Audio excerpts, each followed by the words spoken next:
The following is a special presentation from E-Star Studios. Gary Harder. Ladies and gentlemen, welcome back to Las Vegas. You know where you're at. You're back here for the For Honor Dominion series. Who's ready to watch a game of For Honor without 4 Kyoshins? That is right. We are back to see the best of the best play, and you are here at the pre-show, baby. We've got some good For Honor coming up for you today, but first, 2 of the biggest Domini doubters there's ever been. We have Vivid Naz and So Hinky. Gentlemen, so good to see you again. It's good to be back. You know, what we had last time in the Dominion series was very exciting. There was a few upsets, and I'm really excited to see what we have in store today. Of course, I am joined by some lovely gentlemen at either side of mine. Wow, thank you for calling me lovely. Very kind of you, Vivid Naz. Yes, we are back with Dominion Series Major, and I'm really excited. Those of you that are watching Dominion Series might not know how much the meta has shifted, but it is quite different from last time, and I'm excited to see what these teams do with all these new characters. Absolutely. Well, let's go ahead and see how the meta has changed and all that after I tell you what you're in for. Let's talk about the format here. Now, this season, we got 3 majors per region. Teams given circuit points. That's today. They'll be earning points. You qualify for the finals based on those points. But after these 2 weeks of qualifiers for each major, 4 teams move on. And we have a little something that we changed. Thanks to feedback, we're going to do a elimination bracket with a reset. So that should be something pretty exciting for those grand finals. But you might be lost. You might be here thinking, I'm a duelist. What is Dominion? Don't worry. How about I explain Dominion to you right now? Dominion is a 4v4 team-based fight to control different areas of a single battlefield. Each map contains 3 zones that can be captured to gain points. Zone A, B, and C.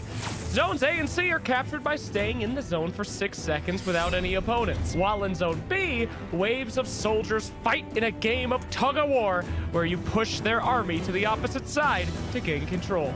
A team earns permanent points for every second that they control the zone. Once you reach 1,000 points, you're breaking the morale of the enemy team, and they will be unable to respawn. Kill all your opponents while their team is breaking, and you win the game. One thing to note, just because your team is breaking doesn't mean defeat. 100 points can be stolen back by capturing an opponent-controlled zone, and the battle is never over while one of your warriors remains alive. Remember, it's more than just for glory, it's for honor.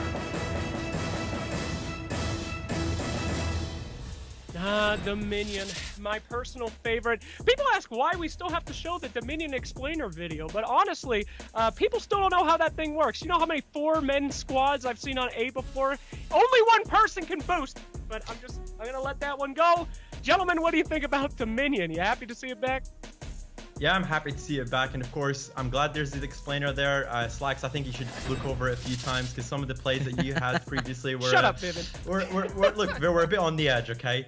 But in all seriousness, we're excited to have this game mode, and what I love about this game mode is throughout all the Dominion series, we've seen a shift on how this game mode is played. Especially now, we'll see a variation of it, which is a lot more aggressive, especially with the meta changes that have happened this season. Yeah, it's going to be exciting. There's a lot of new characters, as I mentioned in the open. A lot of Shugoki, Jang Jun, John Hu, these characters that you haven't seen before, several of which received reworks recently that finally came into effect after the testing grounds. And it's really cool to see what teams are doing with this. A lot more aggressive, as you're saying. People really wanting to challenge points and try and block that defender renown that people build up. So it's going to be fun. I think there's going to be a lot of awesome team fights today, and I'm excited to see what these teams once again do with this new meta. Absolutely, gentlemen. Well, let's go ahead and take a look at where we are in the series so far. These are your points. The boys trying to get as many as possible so they can go to that grand final event. It looks like Monkey Business looking pretty solid. El Collectors are nice as well, but this is the big one. Nemesis versus Name Glory. These guys are neck and neck, and we have a lot of points here to grab today at this major event. So we have a lot on the line, gentlemen. But before we get into it, how about we introduce you to the teams that are playing in EU? It's about time to introduce you. Yeah, first of all, we have Nemesis looking to run it back after a disappointing first major showing. We got the new kids on the block, Extra Cool Gatchers, we'll be looking to make a little statement show here at the Dominion Series. L Collectors coming in as our second seed, and they'll be looking to hopefully make it more in the finals. And Monkey Business, our top seed last time around, they'll be hoping to stay in a #1 spot. Yeah, and Extra Cool Gotchers, the new kids on the block, drawing quite a tough draw here in the first winners semifinals match. They're going to be going up against our champions from last time in Monkey Business. And then the other side of the bracket, El Clasico, as we were referring to it, Nemesis versus El Collectors, Clutchmeister versus Setmix. Of course, some other talented players on both squads, but those two are the focal points of their teams, and it'll be nice to see them clash here in that second match of the day. Absolutely. We have got a hell of a day in front of us, but before we get there, we had a chance to talk to a few of these big teams and ask them why they think they're going to win. Let's check it out. My team, Nemesis, is going to win the Stage 2 Major because we have put in the time, we have looked over the mistakes we made in previous Major, put the time in to correct these mistakes, and we're going to come strong and dominate the opposition. Hey, this is Setmix from L Collectors. I believe we are going to win the second major because we have new strategies, we have new characters. We believe that these characters are much more efficient than the characters we have previously played, and I believe that the hard practice we have put into will secure us the victory this time around. Alrighty, guys. It seems we've met the teams, we know the scores, we see the brackets. I need predictions from you. My analyst, the smartest men in For Honor, some would say. What are we thinking here today? Look, so far I'm 0 for 3 when it comes to my predictions, but hear me out, okay? Look, everybody loves a redemption story, and I swear to you, I'm betting all my steel on the line that Nemesis is going to make this redemption run. I'm saying this not too lightly because this team has kind of clawed itself back from the gutter. We're seeing a much more confident roster, playing much more confident picks and playing more of their comfort picks. You got Clutchmeister running it back to the Shigoki, Silencer playing a non-reflex guard character, and I really do think Nemesis have what it takes and have put in the time and the practice to get a dub here. All right, I like the prediction, Naz. I personally have almost a perfect prediction record. In all seriousness, I think that's mostly luck. But I think I'm going to personally have to go with L Collectors today. You heard Setmix there in the video. He's talking about efficiency. He's the mad scientist of For Honor. This guy's got a brain for the game, and they had a really good showing last Dominion series, so I think that the L Collectors are going to take it today. All right. We'll see if the caster's curse will strike these teams down yet again. Good luck to you, but they're not just playing for that. They're playing for honor, and they're playing for some moolah.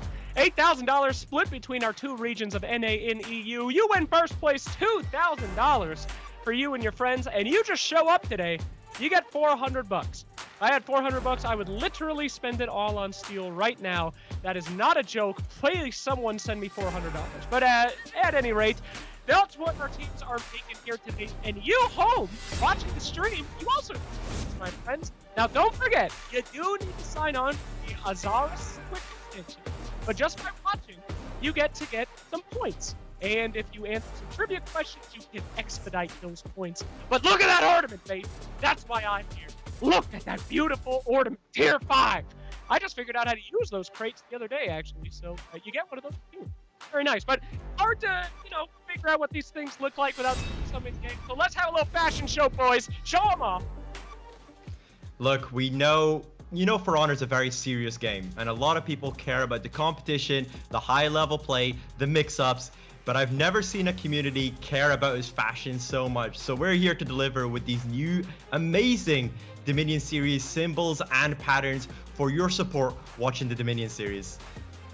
And Slacks, you're talking about some steel. Well, guess what?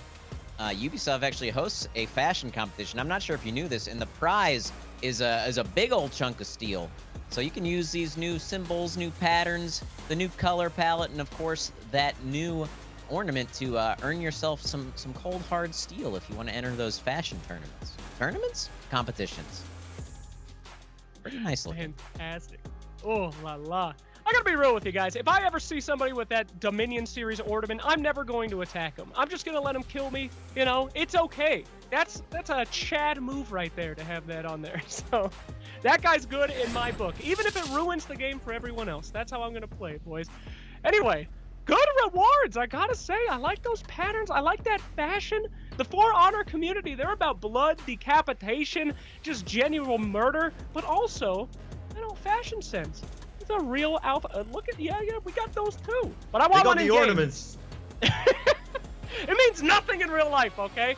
Only people in game will appreciate it. But anyway, guys, so what are you thinking about? Are you gonna get those? Oh my God! We have the schedule for today. You're right here, EU Major, baby. That's what you were about to start off with. After that, we're gonna have our post show. Don't go anywhere though. NA is coming up right after. Sure, some people say the EU guys are good, but NA, they got their own little spice on things. We're up for like 8 hours of For Honor today, boys. That's like a typical Monday for me. Don't tell my wife how I spend my time. But at any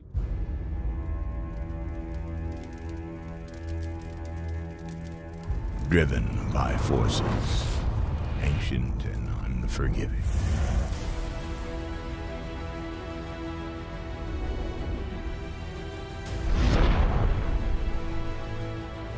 Truth is forged, conflict and blood.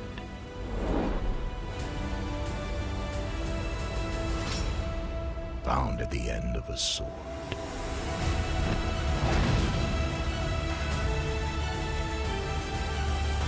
The warrior survives. For vengeance. For clan. For honor.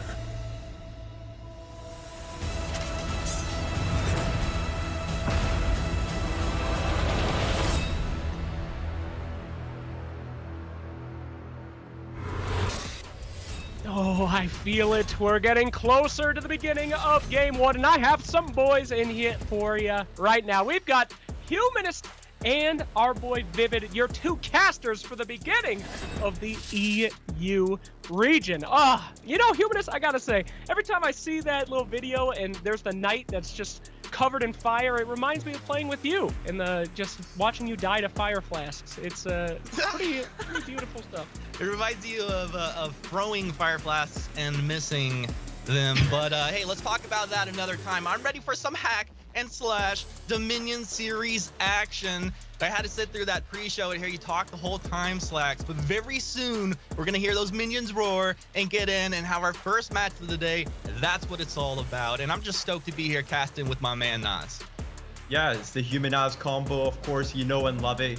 And for this EU tournament, we have quite the stacked lineup. We have 4 amazing teams, and I can't quite wait to see how they stack up against each other.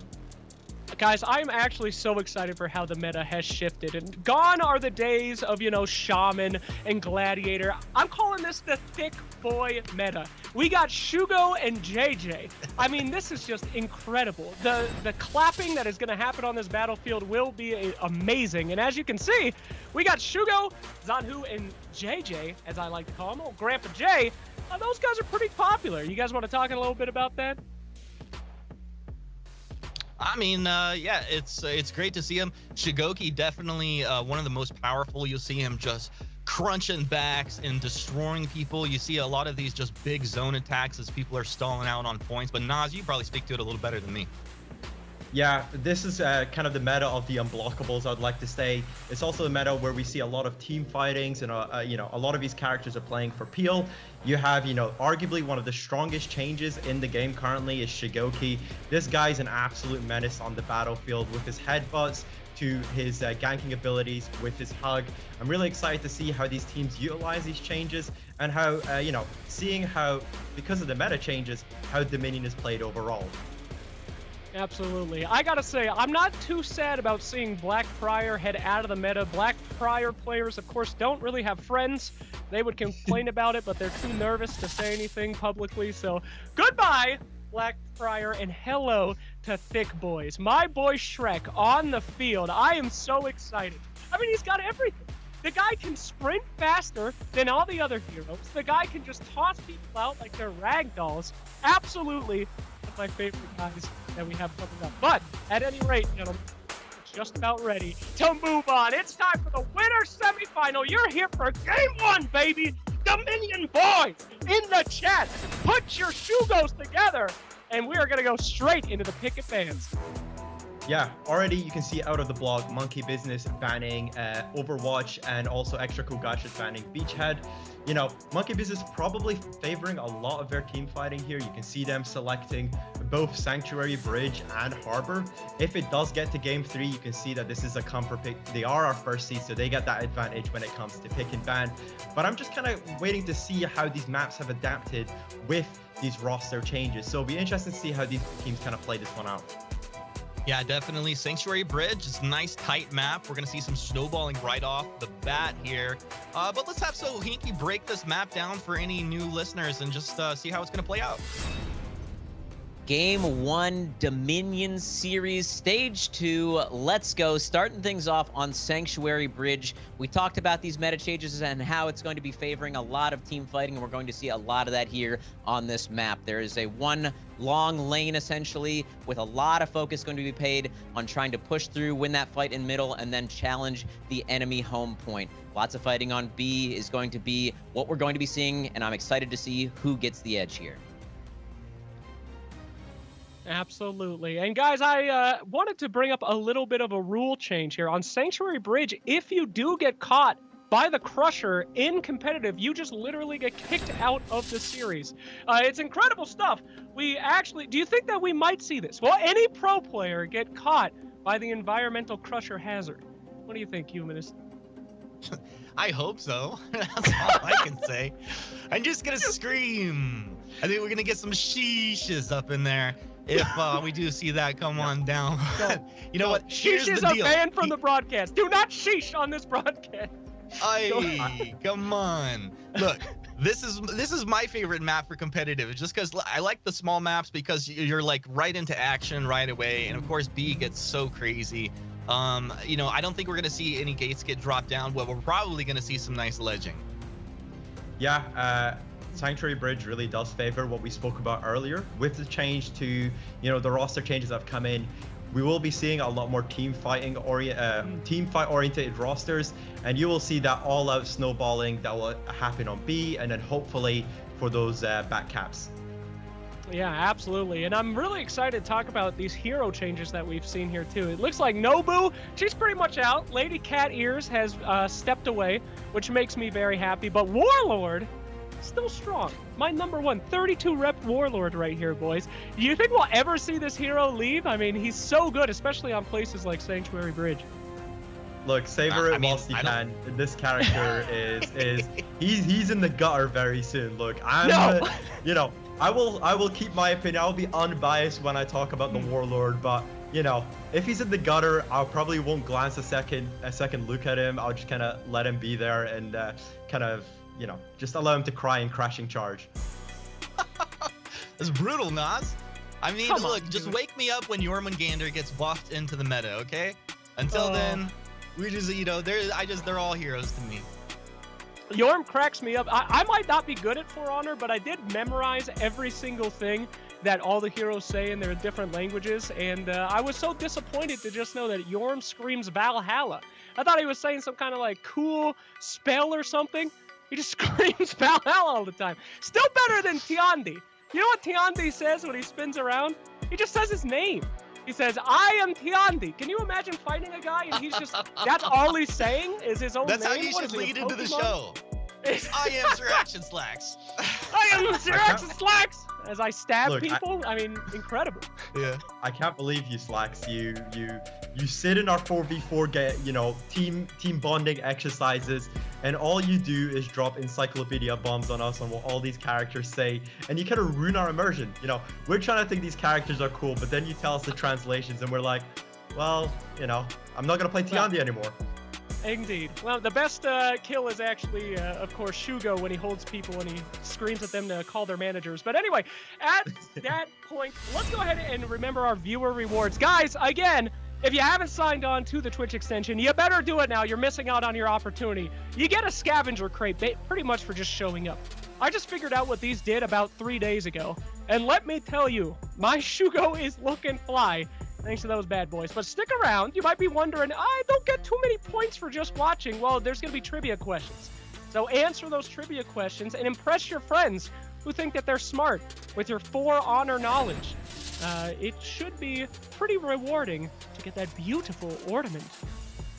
Humanist, you seem like a guy who likes to dress up your characters. Who's your favorite hero that you got here that is looking fly? Ooh, looking fly. Probably Shigoki. I mean, you gotta say it. Like, this guy, he's got all the style, and then he's got the size to really show it off. It is quite flashy. I think Shugo's gonna be the most decked out in my set. Vivid, are you? Oh, hold on. I'm getting something, my friend. I believe that we are just about ready to drop into game one. The team. What are you thinking about these? You know what? This is potentially going to be a very intense series over here for the Gachis, but you know, honestly, I don't know much about them, so this really could go either way. Yeah, Helvigen trying to look to make a statement game here against Monkey Business. Of course, Monkey Business, the reigning champions of Europe, are hoping to kind of, you know, breeze past this one. But from what I've seen, you know, I wouldn't count out Gatcher's Humanist. You wouldn't count them out. Well, we're about to find out. We really don't have to talk about it much more because game one is about to load in. Here you go. Minions are out. Gates are down. Ladies and gentlemen, our first match in our first series of Major 2. Let's get it going. You see them zoomed out here. Quick caps of their respective home points and then gonna flood into B. And this is where it's all going to come together. And we're gonna find out real fast here if Monkey Business is the dominant team, Naz. Yeah, this is really interesting to see, actually, coming out from Gatchers. They're not running the Shigoki, which is basically, you know, the competitive community doesn't align fully on one thing, but one thing that I have seen them align on recently was how broken and how good Shigoki is in this new meta. So it's interesting to see how they'll run this sort of roster without Shigoki. Yeah, well, we'll keep an eye on it here as you see the fights finally start to make a bit of contact. You had a bit of a standoff early on, clear out some of these minions, and then suddenly you don't have to deal with those interrupts here. Nature dancing around. He sees Clore over the side, wants to get in there, wants to find the kill, but being careful about it, peeling as well for his ally. And it's just taking their time early on here. Now, Revenge is going to be triggered off onto Harmony. Harmony comes through, gets the execute, and that'll be a nice way to start things off early on here. Yeah, really well played there by Monkey Business to secure the B point. You can see they've got some really good rotations. Gladiator just kind of popping back and just kind of covering Harmony's retreat. One interesting thing that I kind of want to point out about Monkey Business is that, you know, their kind of reliance on Darrow and Nature in the last Dominion series, and it's kind of interesting to see that Darrow's kind of stepped away from this ganking character that he would play. He's always been known for his signature Gladiator, but he's kind of decided to swap and be the team Shigoki, and Eternus has stepped into that position. Yeah, that's always interesting, especially, you know, when somebody's really comfortable on the hero. But it just goes to show you have faith in your teammates. So you're going to step off of that hero that you want to play. You're going to do what's best for the team. And, you know, it appears to be working out for them so far. Do have an early point lead going over to Monkey Business. Now, watching from Floor's perspective here, he couldn't quite get in there to go ahead and find a kill. So just backing up for the team. Eternus behind him low, tries to get him up against the wall, does get him up against the wall. One nice heavy, might be able to find the kill. Gets the guard break, gets the kill.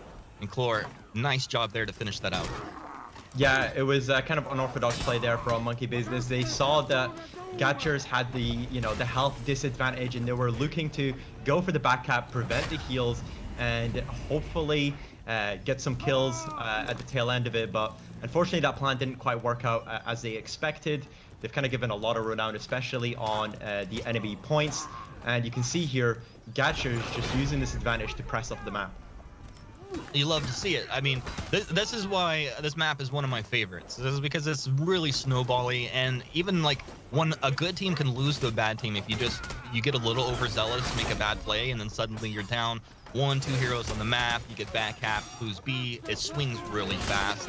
But Monkey Business, let's see if they're going to secure this, because if they're able to secure B, push forward quickly, is going to just flip back in their favor. Watching Nature over here. Ally minions at his back, just kind of poking from range, not really doing anything too aggressively. Looking for Zanhu, looking to get a little damage on him, but not too worried. He'll switch over, finding the target that he wants. Pinned up with Gladiator over here, just kind of poking from the side, disrupting, interrupting whenever he needs to. And that was brilliant there from Nature. He was just throwing unblockable attacks there onto Gatchers. You can see here Hamka just kind of struggling, low health. Eternus there just picks up the kill and looks for the back cap as they've secured B point. One hero down on each side here. So we're slowly getting today started. This first matchup really is just kind of the back and forth, the ebb of the tide here. Now back over. We're watching Darrow. Darrow wants to protect this. He might get 2 kills off of this here. He's got Chlor low on health. Misses the headbutt. Nice dodge out there by Chlor. He'll go ahead and dodge back. Shove down. Are they going to get the drop down of the kill? Oh, what a play! That's what I'm talking about. A little bit of For Honor execution. That's gonna hurt there from Darrow. He did have quite a nice health advantage, and to be ledged like that and to be taken off of the point is a very sad one to see. But one thing I kind of want to hear a bit more of an opinion on is the omission of Shigoki from this Gatcher squad. Sahinki, what's your thoughts on this? I think it's really interesting to see. They're really showing off why people love to use this Warlord. That actually 2 of these fights would have gone really poorly for Gatchers, but they got 2 separate ledge kills. One in the opening fight, and then obviously that one to defend their point right there. Really the Warlord kind of the only reason they're in the game, because in these team fights, even after they've gotten an advantage from these plunge attacks and whatnot, they've been coming out behind. So the Warlord really playing very well over here on the side of Moki, but not quite enough just yet. We'll see how they fare in the coming fights. Yeah, I completely agree with that. Moki has had a kind of a pretty good performance here on the Warlord. You know, people were doubting that this Warlord pick should even stay in meta, but gradually as the seasons kind of progressed, we've seen the Warlord kind of come back and still be picked up by these EUTs. Well, EU starting things off spicy here. Monkey Business, pretty significant lead, and if they can hold this for another minute, they're going to put the extra cool Gatchers into breaking. Homka trying to dance. We'll find the kill over here onto Eternus. Great job here into B. That's exactly what they need to do if they're going to pull their way back, claw their way back here in this game 1 and not go down in this series early on here. And this is just a fight over B. I think, you know, Nas is just going to be control B, push forward if they can do anything, right? Exactly. You can see here that Gatchers have got a pretty nice renown advantage. Moki unlocked the Fury, and also Juggernaut here. It's given him a really good advantage. You see their Nature just gets taken down, and all of a sudden it's kind of crumbling here for Monkey Business as Gatchers pushes in to their home point.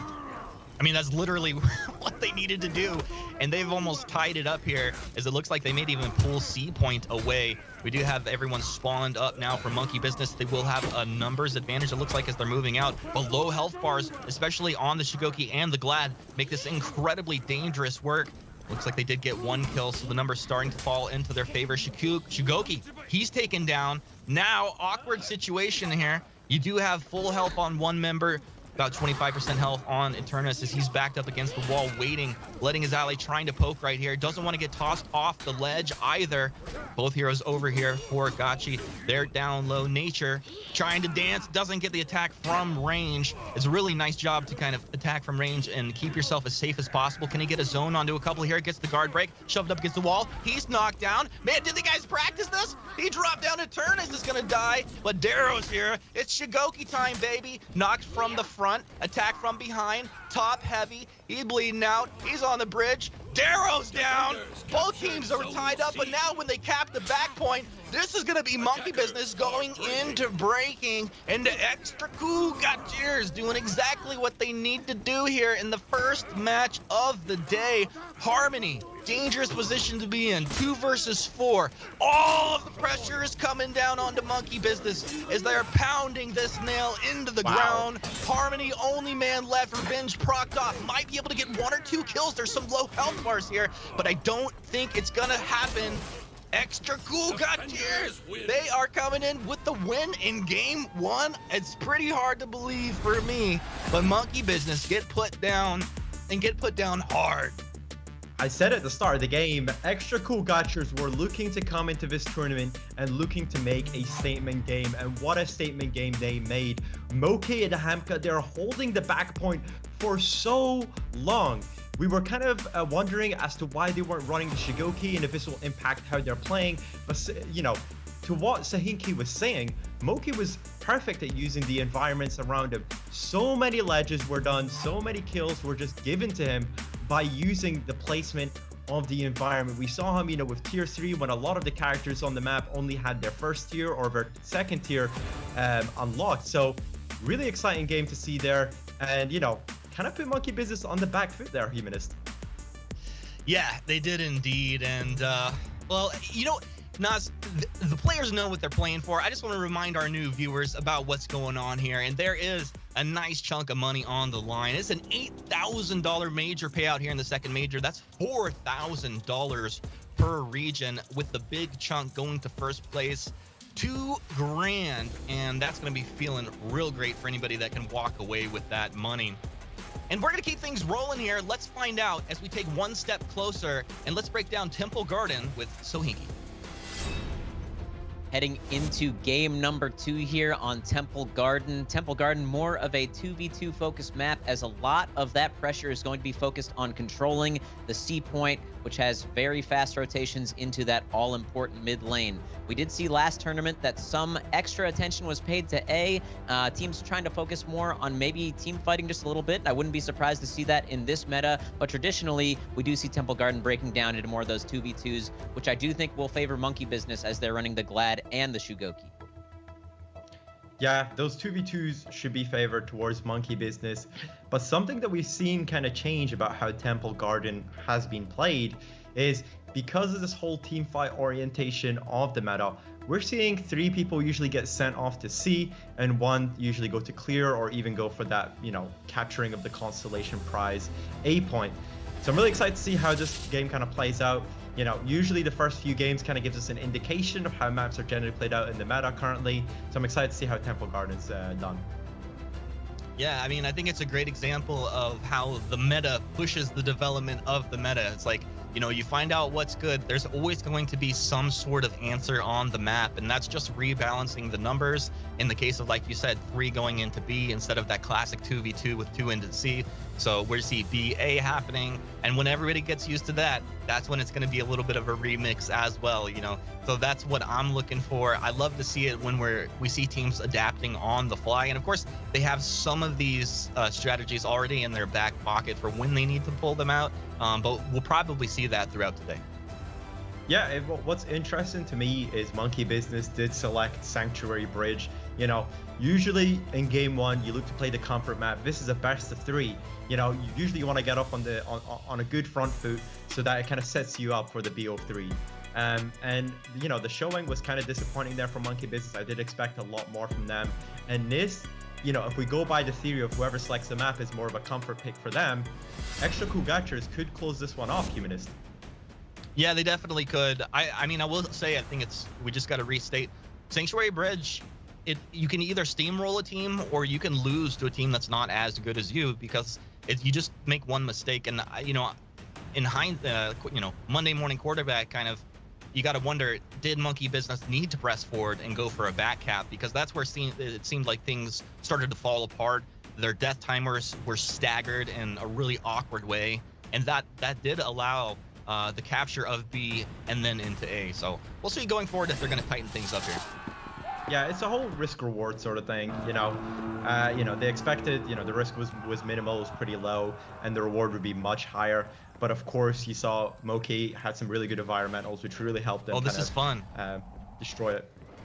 This is really fun. We're seeing a 3 into C with 1 Baron moving up to A, but it was 2 coming in from Monkey Business with a 2-2 split into B. So that's going to force Baron out, and he wraps around back up into A. But you got to imagine the fight's going to spill out right into B, and whoever wins this 3 versus 3. Well, it's actually 3 versus 2 as we haven't got another member over here yet, leaving Hamka in a sticky situation, down 30% health and getting chopped down by the JJ over here. And we'll just stay zoomed out. We keep eyes on Harmony and Chlor over to the left. Hamka really low, 1 light, any nick here, even a minion would be able to take him down. It looks like a light top will be able to do it. And a great job by Nature to clean that up. And then just flood into A, which was challenged by Baron moving up there early on. And you think they're going to have an advantage and probably take A as well. Yeah, that was a pretty sick rotation there for Monkey Business. Usually you don't really tend to see that where they instantly go for the B and A point, knowing that they're most likely going to send to C, as we spoke about in the map preview earlier. You know, a lot of his team fighting has kind of changed the priority on C. They sent 3 players to C, and Monkey Business just didn't want to take any part of it. Focused on A and B, tried to get the numbers advantage, cleared out A point, and now making the push for C. Darrow doing his best to regen up some stamina, stall out, stay alive as long as possible. It's not going to happen. And with that, Eternus' Gladiator is forced out. A lot of pressure, shoving him back across the bridge. And looks like Zanhu will be able to take him down here in a 1 versus 1 if Vlad's going to stand his ground. He's doing his best. Wow. Did he actually get the toss on end? Wow. Yeah. Take a drink, bud. Yeah, you got the toss, you know. You gotta be mad at that, especially if it happens to you. Seeing here Baron just trying to capture, see if he can stall at the point on A, but gets taken out, feeds that little beautiful defender run down there to Monkey Business. And it's looking like a good start, even though the points don't necessarily reflect it here for Monkey Business Humanist. Yeah, it does feel pretty good. I think especially because we've seen Baron rotate up to A twice and get smoked twice. So if Baron maybe can win one of these fights up on A, that feels like the X factor as we move forward here. Everybody's spilling into B. Eternus is going to rotate down from A as well. They want the Gladiator to poke some toes over here. He'll get the jump forward onto Hamka. A lot of damage coming on. Hamka's going to have to go ahead and back up, reposition, reset. Chlor slicing and dicing, trying to stay from range. Target swapping as well, just making it as difficult as possible for everybody to read where this damage is going to be coming from. Nice jump forward. Chlor able to get 1 kill, now looking for more. Everybody dropping like flies. Hamka gonna find another. Monkey Business, you gotta go heal up, bud. And he tried to run away, but he can't go anywhere, so you gotta turn around, fight. Nice unblockable, fainted out there, but doesn't connect with the damage. Chlor has some backup here, and Nature will be taken down, matter of time. There you go. Gets himself a little execute, and suddenly, Monkey Business fully on the back foot. Yeah, you know, Gatchers kind of looked for a really good team fight there on the B point. Harmony trying to do their best here, holding the A point.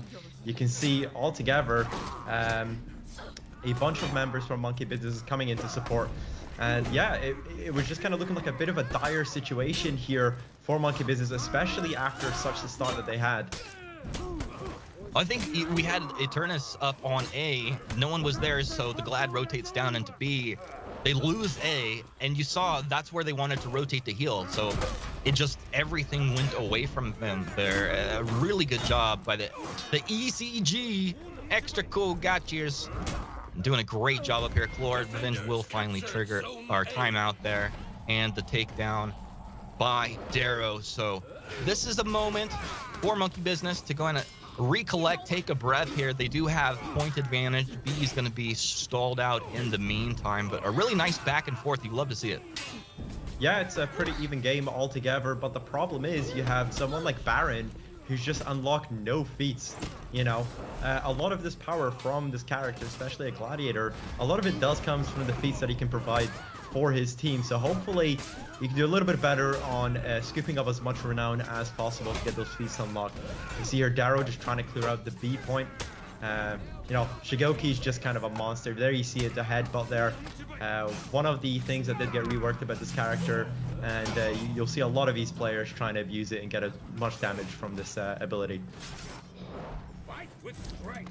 You see the Shugos frequently, when they're putting themselves in trouble, is that, you know, they're frontlining for their team, they're running out of stamina, and then possibly get outnumbered in 2 versus 1 real quick, chunk down before they can kind of reset. a nice job there by Darrow to kind of get back, get that stamina up, and reset for this fight. Now, we're going to be watching Clore as he dances around through this fight. This is a sloppy mess. But 2 heroes down, Nature and Darrow will fall. Monkey Business, not what they were looking for, but a great job juggling damage and focusing damage out of the extra cool gotchas. And the Eternus could be able to get 1, possibly 2 kills, but now Clore rotating. He's just going to run across the map. Clore wants to go ahead and heal himself up on C. They've held that point since the very beginning, and a great job. You saw Monkey Business try to attempt 1 steal over on C. Maybe gonna go for it again here. It didn't work out for them last time. Eternus, nice job to get damage onto 2, and they have them outnumbered. This looks like it's gonna be Monkey Business finally taking point C here. Yeah, you can see here finally the gank gets put into place. We got to finally see on the broadcast that hug, you know, basically a lot of the attacks here confirm that hug, and then from there you can confirm attack on attack. It does feed a lot of revenge, but you can see just how powerful it is. You constantly stun lock the enemy there, and even though, you know, there is a little bit of revenge to feed, they'll just wait, let the tags completely drain, and then look to finish off Moki here.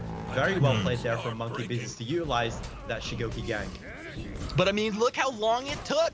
We have Clore rotating on in. Nice knockdown, and a lot of damage is going to come out as Monkey Business just chunking Clore down, and they will be able to get the kill.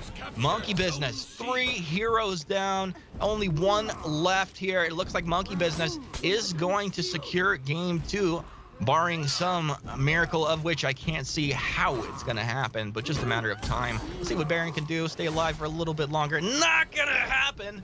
This series is tied up 1-1. Ladies and gentlemen, a Monkey Business will not be going down 2-0 in this series.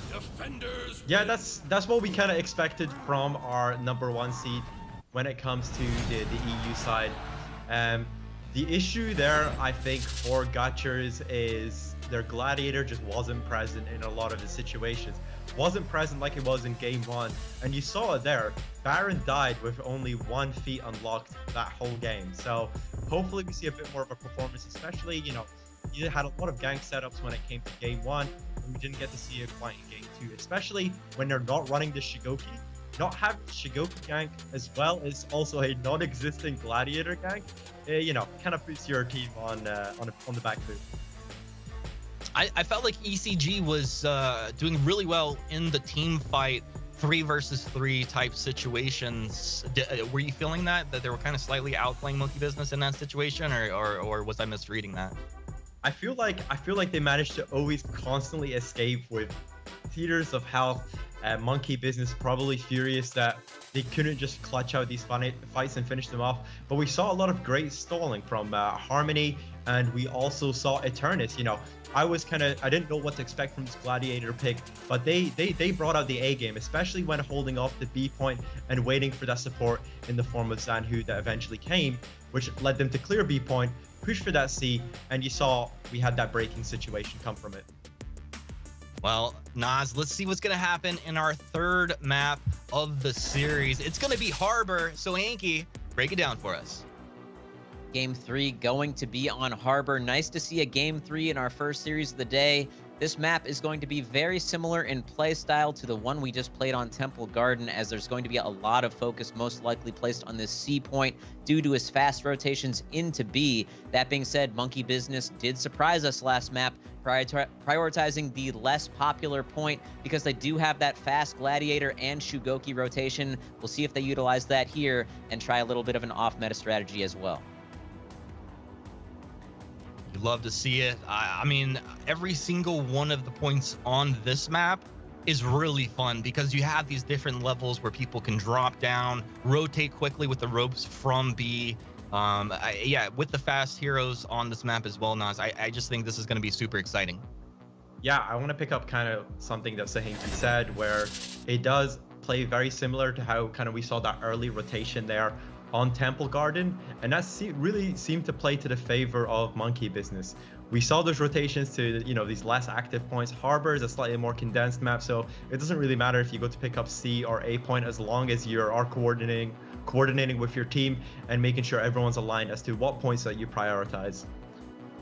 Yeah, I mean, you're really rolling the dice when you go for a 3-1 split, and it's kind of non-traditional. You stack 3 heroes at a point where nobody went to. Well, that's a lot of wasted power. For example, just not being able to contest on B, overwhelming some of your opponents, or even just stalling them out, right? Because you can have one guy capping that. But you know, as we get into this, is there anything as far as the heroes that we're seeing picked right now, some way that they can take advantage of Harbor specifically? Well, you have, 2 characters that are fast on rotation when it comes to monkey business. You have obviously that Shigoki sprint and also the Gladiator. And, as you'll probably see in this Dominion series, Shigoki is very proficient in these anti-gank situations. Put him on a point, put him 1 versus 2. His target swap is incredible. His target swapped headbutt, whatever it may be, Shigoki is most likely the character for those anti-gank situations. Warlord is up there, but nothing quite beats the Shigoki right now. Do you get that feeling right now when you're playing a game against a Shigoki and you run up on him and it's just like a good Shigoki and your heart just drops a little bit as you're running up to the point, you're like, oh no, here we go again. Yeah, especially you see him slam the ground, popping that tier 2 Juggernaut, and at that point I just peace out. Usually I'm playing an assassin. There is just no chance for me. I have the reflexes of a 70-year-old. Yeah, it's just not happening. Not today, buddy. No worries. That's why we have these pro players and we're discussing. But folks, let's talk for a second just about our leaderboard here in the Dominion series. You can see Monkey Business strongly in first place, and as it floods on down, 2 other teams, Elk Collectors and Nemesis Esports, competing. I'm really interested to see, if you look down in 6th place, Extra Cool Gutchers. They really have the opportunity to rocket themselves up the board into one of these top 3 teams, potentially, depending on how things go for themselves today. And of course, that's where you want to be moving forward, getting as many of these points in these majors as possible. Yeah, Extra Cool Gotchers, of course, if they do a good performance here today, they will be shooting up that leaderboard. And, that leaderboard, some people may say it's, very much favored Monkey Business, looking like they're already through. But there is still a lot of points to be gained, and a lot of these teams can still make that finals in February. Monkey Business, top of the board. I think, when you come into a major like this, you're at the top of the board strongly. There's not as much pressure on you, and maybe that's what we saw in the first map of the day, or maybe Gutchers are just the real deal. I think this 3rd match here to define this series, our first series of the day, is really going to show us what this team is all about and kind of set the tempo for the day here. And we didn't get a chance to talk to Sohinki so much about our last match and then what's coming up here. Sohinki, did you want to drop any knowledge bombs on us? Yeah, I think honestly, just looking at the way that Monkey Business approaches this meta, it does seem to favor this 2v2 style. So I definitely think that they have an advantage going into this map. Naz hit on it a little bit before that Shigoki has sort of a very similar gank to Gladiators in that you can get a double hug off of certain setups, just like the Gladiator can guarantee 2 heavies for his teammate, and you can really like 0 to death your opponents. So they have 2 duos that they can do this kind of combo with. So these are really going to favor them. I think this map is probably going to go to Monkey Business. Interesting to see how it plays out. Indeed, and it looks like we'll be hopping in right now. Minions are ready. I am ready. Naz, are you ready? Look, I'm always ready, baby. So just to kick off this game, we do want to see that this interesting split. There we go. ECG committing 3 members onto B whilst leaving Baron on their own. They probably hope for an easy cap. Probably not the best spot to leave your Gladiator on their own defending the C point. Really interesting though, but you see the way they move out, it was all about like scouting and then rotating. They didn't come in with a plan. Their plan was to get some knowledge and then rotate out. So I love that they're thinking on their feet. This shows that they're adapting in real time. And you're going to be a top team in the Dominion series. That's exactly what you have to bring to the table. Eternus and Darrow up against Pomka and Baron over on point C. Darrow low, hanging back. Wants to maybe get a little bit of an interrupt, and allow his teammate to get the damage in. But switching over towards B, Moki low on health, so is Nature. Out of stamina, dangerous position to be here. Up against the wall, everybody's low. Oh no. Nice job by Chlor to able to get that kill, and actually Moki's gonna have to rotate out up onto A as well. Is this contested? You're not gonna be able to heal there. Pretty awkward. Yeah, this is so sad to see. Chlor just kind of, you know, as you said, did that little bit of scouting, was originally going to B, then realized, oh, no one's at A point. Captured it, wasn't being contested, they were getting some free points, and you saw there, the rotation from Harmony tried to go for that healing and then realized, oh crap, we don't own this point, and just gave the free points over to Chlor, and you can see there, just kind of skyrocketed with that renown. It was when you decide that you've gone too far. There's no turning back anymore, boys. Okay, Baron, what you gonna do here? Nice little feint out into the toe stab. Shigoki, you know, he's a big boy, can't protect those toes too well. And Baron is just really feint into just a little light poke over the top, being a nuisance and allowing his teammate to frontline for him. But Shigoki, one heavy, and just chunks him on down. You have to be so careful. Shigoki doing a ton of damage, absorbing just as much as he dishes out. Hamka over the top. He'll give him a little feint out, trying to buy some time. Well, another over the top. Are you gonna throw it? Are you gonna throw it? There we go. These guys, it's like two poodles attacking a pit bull over here, and the pit bull's got one, but he's bleeding out. Baron, will he get him? He's got the toe stab. Nice. Shigoki is down. Ladies and gentlemen, they have taken C. I was scared there for a second. You know, the skewer gank has been nerfed. It does give a lot more revenge, so hence why you see not as many skewer ganks being thrown through, and you know, not as much priority on the gladiator. But that was, you know, played very well there from Baron, having a much better game here. And as I said, as soon as that gladiator starts to pop off, you see how much impact this character has, especially being your solo ganker in this team. I thought it was great how he was just poking Darrow Shigoki from range, and he just feint, and then wait, and as soon as he turns around, and then he's attacking, and it's just such a nuisance because you have to keep your eyes on him. You can't allow that free damage to come in, and even when he's not hitting you, you're worried about it. Now look at it, guys. A couple minutes into this game, 530 points over for the side of the Gothiers. 240 on the opposite side for Monkey Business. This is anybody's game. Game 3 will secure the series for either of these teams. And really, I'm so surprised by ECG. They've come in really strong here in the Major 2. Yeah, they've kind of sent a little bit of a shocker in these few games, with you know, resounding point lead that they have currently going. Darrow just kind of struggling to find his position, especially against ECG here. You would almost favor Monkey Business's comp here, but it doesn't seem to be playing to their favor at all, as ECG are kind of making light work of them in this game for Humanist.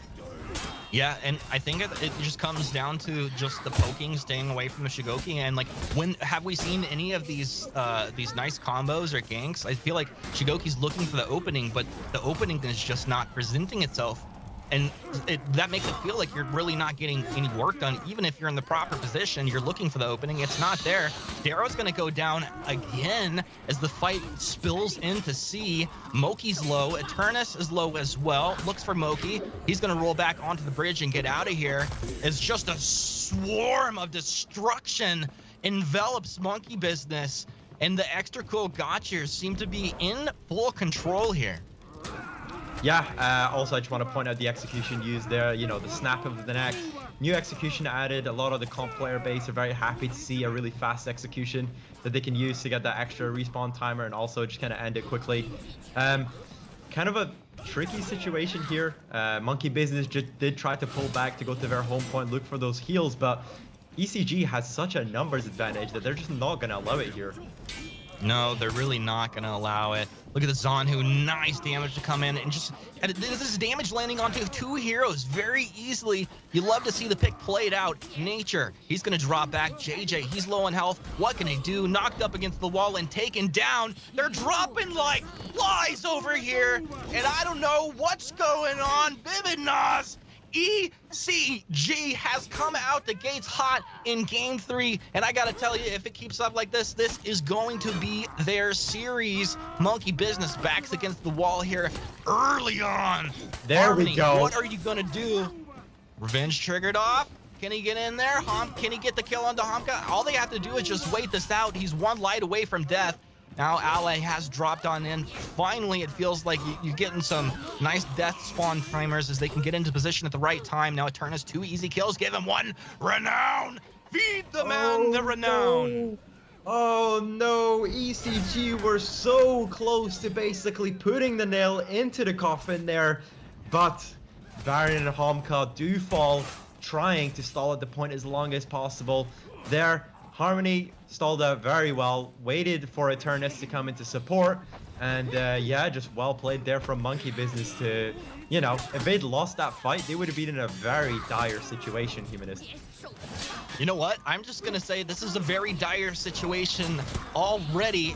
If they lose this fight, if they get A taken away, it's game over. You can't make any mistakes right now. Nature knows it. That's why the target swaps are coming out hot and heavy. Darrow using that bulky Shigoki to just block the lane from the bridge up to the ship NB. Nice kill coming through. MB taking 1, looking for 2. Shigoki's low. Darrow, he wants to get the kill on the Chlor up against the wall, feints out the attack. It's not going to land. Is he going to get hit from behind these? I mean, you have to be careful. A couple minion hits would be able to take him down. Dodges back, but the GB catches him, and Chlor will get the kill. This is the opening, but MB, they're on the points right now. They're stalling out on C. They still have A, and B has not flipped over to their side just yet. This is a disaster. Nature, critical low health, trying to fall back to that point A. You see there, Eternus just trying to switch out for Nature there. But it is looking completely dire all across the map. They are losing fights left, right, and center. Homka here putting in the work onto point B. Harmony just in a terrible spot here. Only tier 2 has been unlocked. Same for Darrow on that Juggernaut. But you can see tier 3s and tier 4s being unlocked across the map for ECG. This is an absolute statement game from this new team on the block. Uh-oh! Monkey Business is in breaking. This is going to be some real trouble. 3 versus 4. Now is the time for Darrow to shine if he's going to get anything done. And Chlor has just done such a great job in a 1v1 up against the Shigoki so far. It looked like he might have got attacked from behind, but his ally comes in to peel for him. Look at the map spread out. This is all ECG in control. Fire Flash drops it. Burn, baby, burn. They do have 2 down, but that's the game going to ECG. Oh my goodness, Monkey Business, the top team put down in game 3 of our first series. What a way to start our second major in the Dominion series. Absolutely. Guys, that was sick. Good stuff coming out from those teams right there. Gotchi, they're going to take it. Don't look that up online. I was wondering what they named their team after. That was a big mistake. So if you're watching, don't do that. But at any rate, exciting stuff coming from the extra cool boys. Gentlemen, what I thought Warlord was old hat. I thought he was no longer the big boy anymore. Oh, the new Shugo thinks he can take it from him. I mean, it just played, it's flawless, right? I mean, I think Warlord, the reason that you see it all the time is because it's just really capable at everything you need to do. Do you need to knock someone? You need to ledge someone. Do you need to knock them back? Peel, get a little damage. Can you 1v1? All of these things can be done, and it just played so well. I mean, I'm really surprised how things started off, but I'd love to see it. Absolutely. Yeah, Vivid, it looks like we have a series replay here that you can go over for us and walk us through the big highlights of what we just saw. So take us through, Vivid Nas. Yeah, so game 1, it looked like it was all tied up until ECG just kind of had enough. and Moki putting out an absolute statement game here in game 1, using the environmental ledge kills to perfection to get his team ahead. You see here one point where I don't think he exactly gets that on nature, but it was very well played there from ECG. Monkey Business did punch back in game 2 as he managed to get quite a convincing win. Kind of put a hope into a lot of people's hearts that, you know, game 1 was just a fluke and Monkey Business has this completely under control. But switching over to game 3, this is kind of where it all fell apart for Monkey Business. ECG winning out on these 2v2s constantly. Darrow not being able to perform that well onto the Shigoki, and you know, Baron had an absolutely exceptional game here on the Gladiator, especially after that performance on game 2. Yeah, it was really, really impressive. You love to see it, and that's going to be ECG moving forward into the winners final. Extra cool. Gotcha, is really impressive stuff. Monkey Business, they're dropping down into the lower semifinal. We'll see them in a little bit. But our next series up, Nemesis versus El Collectors. El Clasico? Question mark? Absolutely, yes. And we actually got a nice chance to talk to some of these players about these meta shifts that we're all enjoying so much. So why don't we go and hear from them about what they think about of the current meta. The meta has changed in many ways, not just with the characters we currently play, but also in the way Dominion is played by itself. The rotations have really shifted from playing super defensively to playing a little more aggressively to stall the point generation on the enemy points. We have incorporated this strategy and also chosen characters which benefit from this meta. And in this way, I believe that we can take an advantage from it. My thoughts on the current meta compared to the first major is that we've had a lot of new characters introduced who are a lot more aggressive in team fights, whereas before you would want to be patient, you would want to punish people for using certain attacks. Now it's all about throwing out a lot of big unblockables, baiting people into dodging, punishing the recoveries. It's really changed how the game is being played, and of course we're going to try to play around that defender renown, try to get that renown advantage, use our feats, and close out games nice and cleanly. Fantastic. Thank you so much from these boys that we're about to watch play. And let's talk a little bit about the meta as they have. Vivid, talk to me about the changes here and what that means for these teams. Yeah, I like what both interviews kind of pointed there, was that the meta right now is a lot more aggressive. Usually you had to wait, you had to play a lot more defensive, wait to punish you know, an enemy making the wrong move or something. But right now, it's all about these big unblockables, all about these team fights, and all about the use of your feats correctly. New characters are on the block. Of course, we did see that Shigoki coming up from Darrow. Didn't quite work as planned. You know, as much as we want to say that these meta characters are kind of coming in, we kind of saw as to why comfort is so important as well. ECG still making absolutely light work of Monkey Business with a roster that a lot of the competitive players weren't really expecting to do that well. So it is interesting to see, you know, we did see Zanhu and all of these changes. Zanhu is an absolute beast on the battlefield right now. That zone is so good. The recovery on lights and heavies is so incredible right now. All right, fantastic. And it looks like we are ready for game 2, the winner's semifinal coming up yet again. These are two of the best teams in the EU head about to see some of the best Dominion action possible. Let's go ahead and talk about the kicking fans. Yeah, so we can see here the selection from Nemesis very much favors a split map, with Overwatch and Temple Garden being their selections.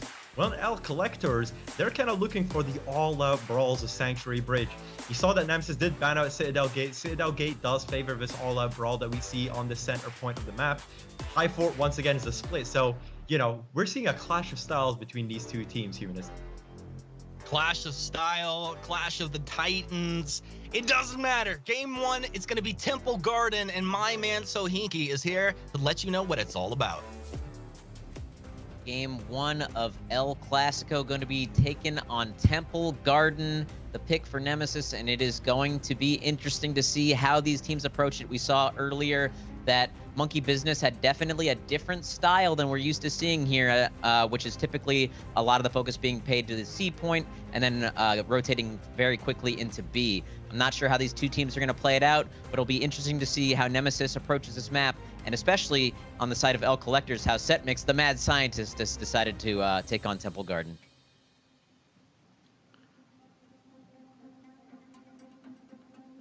Temple Garden, one of my favorite maps of all time. You know what? I love when we get this map and the tree is not cut down, Nas. That's always just so depressing to see the tree of life over the koi pond taken down.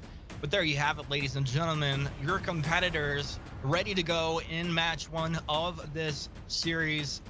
I feel like this goes either way. It's really hard to predict. Incredibly talented teams on both sides.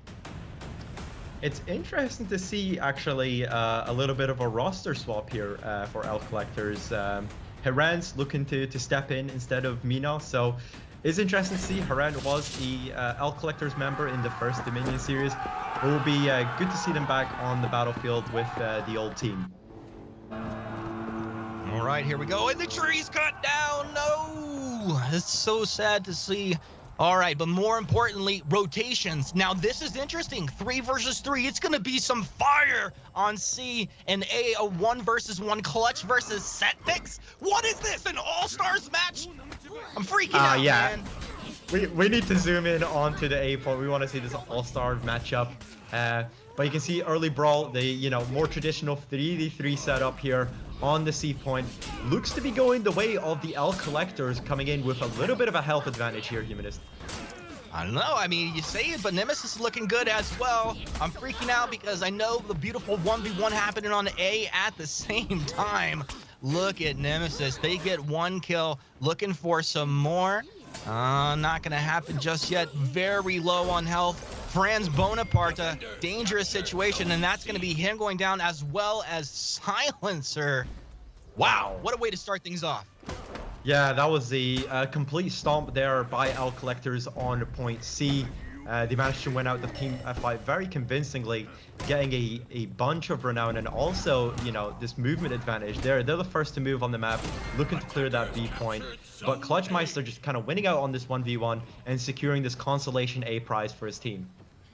Well, that's going to be great. Definitely, he wins that. I think in the 2, he had an ally rotate up to help secure that, but gets the point, feeds some renown over to Clutch's Shigoki, and then that's going to be huge moving forward. Look at that Tote Mine swinging around his massive weapon. He wants to connect onto Silencer. 1 heavy's going to put him, just a whiff away from dying.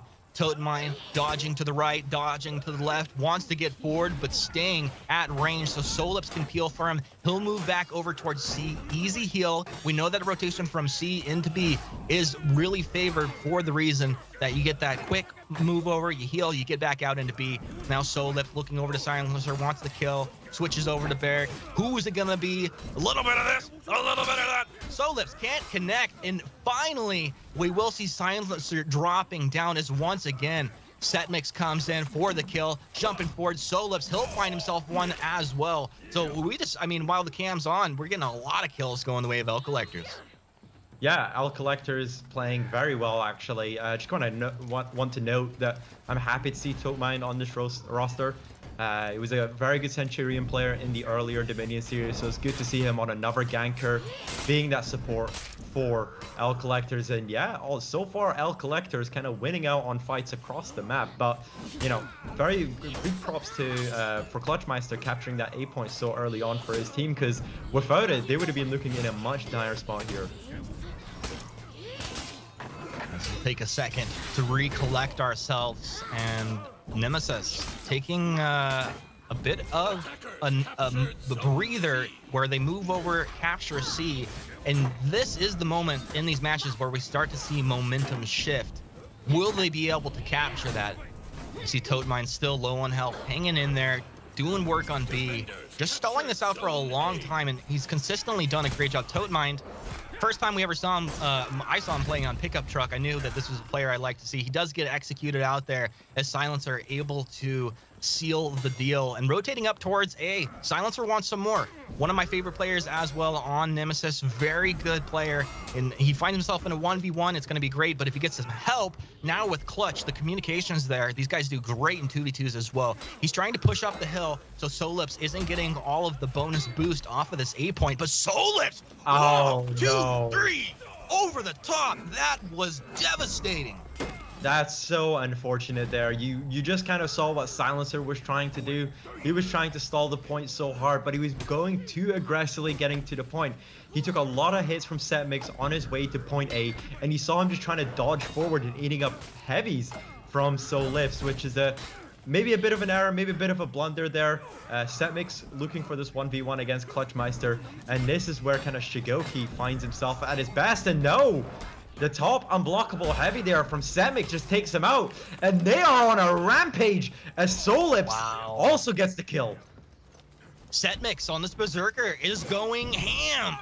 We don't see a lot of the Berserker. We haven't so far. One of my favorite heroes in For Honor, and I love it. He's just so mobile. You have to always worry about him getting, just dodging into an attack, coming in with some heavies, and right here, just throwing blows. You have to block him. Shigoki gets some damage. It's not going to be enough for them in this moment, but you can see the power of it. Nemesis coming in hot into C as the fire burns. This is really important. Down 300 points here, 770 to L Collectors. No mistakes can be made for Nemesis in this match one if they want to turn this back around, gain control of this game, and put some points in their favor on the board. Now L Collector's streaming in. Tote Mine, he's going to get himself out of there, low on health. It's Clutchmeister, the most sensual gamer, esport competitor of all time. I forget what he calls himself exactly, but he is in here trying to peel for his ally, also continue to get damage and jumping forward. Not going to happen as people stream out onto the bridge, but it looks like Nemesis has gotten control over point C. Just a matter of time before Solips is going to get put down. The chiropractor's here. Hello. Nice gank there from Nemesis. It did look a bit dire there at the start, but they remained cool, calm, and collected and managed to pick up the victory on the C point. But all across the board, it's not looking too good, Humanist. You saw there, Solips already unlocked his tier 4. He's been having an absolute worldie of a game. Setmix on his tier 2, and across the board for Nemesis, most of them are on their tier 1s. Clutchmeister is the only one that seems to be, unlocked that Juggernaut on that Shigoki, but hasn't really quite utilized it just yet.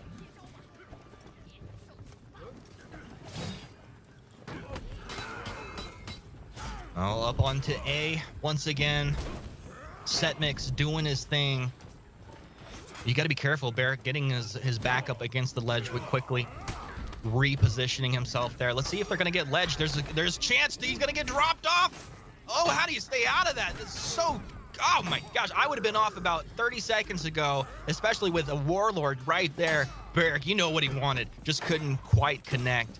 And while things are playing out here up on A, we bring in Sohinki for a second, man. I'm shocked to see the aggression, the back and forth in this first match of the day. What's standing out to you here, Sohinki? What's standing out to me is the Berserker pick. We actually heard a little bit of rumors that Nemesis was going to be running this pick, and then ultimately decided to switch off of it and just go back to that comfort pick of the Warlord on Barak. Very interesting to see how Setmix is playing this Berserker, and like you said there a moment ago, just a lot of composure, it seems like, from this squad, and you can see that in their play right now, why they have a lead. All right, thanks very much, Sohinki, coming in, dropping the knowledge bombs. We love to have our expert analysis on once Shigoki. Not going to connect onto that headbutt. Nice dodge out by Solips. Solips now, ally coming in, clutch up against the wall. Stamina finally will regen, tries to get damage onto both. There's really nowhere to go here. He has to get some blocks. Maybe he can get some revenge built up and stay alive, but it's not going to happen. Great job by Solips to come in there and get himself that kill. That's, yeah. Clutch tried to stall out as long as he could, but, it's... all favor seems to be pointing towards Al Collector. Solips is playing like an absolute madman. Heren, the substitute for the team, is having a really good game as well. 4 tiers unlocked there. Setmix with the absolute brilliant rotations across the map. Barak just gets sniped there, and it is not looking good for Nemesis here, Humanist. No, it's not looking good right now, but if there's any team that can clutch this out it would be the team that's led by Clutchmeister himself. Set Mix, he'll eat a couple lefts coming through, dropping him down. One light will put him down. But that Berserker's out of here. He'll take his NFL-type speed and run up towards point A. That's going to be Collectors putting Nemesis into breaking. They have one hero down, 3 versus 4 situation. Solips is low. Silencer will go in. He gets the clutch kill. That's going to be C over. It's still in control. And Franz Bonaparte will be the last man standing over in C. That does take them out of breaking, and we'll get the respawn back into a 4 versus 4. Nemesis just on a knife's edge right now. Yeah, Topmind trying to stall out on the B point here against Barak. Barak finally unlocked some feats, got the Fury and the Juggernaut. He's running them right now. Can kind of just choose when to pop them. Topmind, kind of low health here, tries to use the dodge headbutt. Unsuccessful there.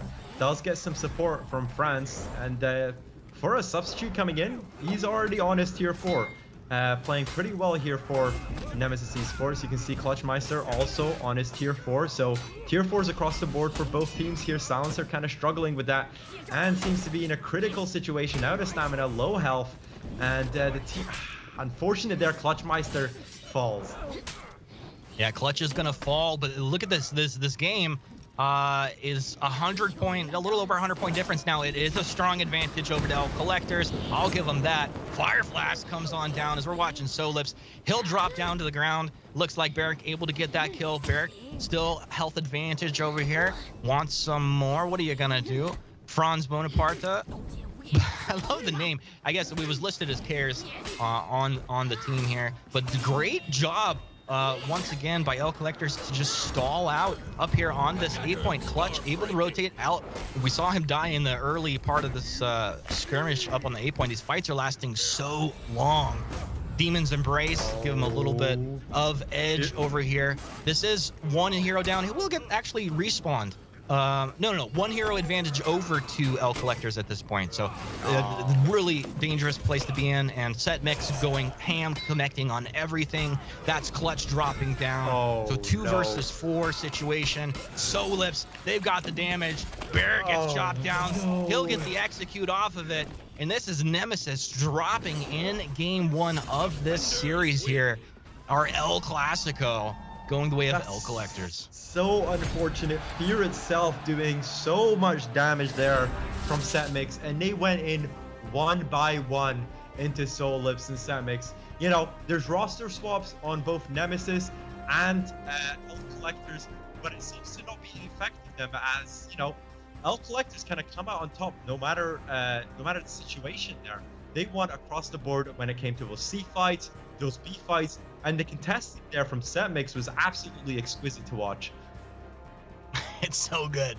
I'm hyped, man. I'm freaking out over here. If we got any new viewers joining us, we have so much more action. Let's go ahead and look at our tournament format real quick, just to remind everybody what's going on. So this is a long season. There's 3 majors per region. This is our second major we're in right now. Teams are given circuit points based on their performance in those majors. And of course, they're going to qualify for finals based on those circuit points. So there's a couple weeks of qualifiers for each major. 4 teams qualify, and we go into the finals with a double elimination bracket reset. So it's a really fun format. We got great teams, and you know, we actually have the captain of one of the most all-star teams of all time who underperformed in our first major, and Clutchmeister wants to talk to us a little bit about how he felt and how they prepared coming into the second major.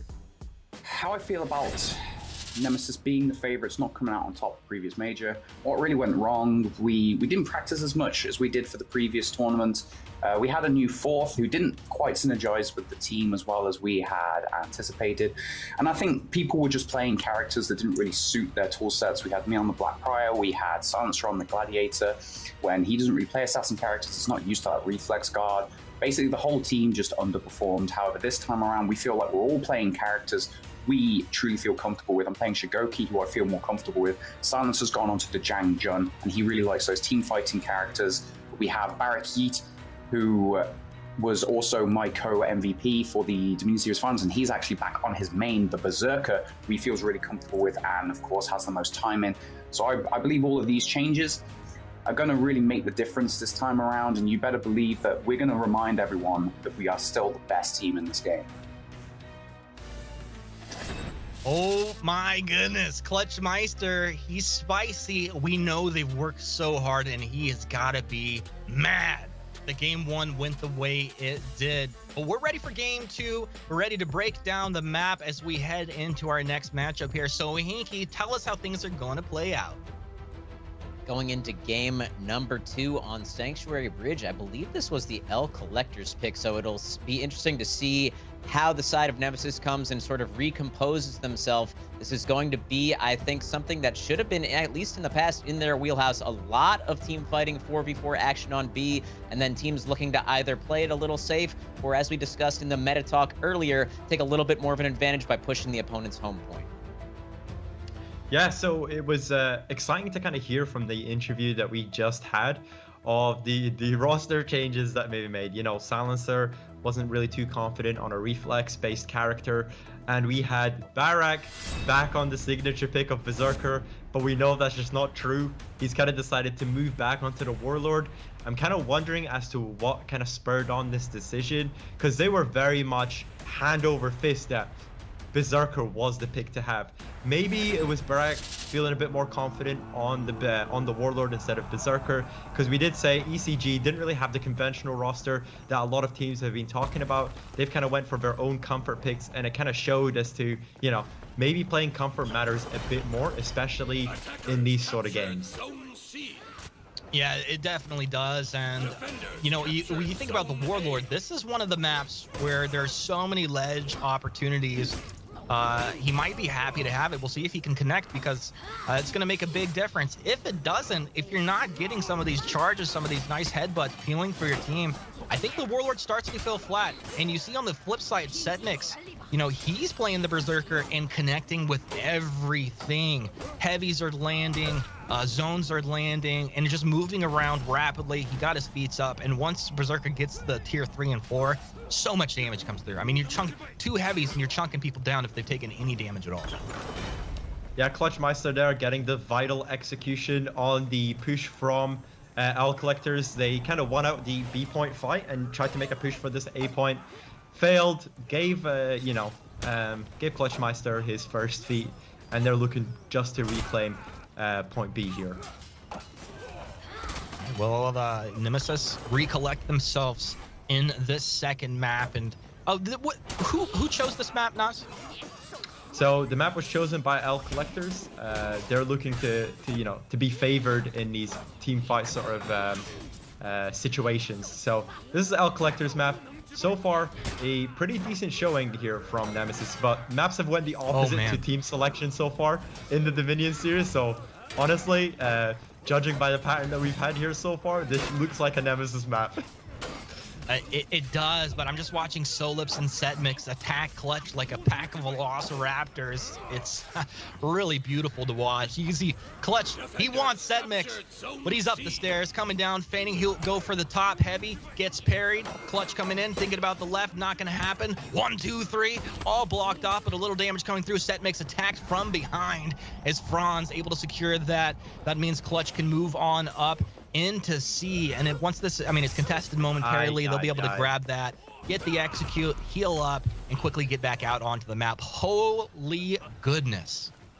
Yo, did you order a snowball, Humanist? Because we have one rolling through here with a 500-point advantage coming in to Nemesis, and L Collectors are just kind of looking lost against this reinvigorated Nemesis in game 2. Yeah, I mean, they've done everything they needed to do. Early on, I think that execution from Clutch that you called out gave them that moment where they could, you know, use the advantage of numbers on this small map. They got control and they won the next fight. So that's the snowball right there. Can Nemesis hold on to it? Looking pretty good for them right now. Pretty good. Silencer finds himself opponent under the stairs here. And this is a little bit of a choke point. Gets awkward, Warlord. He gets the crash, knocking him back up the stairs, and he'll go ahead and retreat back towards the C point. Revenge almost triggered off, and maybe will momentarily. Solips and Setmix once again on Franz. Set Mix switches around. He wants to peel Clutch off of here and over here. And what a great fight. You see these guys switching targets, target swapping, peeling for their allies. It's just a thing of beauty. I love this Dominion series, and Clutch will watch from his angle as he tries to take a big swing right through the choke point there. Everybody's dropping low. I just be throwing zones, going crazy. We're in here. Revenge now triggered off here and knock it onto his back, even though Revenge triggered off again for Solips. Everybody's going low. They want to get the kills, but trying to get the kills are triggering the Revenge as well. Look at, there's two Clutch Solips. He's able to take down Barrick. Everybody's low. I can't believe it. If I had a fire flask, I'd throw one right now. Clutch gives him the old uppercut-a-roo, pulls back from the bow and arrow, and hello! Clutch Meister flexing on everybody over here. But suddenly, Clutch, he says, I met my match and it's Set Mix. Let me readjust your spine. Send you up against the wall over here, Franz. What you gonna do? Can you help out your buddy? They've done enough work where they just really stalled this game out. It looks like B was capped by L Collectors, but in the meantime, Totemind and company finally get out and take advantage over C, pushing Nemesis back and giving them just a small window where they can try to collect themselves and move forward here. That is so sad. We saw such a performance there, stalling up the point as long as possible from Nemesis, but critical error was made by Franz, dodging in front of Clutchmeister's bow. I will tell you one thing, Clutchmeister would not be too happy that a sniper rifle missile across the screen did not land there. Hiren trying to see what they can do here, clearing out the B point, but already Clutchmeister once again looking for this back cap. This guy loves stalling a point. He loves getting these anti-gank compilations, and he finally popping that tier 4 gets Hiren, looking to finish off Set Mix Wizard. He's in a dire point, gets the revenge, tries to do what he can. Heavy's being thrown out left, right, and center by both teams here. Not caring about, oh, beautiful parry there from France to get the Heavy into the executed, not interrupted, and wow, it is completely dire here. 800-point lead by Nemesis Esports, and they have come back swinging, Humanist. I mean, they came back swinging not only their weapons, but it looked like their opponent's weapons as well. We got eyes on Totemind, but this is a 2 versus 4, and just should be a matter of time. We'll see Shigoki showing off that speed. Totemind, he's gonna just rotate around to show us maybe the new strat. Oh! Bang the drums! The minions have spawned. Here we go. I mean, Nemesis have got this game in the bag. They just got to wrap it up, find their last kill, and it looks like Toadie's gonna be chopped on down here if they can get that one, maybe one of these heavies to attack. Okay, Totemind, play. He's Nemesis, trying. He's running. Really good. Look, he saw. Drop the game. Okay. Cuts so off his own teammates. Very good play there from Nemesis. Totemind looking for this back cap. An absolute warrior 1v4 machine. It's coming through. Only one feet unlocked. Barak pulling up, going for the crash and charge. Misses. Totemind. Okay, roly-poly. Decides to jump down, going to that B point. Cutting back to Totemind. He's giving him a run for their money here. Oh, okay. Baraki trying to catch up, isn't being able to. We're watching the newest episode of Tom and Jerry. Cue the Benny Hill theme song right here. Look at the speed. I mean, look at this grace, this elegance coming out from the Shigoki. Not realizing that the game is very much over. This guy's running in circles. He's trying to have that post-game chat in the game. He's trying to use as much of the time he has they're of talking this about game. strategy for game 3. That's what's happening, Exactly. right? They're like, look, we need to get rid of this toxicity right now. Okay, vent your anger. We need to go into game 3 with clear mental. I'll take them around the map, and I'll see how far I can get them running and chasing me. Totemind, guard break. Death from above. Silencer will clean up Totemind. Rest in peace, That's Totemind. game 2 to Nemesis. Tying this up 1-1 and putting us to game 3. It's exactly what we wanted to see, right? You know, you come into this, you know, both of these teams very evenly matched. Where was L Collectors? I did not see the team that I saw in game 1. Solips fumbling the bag, Setmix didn't unlock 1 tier until like maybe 700 point deficit. You know, Topemind not being able to do much on this Shogo pick, and even Haran, you know, showed a very convincing game 1, wasn't able to pop off at all in this game 2. Nemesis just grabbing them by the throat and strangling all of the life out of from L Collectors in that game 2.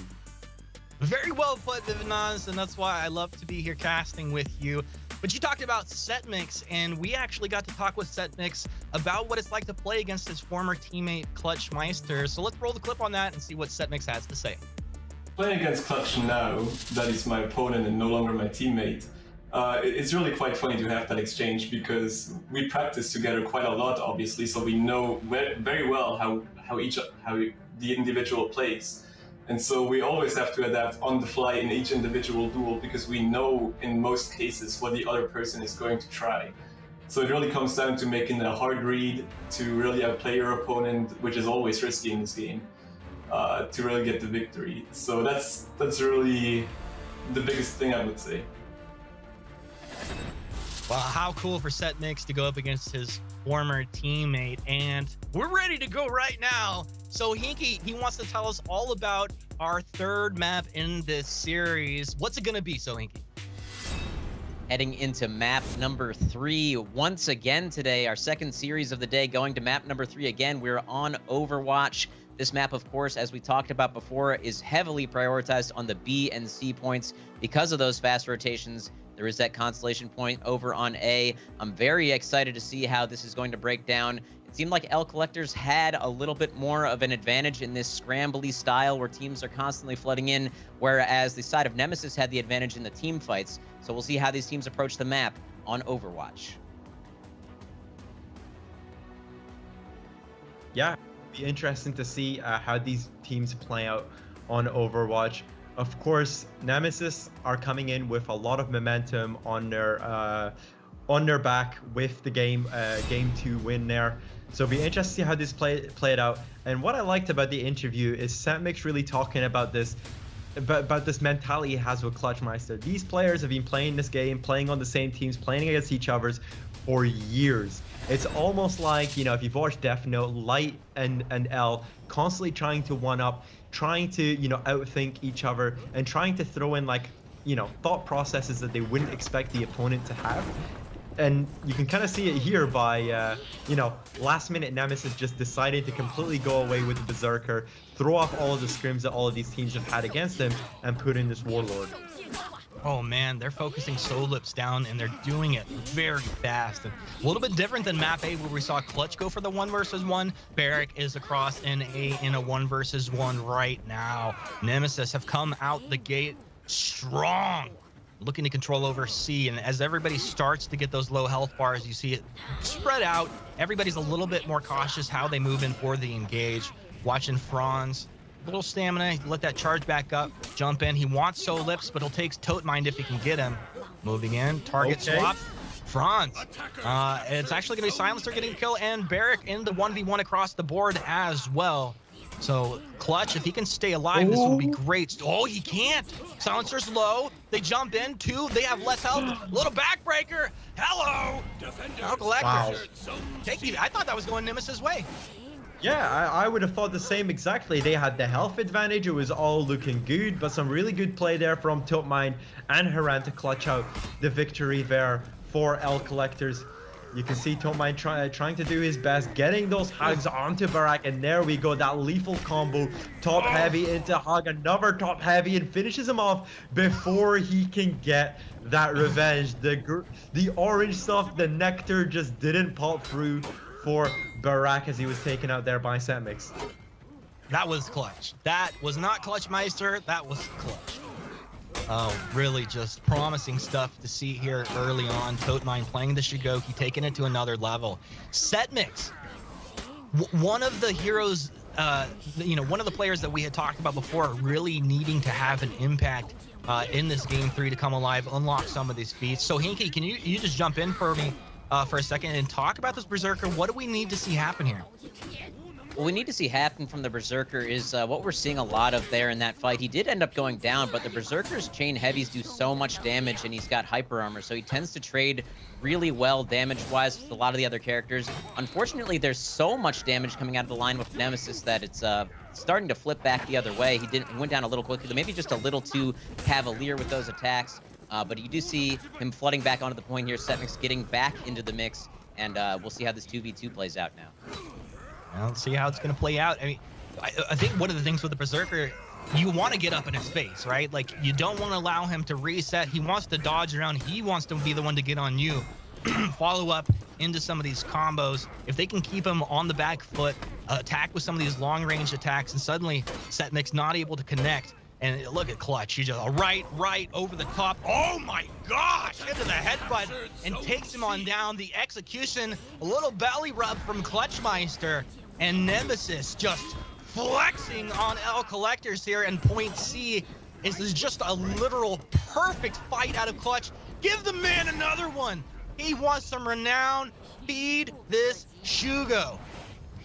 Yeah, this Shigo is getting extremely fat from the side of Nemesis. You know, game one did not go to plan for Nemesis at all. They probably felt that they had a lot more to show, and it's kind of just fallen apart here for L Collectors on this map. They were looking pretty strong going into, you know, game two, kind of whittled down, and as I said, momentum plays such a big part when it comes to these BO3s. Long execute there on Solip, Silencer getting the kill, and all of a sudden it is looking completely critical for L Collectors.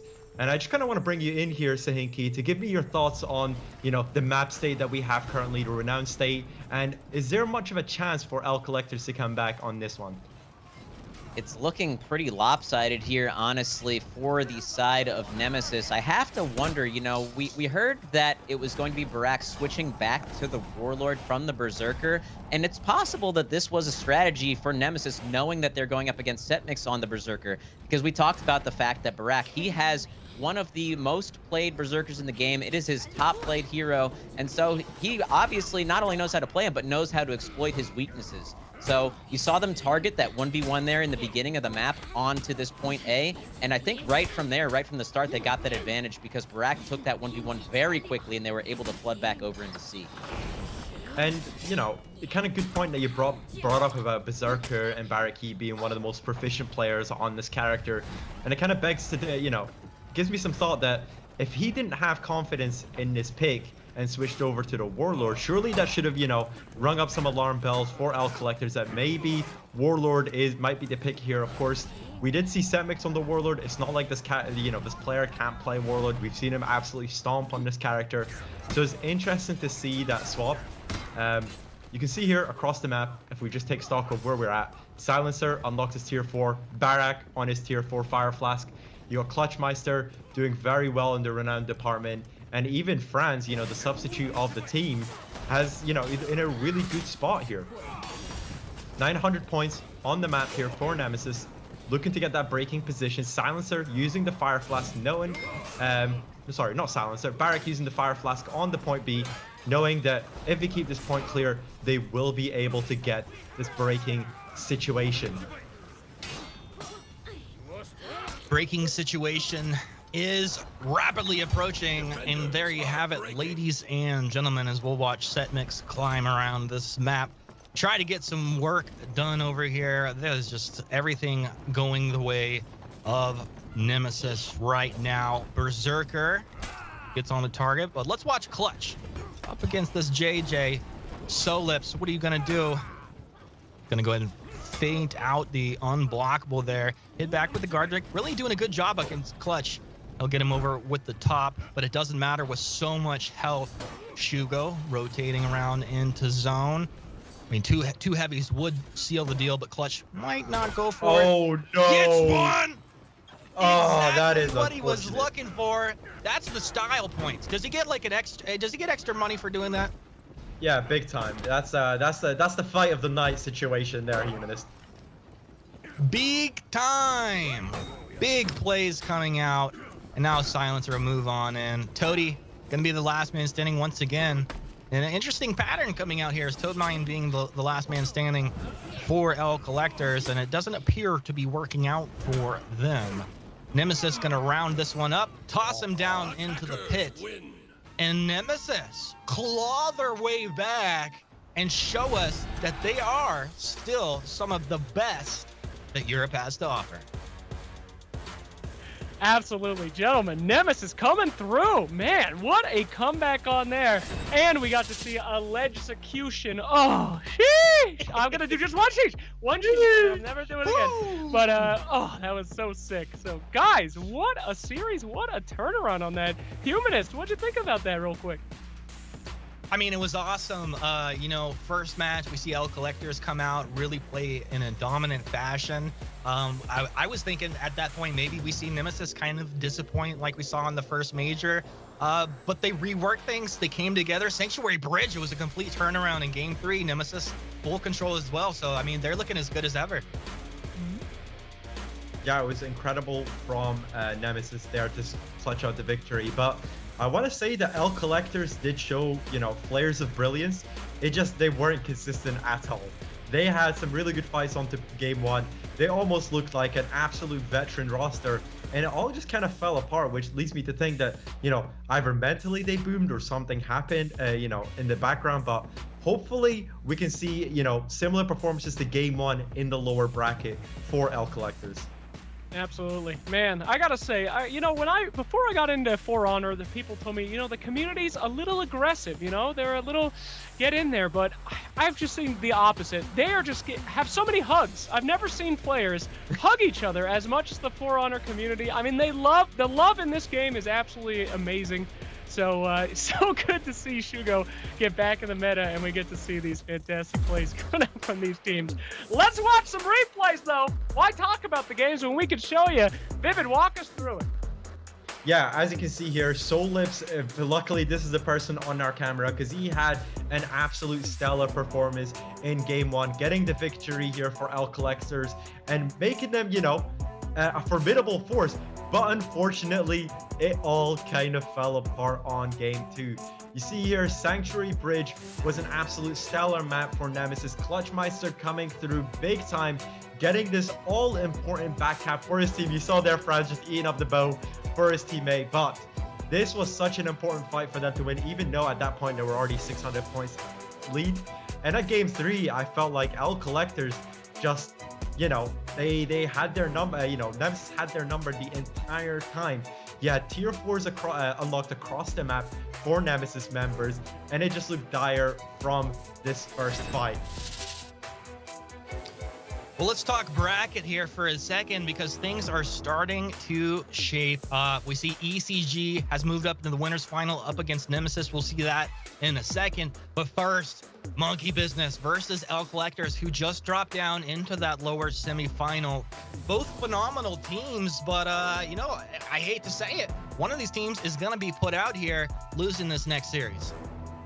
Ooh, that is true, my friends. And they are fighting for not only honor, but they're fighting to see who can get a part of that big old prize pool. We're about to find out who's going to be getting that 4th place prize pool pretty quick here in an elimination match, as we are going to see the other teams, though, move along. So again, that is 8K for the entire tournament, separated into 4,000 per region. First place getting that 2,000, and soon enough, we'll be seeing who walks home with 400.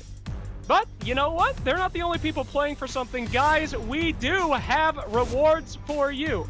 Now, don't forget, you need to be on the Twitch chat extension and answering things right. Guys, people tell me I'm not a good player, I'm not a good multitasker. Do you know how hard it is to host a tournament and get the answers right at the same time while you're live on panel? I'll tell you, it's not easy. I'm also playing Dominion myself right now. I hope you guys don't notice this. But we will go ahead and show you what these look like from in-game as well. Boys, fashion show time. Oh, Tanvi, look at him. Oh! Well, here you can see the fall Tiana fashion looking beautiful. 2021. Really, it's the colors of the season popping out here, Slacks. And not only the design, but just a nice pattern, and really it just jumps out at the eye. Yeah, it's a beautiful pattern. But for me, this tier 4 Warmonger, sadly not in the meta. But what is in the meta, the fashion meta, is this beautiful symbol with this pattern.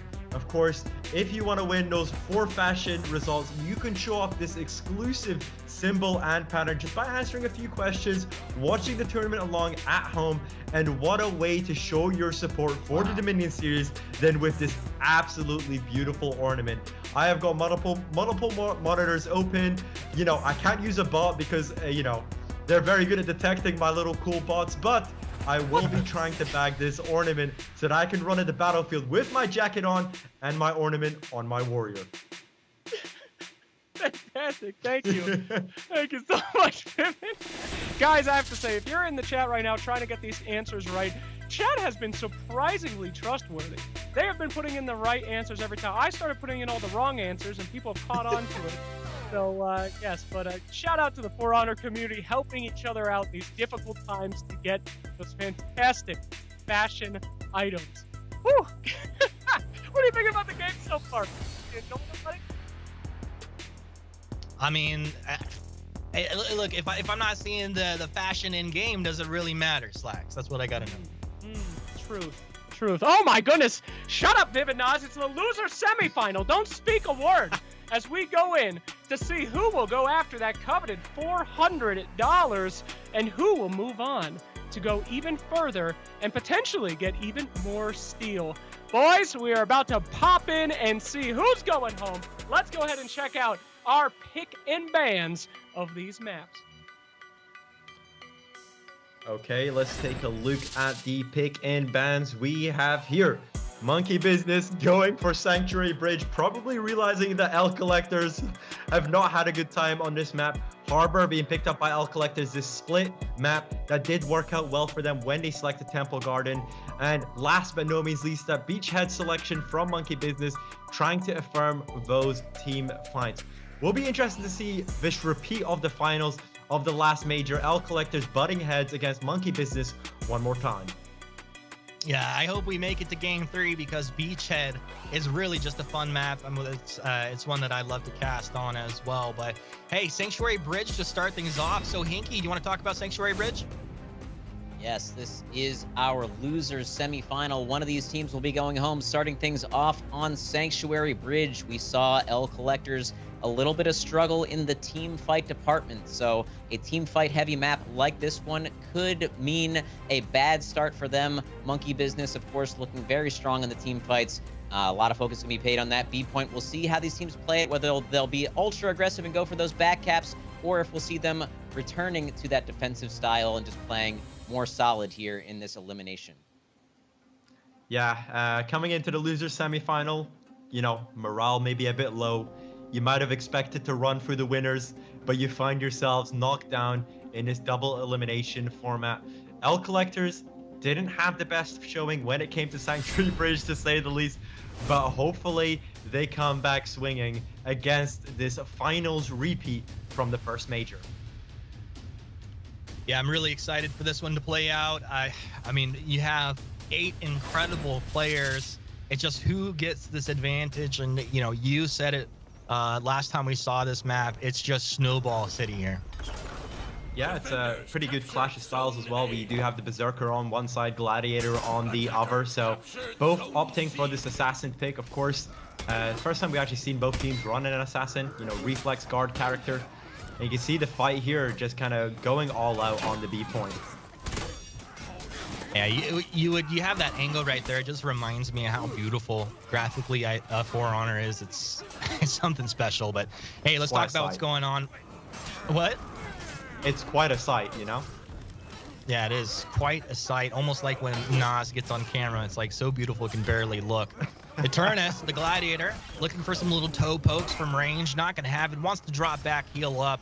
Maybe going to get chased. Setmix thinks about it, but will go ahead and drop back with his teammates as well. I thought maybe someone was back on C. They're not quite there, but they do all want to heal up and reset onto B. Okay, very good start here from L Collectors. Did win out on that point B fight. Didn't take out as many members, but they did force the retreat onto their home point. Haren finds themselves in a tricky situation. 2v1 versus Darrow and Eternus, the two gankers of the team. Gets the skewer into that top heavy, and Heren, oof. That's a very, very well-placed name there for the situation that they find themselves in. Eternus is trying to see what they can do. Solibs there just canceling that GB attempt. Gets top heavy there by nature. Eternus is doing such a great job with his teammates here. He'll go ahead and get himself a skewer. Damn it. Okay! Oh! Let's go!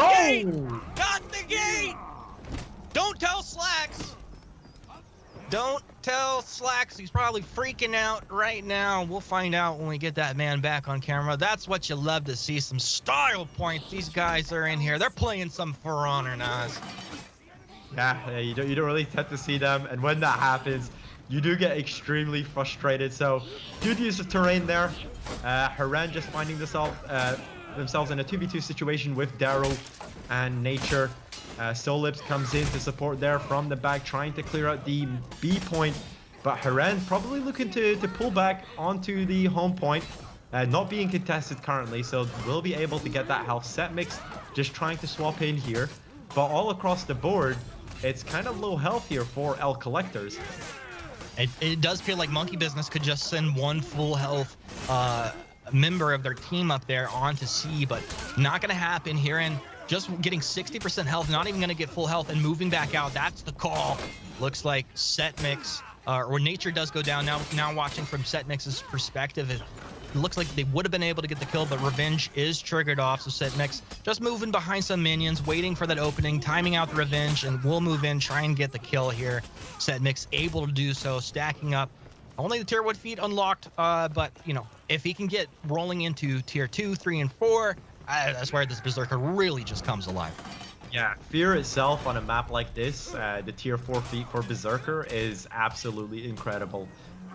We saw its potency when it came to the Temple Guarded map against Nemesis, how much damage was dropped by himself and Solibs comboing onto either Clutchmeister, Barak, or Silencer. Yeah, it's quite a sight for sore eyes, so hopefully we can get that tier feat unlocked as soon as possible to offer up as much damage for the team. Topemind and Solibs comboing there extremely well on Eternus. Eternus just finding themselves in a tricky situation, trying to pull back as quickly as possible. Harmony trying to peel, but just gets cut off there by Solibs.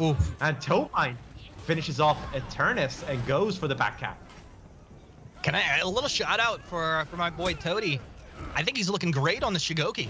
Really, every time we seem to tune in, Totes really getting work done, clutching out some major plays in 2v1s and 1v1s. Yeah, Topemind's been playing really well for his team here. Of course, was a Centurion as part of Pickup Truck and kind of find himself, plays pretty well into the ganking characters, and, his ganking on Shigoki has been exceptional today. Solibs healing and boosting A. C is contested. This gives a nice point advantage over to L Collectors as Eternus able to take down Set Mix. He'll respawn in a couple of seconds here. Over on to C, still contested. Heroes begin to flood in. Monkey Business, what are you gonna get done here? And you see Eternus wants to jump in, but every time Topemind he's meat shielding and blocking. So it's just really good job once again. Goes for the headbutt, not gonna make it. Is low on stamina as well. Hey. Everybody low on health, and looks like Heron able to clean up a kill on Eternus. Yeah, Heron, very well played. Managed to get the kill on Eternus. Topemind just popped Juggernaut, just ran out as I said that. Daryl in this 1v1 goes for the light, tries to follow up with the Whiffed Heavy. Successful parry into the zone, tries to get the headbutt, unsuccessful there for 4 in Daru. Set Mix and Topemind in a 2v1 situation. Gets the hug from the zone. Very well played into the top. Unblockable heavy to grant him the kill and the execute. Hold up, medium length execute. Not the longest and not the shortest there for Berserker. Clears out the home point finally. We had a little good switcheroo there between the home points for both teams, but the states of the map looking pretty, back to normal here. Love to see it when the top heavy comes through for a Berserker and is able to seal up the kill and unlock the feed. It's just like such a juicy moment. Bear Trap available to provide a little bit more of a nuisance. as they rotate, maybe, you know, he's going to drop it on the stairs, or you can just get into one of these sloppy fights right around B, and that's always fun to drop that down too, because, you know, someone moves forward looking for a poke, they get caught, and then you can just follow up. Yeah, and I just kind of want to point out the L Collectors are actually having a really good game on Sanctuary Bridge. You know, to be fair, I don't think how you could have a worse game compared to the game that they had on Sanctuary Bridge. But so far, you know, they have brought it out to Monkey Business, and you know, have got a slight lead against their opponents here. Watching Harmony, a little bit awkward, wants to get in there. We'll just sit back for the time being as damage rains down from AoE. Tote Mind wants one of these squishy targets, just a little back dodge, and reset. Set Mix jumping on forward, lunging the Berserker. An incredibly mobile hero, fun to play. It's Tote Mind. What's going to happen?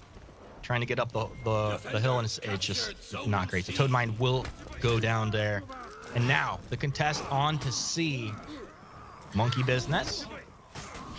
They need to hold this down. If they can do so, they would be able to probably seal the deal on this game in this lower bracket series. It's really important. You don't want to go down 1-0 to start things off here. Exactly. It is a lot of back and forth here. We're just kind of focusing up on Nature, trying to stall out as long as possible. Solip gets a nice guard break into that top heavy. He is out of stamina, so is just kind of falling back. Setmix trying to do what he can. Hiren gets the execute onto Nature, doesn't quite finish it off. Solips ganging up on Darrow here. Of course, this is where we see the potency of this Shigoki pick. He'll most likely look for some target swaps. He'll most likely look to stall at the point as long as possible. You saw it there. Target swapped ahead, but didn't quite land there in that situation. Gets the parry into the light attack, but there you go.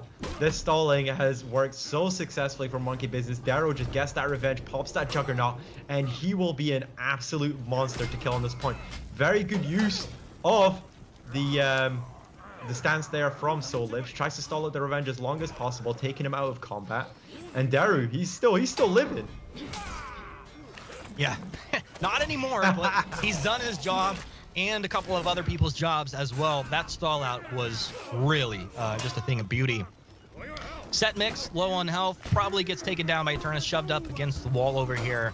They do get the execute out, and there's a window. There is a way that L Collectors do get the kills and can come out of breaking here. They haven't lost anybody just yet, so you got to give them credit for this. I guess it comes down to Nature. That's so unfortunate. Setmix just kind of, you might have not seen it in the background, but he did use his Spear itself to fight Eternus.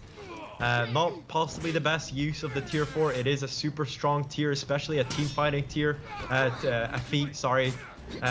Just unfortunate to see that he had to waste it so quickly there. But you can see Solips unlocking his tier 4. Longbow still available for Hiren. And one by one, Monkey Business just looking to get onto the point, but yo buddy, you're double breaking.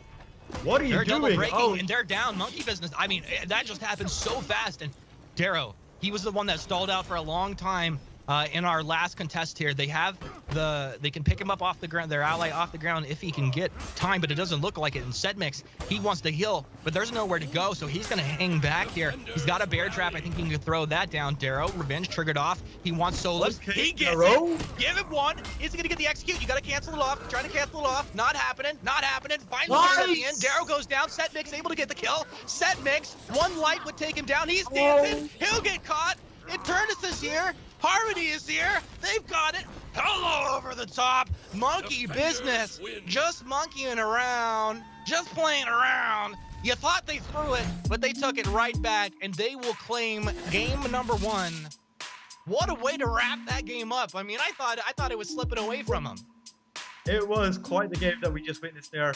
L Collectors, it looked like it was in their hands. It was a double breaking situation. One by one, they went in. Nature was taken out. Darrow, what an absolute stall for this man. He has been absolutely brilliant on his back cap stalls. But what we missed out on the camera there was that they Monkey Business went to capture their back points and then came back non-breaking and just cleaned up L Collectors.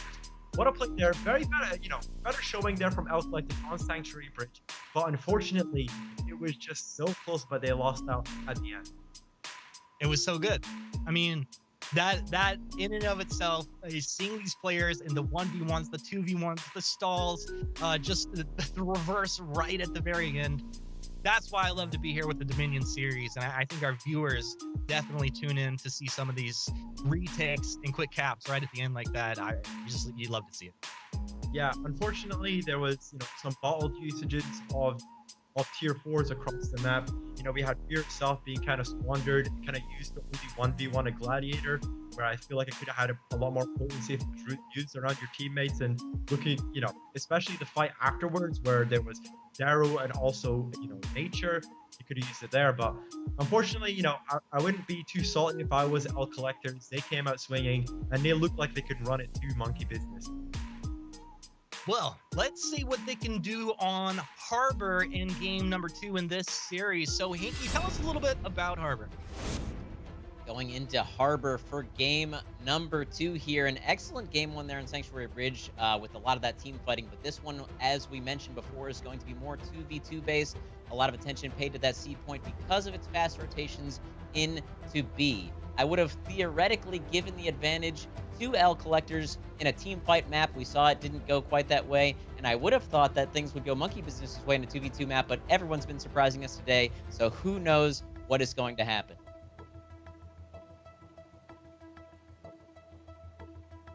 Yeah, so Harbor, Monkey Business didn't quite do a good showing on this map. Nor really did L Collectors, where come to think about it, when notoriously when they have played Harbor in general. So it will be interesting to see how this matchup goes between these two teams. It is game 2. L Collectors find themselves in a back foot, lose one more game, and they are out of the tournament. It doesn't necessarily mean they're out of contention for getting to the finals, but this does set them back by quite a bit. Yeah, no, I think if you're out, you're done. Ubisoft will uninstall the game from your PC. Hardwired. And you're delete. done. All you your never reps get gone. Oh my goodness, that would be the real sauce on the line. A couple bucks and the integrity of your account. But looks like we're having players load on in. It's a very stressful situation to be in. If people have never played competitively, whenever you're in Dominion mode anyway, you always get hyped up. You get a little bit of adrenaline, but when your back is against the wall, when you're about to get eliminated from Dominion series, this is the next level.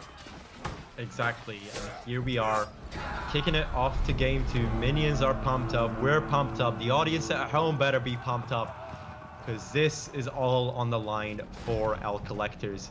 We're seeing the conventional 2v2 split here. Solibs, Totmine splitting off to C, Haren, Setmix going to A, and Monkey Business just deciding to go for this B point and ignoring the side point altogether.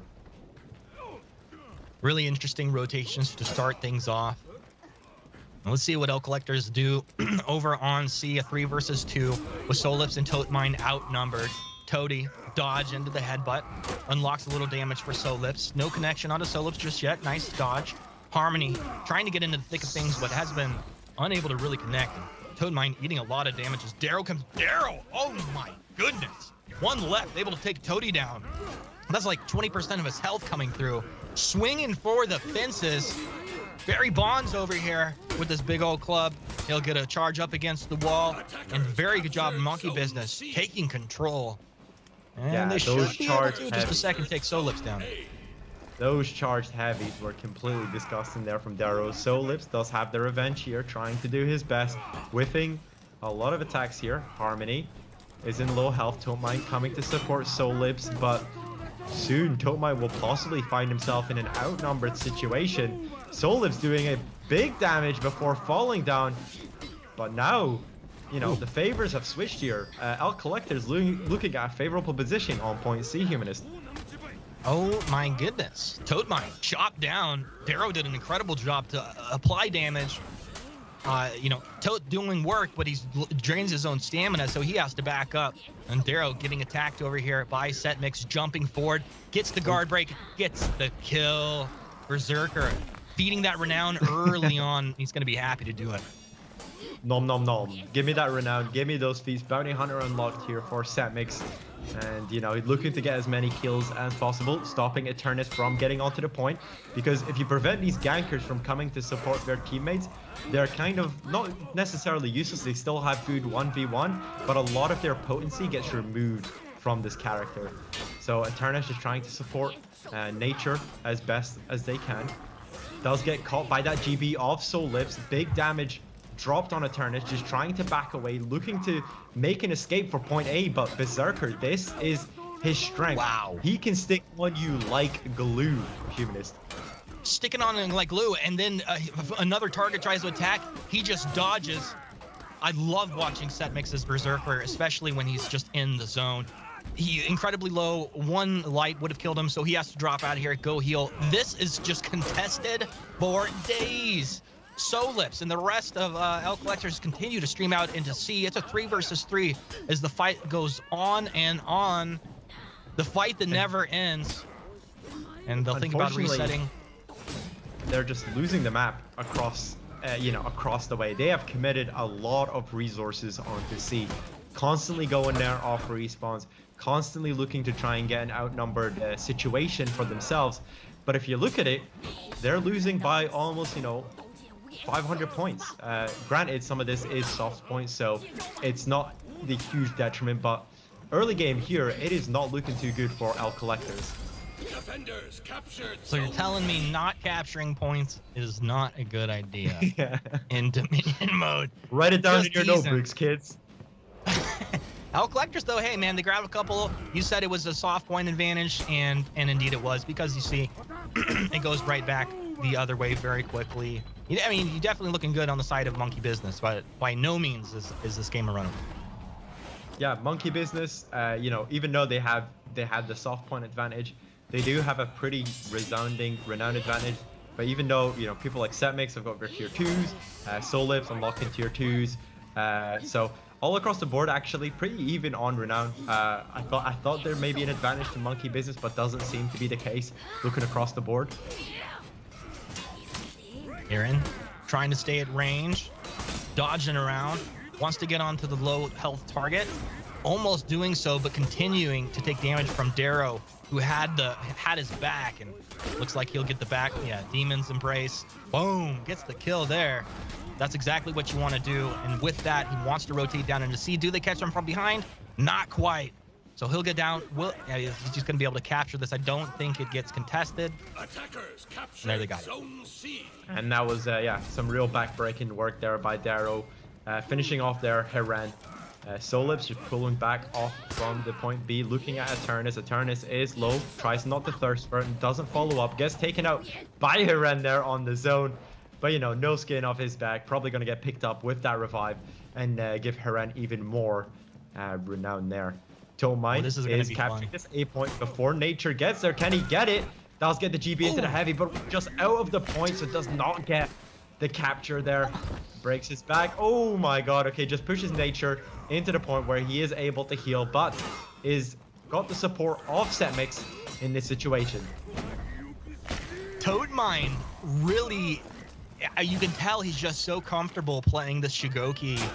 Even in the 1v1, he had not taken any damage. Landed multiple disables, as well as a couple of nice lights and heavies. Toadmine now getting shoved back here as Harmony has made his way up into point A. A B being contested as well, but this is Monkey Business really just handling business. They're about to put L Collectors into breaking in just dominant fashion. There's really been not one moment where Monkey Business allowed any freedom on this map real quick. Yeah, this is strange because it does seem like they have won out quite a lot of fights, especially fights that revolve around Setmix, but the problem is it seems like the macro play of Monkey Business is just so much better. You see, now Eternus, 4 feet on this Gladiator, is going to hit like a truck, especially with Fear itself. Trident can already use, but has that Haymaker, and is able to get some damage on those punches and that, zone wind up. I'd love to bring in Sohinki just for a second, and Sohinki, L Collectors have their back against the wall. What are you telling your team in a moment like this if you got to claw your way back? I think what you gotta tell your team is we really need to close these fights out. You know, they're being a little bit sloppy in their ganks, and the fights are just lasting a little bit too long. But that also is the strength of running an assassin with the Shugoki, is that you can get back to points very quickly that are the fights are very drawn out. I do think that it's honestly, as Naz hit on, a little bit of a macro outplay on the side of Monkey Business, who are really just doing a good job of maintaining control of the map while they're getting back to these extended fights, and that's why you see them with this huge point advantage. That makes sense. So Hinky, thanks once again for coming in and sharing that knowledge with us. And this is a really important fight. This is contest over C, of which El Collector's really fighting, just struggling to capture their home point. Monkey Business just taking everything, and so that's why you've seen them flood over to A, which is slightly uncontested here, and shoved back Eternus, landing all the damage he needs to here, and we'll finally get able to fight back there. Nice parry into a top heavy. We'll feign one out, look for the dodge, guard break, will catch him, gets the counter, guard break back. And this could go either way. Aaron doing a nice job over here. And just gets connected. Toe stab won't be there. Feints out. Okay. Parry, pop over again. Goes for the light. He gets the parry back the other way. And how about just taking one to the chest? Oh, squirm, baby, squirm. That's so unfortunate. Hiren gets taken out there just as their team gets put into breaking. Eternus still in such a good spot, has all of the feats unlocked. Setmix popping that fear itself and making good work of it, taking out Harmony, looking to go for that C capture, deciding to wait for Tote Mine. Trident there gets used by Eternus. Will they pop any more of the feats? Fear itself still available for Eternus, but decides probably best not just to use it in this situation. Tote Mine in critical health, gets the support from his team. Eternus finding themselves in a 1v3 situation. Does get the support finally. Harmony on their way. Nature on his way. Tote Mine incredibly low, looking to pull back. Eternus trying to follow, decides against it, and is looking to drop as much damage onto Setmix, who has the fear itself popped here. Yeah, but Setmix not able to connect while he would have been doing incredible damage. Does not connect. That's one. That's two. Make it three down as Monkey Business flex on the map. And, who do you think is left over here? Little Toadie, little Tom and Jerry himself. Will he be taking them round the ringer on this one? Probably not. Probably feeling a bit disheartened at the performance that was kind of dropped here from El Collectors. They had such a strong showing at the start of against Nemesis. Even when they started playing against Monkey Business, game 1 looked pretty good. Start of game 2 looked a bit ropey, but they did come back in the mid game. But unfortunately, top heavies galore here from Monkey Business as they take out El Collectors from the major. Wow. Monkey Business, our point leader, flexing on El Collectors in a dominating fashion. They'll take the series in a clean sweep. Monkey Business looking real good here. Wow, I can't believe it, guys. El Collectors, they are not collecting anything besides the $400 that they get for being bowed out there, but what an unexpected series, guys. I thought that El Collectors had a little bit more in the tank there, Humanist. Yeah, I did too. I mean, I expected this would be a 3-game series. A lot of these teams are very evenly matched up, and they could go either way. But right there, Monkey Business showed us why they are our point leader. I think they put it all together there. I mean, that's just what I was seeing. Yeah, and I would like to... I'm sorry, Vivid, but I would like to bring on Sohinky for a moment. These were your favorites to win. As always, they're Sohinky, so good to have you back here. Our first eliminated. I appreciate you bringing me into the broadcast at this moment. It seems that I am the one who is doing the caster's curse today. Might have to adjust my picks in the NA portion. Sorry to El Collectors for cursing you. I apologize, Setmix. They looked really promising with that Berserker pick. I think a lot of their team fights, when they did get to team fight, were going really well. But unfortunately, when the fights broke down and things became a little more scrambly, that Gladiator really showed his strength over the Berserker in those outnumbered situations. So, I think that was really the difference. For sure, for sure. Don't worry, Sohinki. I thought that they would do pretty well myself. But let's go ahead and take a look at that series with some replay clips. Vivid, why don't you walk us through this match? All right, game one looked like a strong start here from L Collectors. Played way better on Sanctuary Bridge than they did on their Nemesis matchup. Unfortunately, Eternus has just kind of had to get a few great games, comboing so well against each other. And there we go. The little cage attack there, you would have liked that one, Slacks. And on to game two. Unfortunately, it was just a breakdown in macro play. We kind of said it on the broadcast when the games were going on, but unfortunately, it felt like even the fights they were taking, L Collectors might have won up here and there, especially fights around set mix. This guy played really well in game two, but unfortunately, Monkey Business just had their number and were constantly at a point advantage at all points of the game.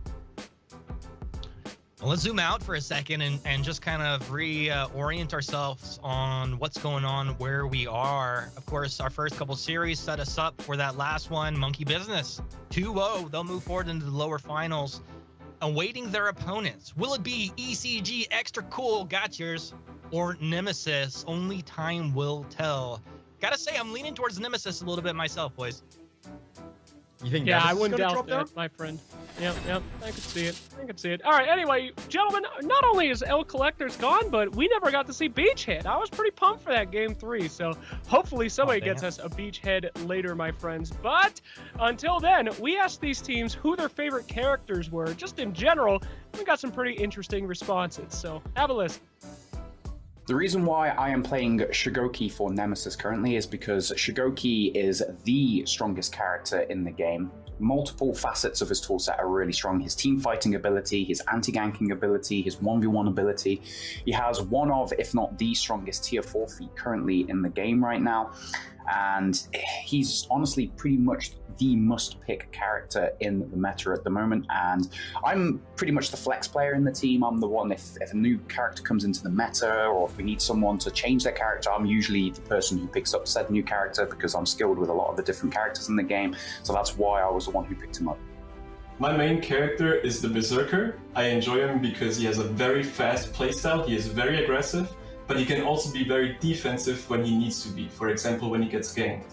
So he's a really good all-around character, also has really good chase, and it just suits my playstyle the most when I can be aggressive and really pressure my opponents into making a mistake. Yep, a sad goodbye to set mix, but we must move on because it is time for our winners final coming up here, my friends. Winner of this will go to the grand finals, and the loser will head down to the lower bracket. It is about time to see those picks and bans of the map. Let's go, Beachhead, please take it away. Let's take a looky. Unfortunately, Beachhead is not in sight here, Slack. Sorry about that, but Nemesis opting for that Temple Garden was a good map for this team. We did see some unorthodox plays when ECG did play on Temple Garden, that different rotation. Overwatch, ECG favoring this split map sort of play style when it comes to Overwatch, and if it gets to game 3, Nemesis do fancy themselves as a little bit of a destruction on Harbor. But honestly, these picks have been kind of going against each teams that have selected them, so hopefully we get to see a bit more stable performances on teams' preferred picks. Yeah, I mean, I don't care what map we play, I just want to see these teams get into it. We got Temple Garden and Sohinki ready to break it down. Heading into our winners final match today between Nemesis and Extra Cool Gotchers, starting out here on Temple Garden. This, of course, is a 2v2 focused map with a lot of pressure being put on that C point. However, we have seen teams play this a bit differently. Nemesis and ECG both have shown very good prowess in their team fights. It'll be interesting to see who gets ahead of the other team on this more of a scrambly map. Yeah, it will be interesting to see how Temple Garden goes down, especially with the convention of throwing 3 people C. Absolutely. Woo! I'm rich! I just got the question right for the viewership rewards. I am swimming in it, boys, and you can be too. You just get that Twitch extension, answer the questions correctly to get some boosts and to get yourself that sweet ornament. Just by watching, though, if you don't feel like doing some Q&As, you get points as well. I'm really crushing it, guys, but I'm purposely getting some wrong so people don't realize that I'm playing at the same time as hosting. Please don't tell anybody, as we are getting ready for this winner's match. Boys, I'm feeling it right now. This is extra cool gotchas. These guys that are kind of the new kids on the block, but they did exceptionally well, and then they're going against pretty much everybody's favorite to win on Nemesis. Humanist, I want some predictions, baby. I want to hold you to this. Vivid, don't say anything. I don't want that team to lose. But Humanist, you're the only one. Yeah, I mean, you know, as the in-game expert, you know, I'll bring my analysis and just say that the new kids on the block are about to get wrecked. They're about to get destroyed as Nemesis rises up to 2-0 these fools. And Nemesis will move forward. Slacks. It's the way it's going to be. I feel so bad for this team. They just got casters cursed so bad. All right, Vivid, hit me up. Let's see if you can break your literally never right streak. Look, okay? I am going to stick true to my original prediction at the start of the post-show. And I will, sorry, the pre-show, not the post-show. We're not there just yet. But basically, it'll be the same. It'll be the same anyway. It will still be Nemesis. We'll be talking about the Crown Victor's Nemesis coming back on that redemption arc. And yeah, like a phoenix rising from the ashes, they'll come back strong and they'll clutch out this major. All right, well, we'll see how it goes, guys. We are about to jump into this game and see the hero picks, and here they are. Gentlemen, talk to me about it. What are you thinking? I'm thinking I am ready to see this in action. We got some Warlord here, Slacks. I know you love to see it as a little Warlord spammer yourself, you little flute player. It's just gonna be fun. Nas, what do you think? Yeah, I'm excited to see, of course, ECG opting not to run this Shigoki matchup. These teams are very similar apart from, you know, let's switch out the Gladiator and the Shigoki. Will be interesting to see which ganker prevails. I think this is like a good matchup to see, you know, do you prefer the Shigoki in this ganking with his hug that he can offer a lot of support? Or do you still prefer the Gladiator even though the nerfs kind of hit him hard when it comes to the Skewer and the revenge gain on the Skewer? Well, we're ready to move on forward. And I think Clutch is starting to come alive, you know, and that's the reason, one of the main reasons I'm leaning over towards Nemesis. Of course, they're just a great squad all around. You see Cares there. He was playing under France Bonaparte earlier. Also doing a really good job, I think, synergizing with Nemesis. ECG, no slouches on the other side. They don't bring the Shigoki to the table, sticking to their guns. This is what it's all about. Dominion series at its finest. Yeah, unfortunately, obviously, What Cares had a bit of an oopsie when it came to maybe internet or scheduling for the first series that we had, but is fortunately able to join his team and create the full Nemesis roster. This obviously eliminates, you know, we were playing with a sub. Now you have your full roster. Let's see how it looks coming into Series 2. You find yourself in a winner's final. Now I got my whole team. Oh, let's go. Clutch headed up to A for the 1v1 against Baron. That's what it's all about. 3 versus 3. Blood will spill on point C. Let's see if one of these guys can get an early execution. Oh, this is disastrous. 2 ledge kills coming out from Nemesis on ECG to start off the game. This is completely terrible.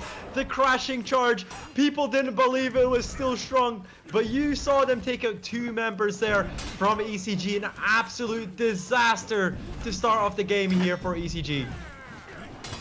That was more than they could have asked for. It was like 1-2. Unbelievable. That's exactly how you want to start if you can. And now take control to snowball off of it. Let's watch Cares. It's great to see Cares now in here joining into Nemesis as they look to take on ECG. One more will drop over here. Nemesis rounding up. They're going to shove him back. Revenge is procced. Cares on his back. Takes some nice damage over the top, but still doing just fine. They'll juggle the damage. Our Cares can stay at range. He'll be able to get the kill. I think that was Cares that got it. Yeah, he's able to take floor down there. So that's C over to Nemesis, and you imagine they just spill out from here and take control over this map. Yeah, that was really well played.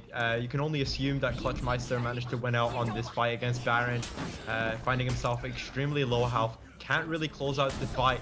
This isn't really good. You've lost 2 members now trying to hold this point, and you've kind of failed at it. Luckily, your team has captured C and B, so not, maybe not commiserations, but not ideal there for Clutchmeister, as he does have to wait for that respawn.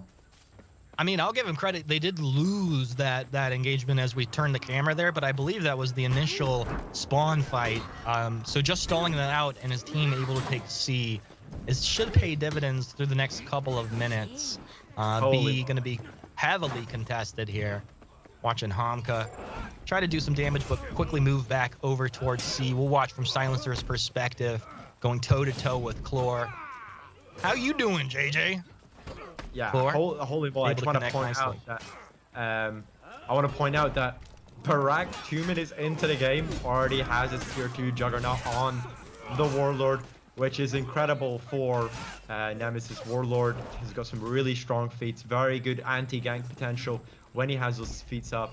You can see here Moki just kind of struggling, only unlocking Rush so far. 1v1 Warlord, we love to see these mirrors. What Cares comes in to support, gets that full damaged heavy across. Dodge successful there for Moki, but the follow-up on What Cares by that dodge heavy does finish him off. Opposite against the execution, just decides to clear out point B. Yeah, I mean, they get the kill. They're pushed forward with the minions, and with ally flooding in, that gives a player advantage into B, so they can really pick, or Nemesis can really pick exactly where they want to rotate.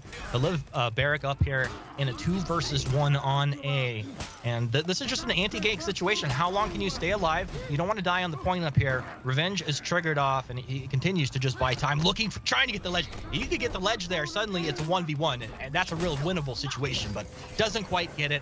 Barrack will go down, and it's a moment for ECG to collect themselves. They get the execute. See what they can do with it on the map. Yeah, opting to use that quick execute, didn't need the health. They needed to add on to the respawn timer and look to move as quickly as possible to support his teammates onto B. Decides, Hamka kind of sees that there was a lot of enemies onto B, was going to opt away from it, but saw that the JJ there just decided to pull back and looking to clear point B. Team fight going across on point C. Hugs coming across there from Clutchmeister. Mistimes that on the tag on Baron here. Trying to do their best. Ledge kill. What? Okay.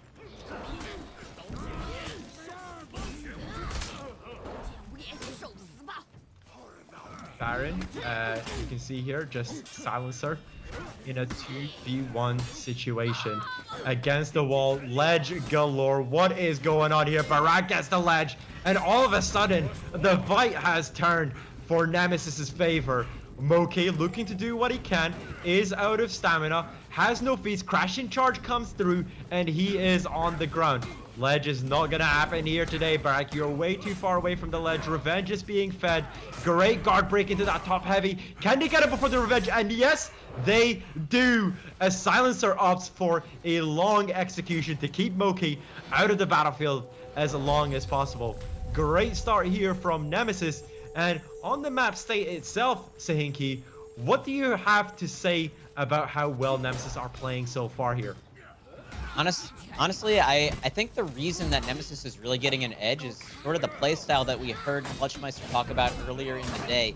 They win these decisive fights, and then they all like, instead of going back and trying to just heal up on their home point, are deciding to play more aggressive, but they're doing it in a really smart way. You saw Barak up there in a 1v3 scenario on A, just holding out in that anti-gank scenario, not necessarily trying to get the point or survive, but rather just trying to survive long enough to be able to block that point gain from them. So really interesting way that they're playing this, kind of sacrificing a player sometimes just to deny points, and it's really working out for them. You see, even though the fights are relatively even, Nemesis has a gigantic point lead.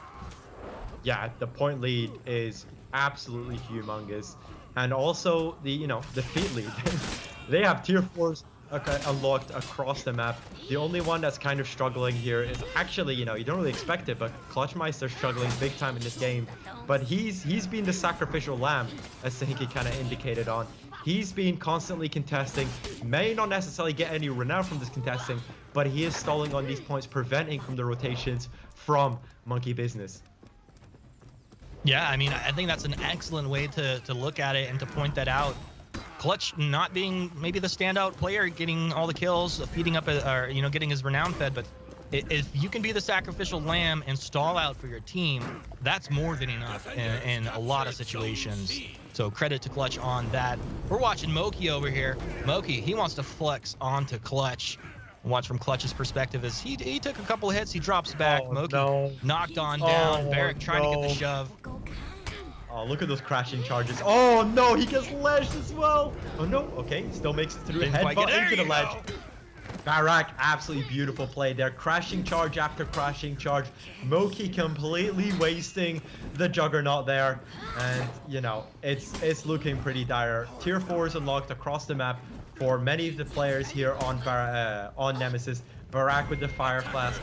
Phalanx coming out on the JJ for Silencer. And it is looking like a good spot here for Nemesis. Yeah, it's panic time right now for ECG. You can see they're kind of panic flooding into A over here because they know they're about to go into breaking. They want to stop Nemesis from healing up.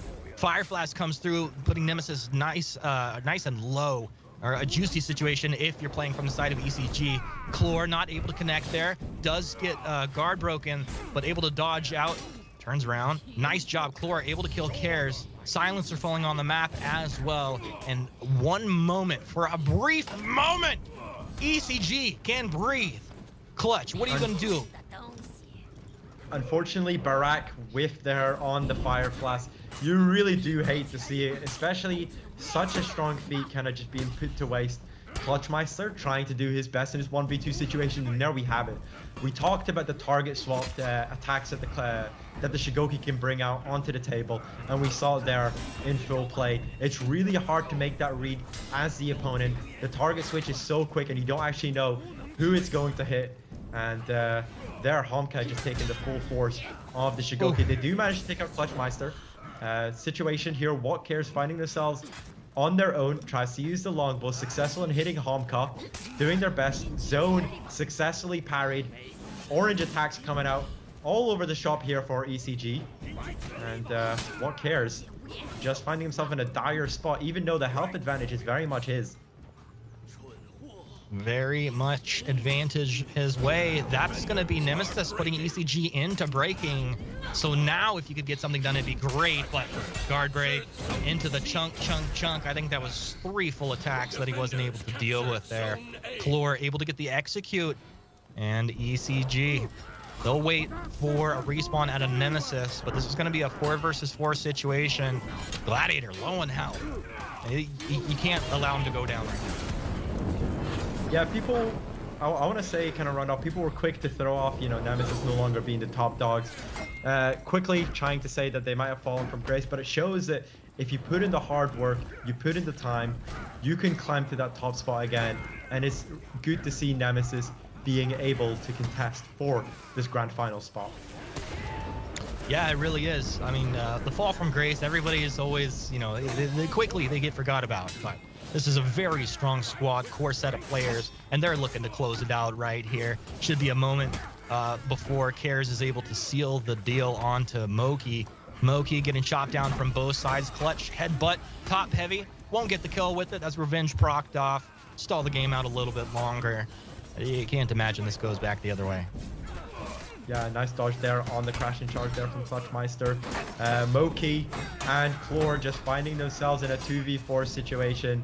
They know it. The audience at home know it. We know it. This is very much looking like a Nemesis win, but actually, the stalling's been pretty good so far. Moki gets taken out there by his own unblockable.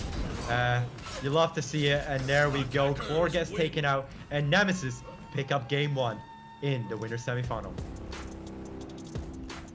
Woo! Nemesis taking game 1 here, and I gotta say, they look pretty strong doing it, Nas. So maybe just starting to hit their stride. Maybe it's just a number of factors coming together. Maybe ECG just kind of made some misplays. We'll find out moving forward, but they look Nemesis looked really good. Yeah, it was just unfortunate. We saw the start was pretty diabolical there from ECG. Probably not the start that you want. Getting 2 members ledge, giving the, the Warlord his tier 2 so quickly into the game, and giving so much renown in the process. Probably didn't help them out in the situations, and Clutchmeister pulling off a stalling masterclass up at A point. Well, Nas, I mean, we could talk about that. Just for a second, there are some big meta changes here, and I think it'd be worth talking about it briefly if you could break it down for folks. Yeah, as we said, we've kind of seen this pick rise to dominance. Shigoki, easily one of the best characters in the game, and we kind of saw as to why he may be so good. One thing I want to touch on is the target swapped heavies. They are so hard to read from the opponents, and you saw it being utilized there to absolute perfection from Clutchmeister. Zanhu brings a lot onto the battlefield. That zone has some incredible range, kind of taking the spot there from Nabushi as one of the better team fighters on a roster. Janjun, we saw that Sifu stance into that unblockable heavy. It's so wide. The feats that he brings onto the battlefield, especially when comboed with a Warlord. Phalanx brings a lot of utility onto the team, and all of the unique feats from JJ are super strong and super meta right now. Thanks for talking us through that, Nas. But we got Overwatch for our next match, and Sohinki's ready to tell us all about how this is going to play out. Heading into game number 2 here on Overwatch. This, of course, is a map that is very heavily focused around the middle, with that C point being the focal point with the fast rotations into mid. Very similar to the map that we just played, so it'll be interesting to see how these teams approach it. I believe there's going to be a lot of focus on C, but Nemesis, of course, has shown that they are willing to overextend just a little bit and maybe send a player over as a sacrificial lamb onto that constellation point to try and block the enemy team from gaining anything. Well, let's see. Will they gain anything, or they take everything? Who will be the player to rotate over onto that A point? It's kind of always up in the air and question, and I think it brings a bit of a wild card to this second map here. Nas, what are your thoughts? Yeah, you always want your fastest characters to rotate. So looking at both of these teams, I probably expect Clutchmeister and Baron to be those people once again to have that fight on point A.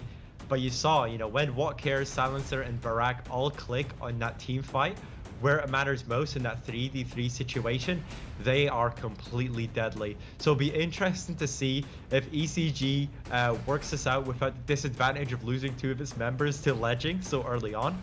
So I'm excited to see this early fight.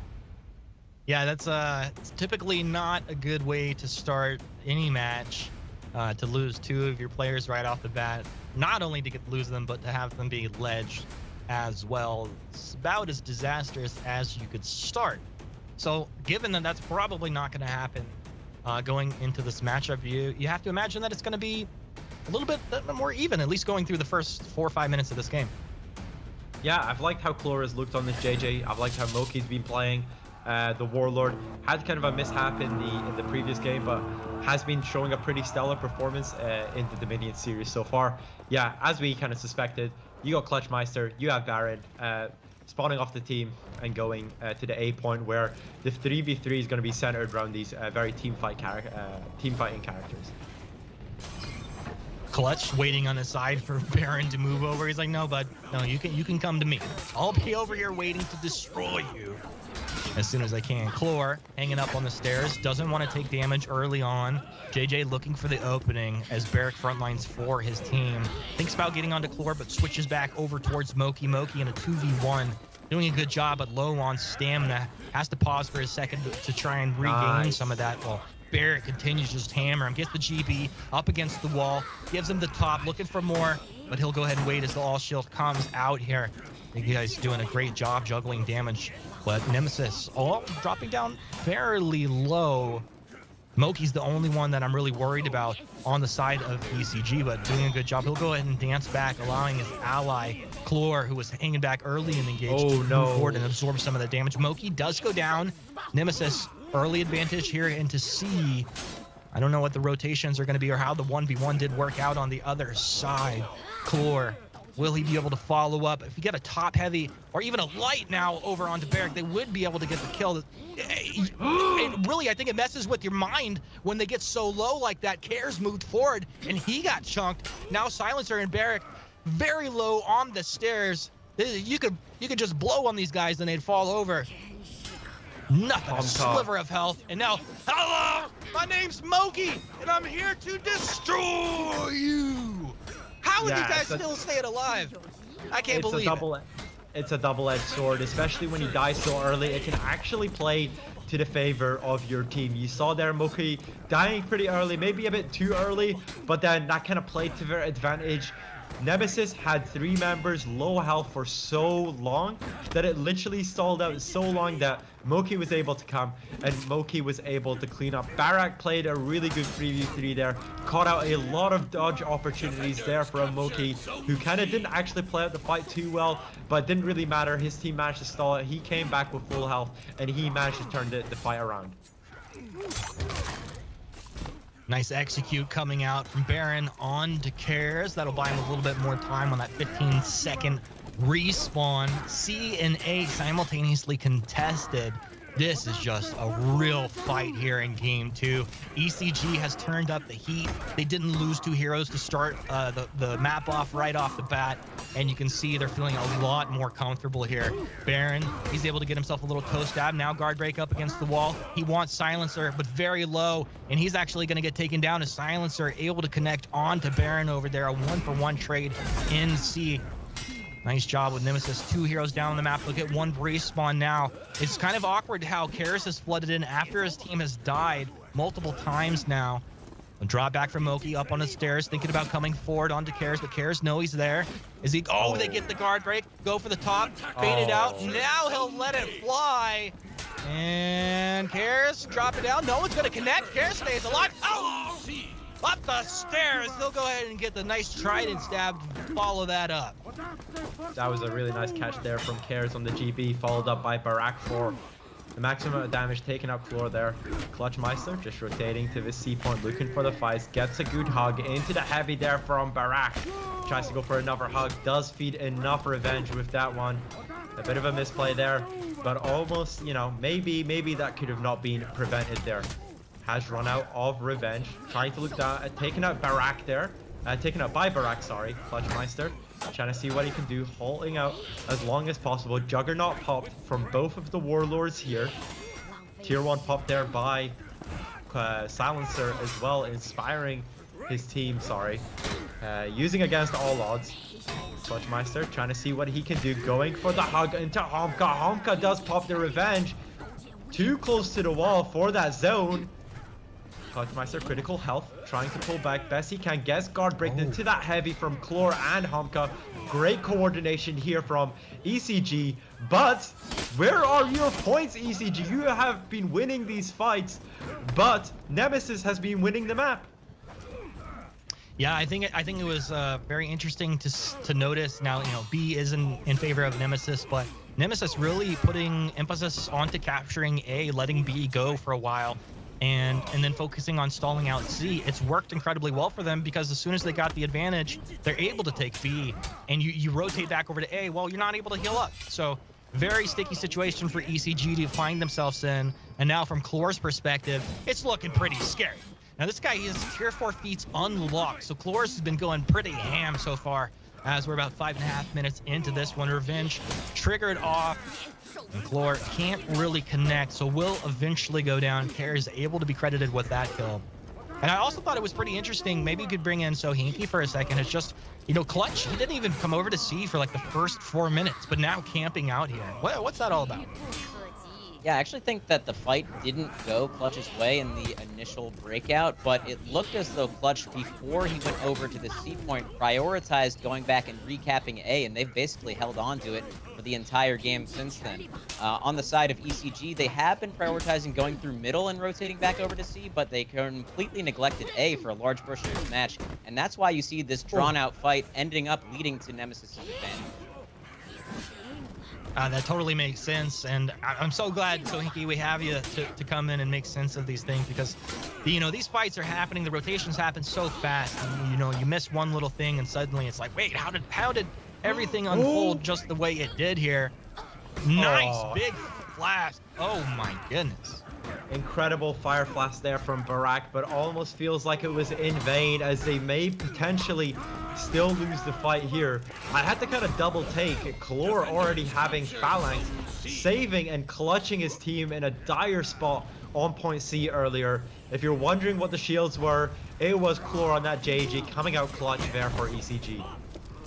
Really big play, and I mean, we were just talking about how he got those feats unlocked nice and early, using them to their advantage. We're watching Baron over here in a 1 versus 1 with Cares. Make that a 2v1. Maybe make that a 2v2 as everybody floods on in. This is the rare moment in the game where things spill out and you get a little bit of this action on A. There's always like a point in like the mid to late game where you do get these multiple hero rotations into A. Yeah, also big blunder. Oh no, unfortunately, What Cares did manage to miss out the bow there on Baron. An unfortunate situation just unfolded, but you see here Silencer trying to make the best of it. Baron critically low health, trying to see what he can do, goes for the toe stab. Unfortunately, teammate guard breaks just as they tried to, and the Trident does whiff there on Silencer. Baron doing his best, trying to follow up attack, but realizing there is a lot of revenge that has been fed into Silencer, knowing that they need to time this perfectly if they want to get the kill on Silencer. Just baiting out attacks, gets the guard break into that top heavy, and another bow is whiffed by Nemesis, and this is truly an unfortunate situation for them. Yeah, Silencer was just dancing though, leaves 2 heroes low health, and Clutch rotates over thinking, hey, you know what? I'm hungry. I want some of this. Will he be able to get it though? He's been chopped down below half health, and now bit of a shield buys time. It's going to be Homka rotating out, but where are you going to go? You're going to rotate to C? I guess his team's capped it. Maybe they'll be able to heal for a second. Clutch biding his time. He decides just to hang out on A temporarily. But things are going in the favor of Nemesis. Looking pretty good here. Yeah, we got the extremely balanced player here, just moving over to point B. But all in all, point advantage is still on the attacking team here. Oh, nice zone. Ah, Baron, come on, buddy. Really? Really? Extremely balanced is going to take you out like that? Silencer here just trying to see what they can do on point C. Trying to use the feast. Inspired. Everyone is feeling inspired here. Does have that soothing mist and the tier 1 still available for Silencer. Baron just gets taken out at the back there. Moki trying to look for the push. Probably looking for a crashing charge. Maybe not. Just decides to pull back. Sees that his teammates do have this as Silencer is all but dead. Quick execution. Breaks his neck. And Homka taking the points on that one.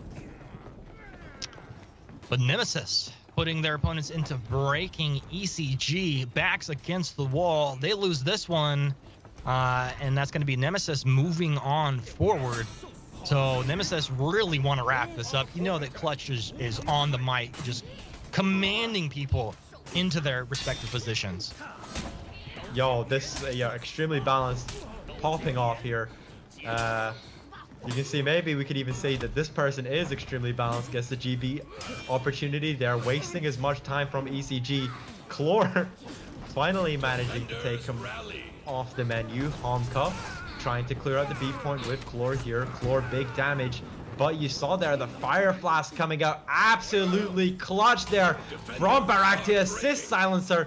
Once again, you see ECG be put into breaking. One member falls. Chlor is low, and it is looking terrible here for ECG. Silencer gets the kick. Baron does come to save Chlor. Now, I mean, if Silencer had gotten the kill there, I think that's the game. They probably follow up on it, but he goes down. It's going to give an opportunity, and we'll say just an opportunity for ECG to claw their way back in. Baron going toe-to-toe with Baron up against the wall. They're just going to get head-butted up against the wall, charged up against the wall. Hello, sword, stab you in my chest again. Baron doing a good job to finally get himself out. But once again, guard broken up against the wall. That's heavy. Can he connect with the light to go ahead and get this one? Gladiator able to get the knockdown. Stamina has to recharge for Barrack. Now he's got it. There you go. Headbutt into the quick little jab. Able to get the kill there. And that leaves one member standing over here.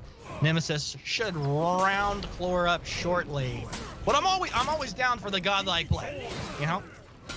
Yeah, we're always hoping for something to come out here from Chlor, but it is not looking good at all. Even with the situation that has happened with What Cares not being able to hold out for most of this game, you can see here Chlor trying to defend valiantly. But there you have it, ladies and gentlemen. You have your first grand finalist, and it is Nemesis. Woo! Coming back after a disappointing Major 1, they make it through to the grand finals of Major 2. Nemesis is back indeed. Gentlemen, what a fantastic series that was. Now, I know what you're saying in the chat, all right? Crashing charge may be a little strong. No. Don't change that. As a Warlord main, let me tell you, it's fine. You gotta nerf the bots, okay? The bots are the real issue there. They're the ones who are destroying those games, Humanist. Extremely balanced. That's all I could. I think What Cares? He probably had his breakfast burrito, was ready, and he's like, "You guys got this. I'll be back for the finals. Round this up. I gotta eat my breakfast burrito, and I'll be right back." This guy's just taking a vacation. He was like, you know what? Series 1, I won't show up. Series 2, I might show up for half of it. Grand finals, that's where he's gonna pop off. I'm telling you right here. Yeah, buddy. Yeah, that's the strategy, man. They can't get into his head because he only, he's in, he's out. They don't know who they're fighting against. But anyway, all jokes aside, Nemesis with an extremely dominant victory there that we saw. And this is the Nemesis that we were expecting to see. I mean, last time some would say the Major was robbed from them. But Vivid, why don't we take a look at this replay and see some very okay crashing charges. Yeah, let's snap into the replay. Hopefully we catch what happened at the start of this game. ECG just kind of stepped on the wrong foot here. They managed to get both of their members ledged when looking for this fight on C. They got quickly eliminated, and by Clutch also stalling out expertly on point A, it was able to, finish off that game. And in game 2, it was a much closer game. ECG did look like it had the upper hand, especially in these fights on C, forcing out the Clutch rotate from A as he was losing those fights. But you can see here, ultimately, even with a person deficit and extremely balanced joining the game, Nemesis managed to pick up the win.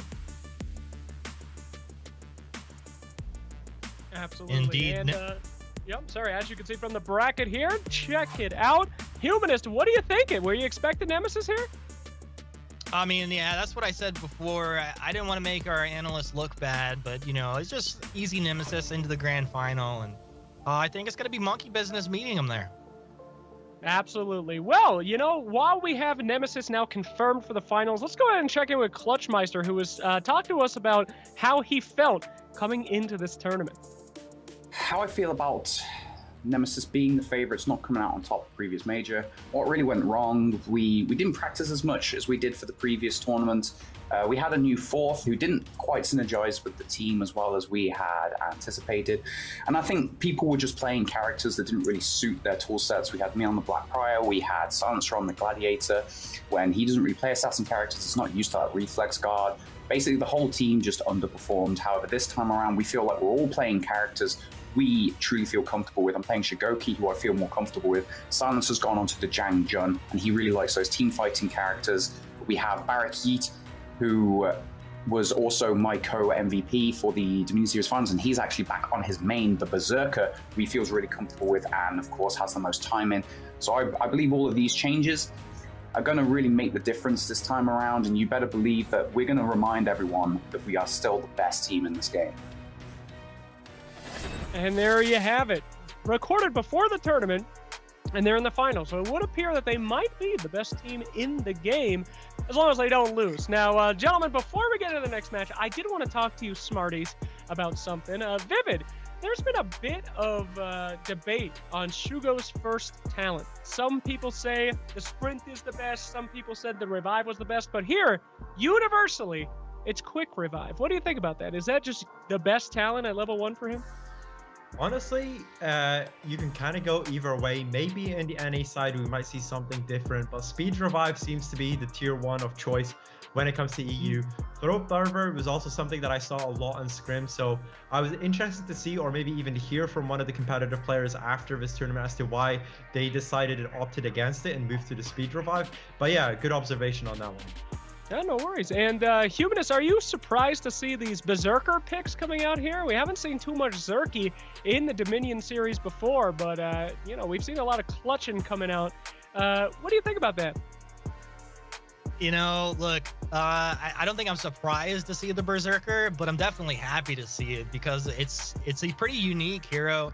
You know, like his infinite chain is super fun if you can get that going. And then these sloppy team fights, 3 heroes around, you know, throw your zone. It's just ting, ting, ting, ting, ting, ting, ting, clearing through people. So it can really disrupt people in space, great executions. And if you snowball into your tier 3 and 4 feats, the damage is really immense that comes out. So I'm happy to see it. I think it's really fun and it's pretty effective. All right, well, ladies and gentlemen in the chat, get yourselves ready because we have a losers final coming up. Now, I would like to remind you, person loses this, they are out for this major. We'll see them again next time probably. And the winner will be going straight to the final. This is it. It is Monkey Business versus Extra Cool. Got cheers. Don't look it up online. But yeah, gentlemen, what are you thinking about this matchup here? These guys both came in really strong. We're in the lower, so obviously things didn't go their way. But only one person's making it out, Humanist. Well, I mean, this is a rematch from our first series of the day, right? So yeah, it was 2-1 in favor of ECG.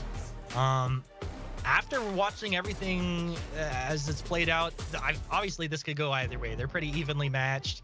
I'm going to flip this around, though, and say ECG actually goes out right here, right now, in a 2-0. All right, well, actually, sorry to interrupt you, my friend. We are ready for picks and bans. They are ready to roll. We gotta go. We got things to do. We've got a map draft, and now my friend, maybe now you can talk to us about it.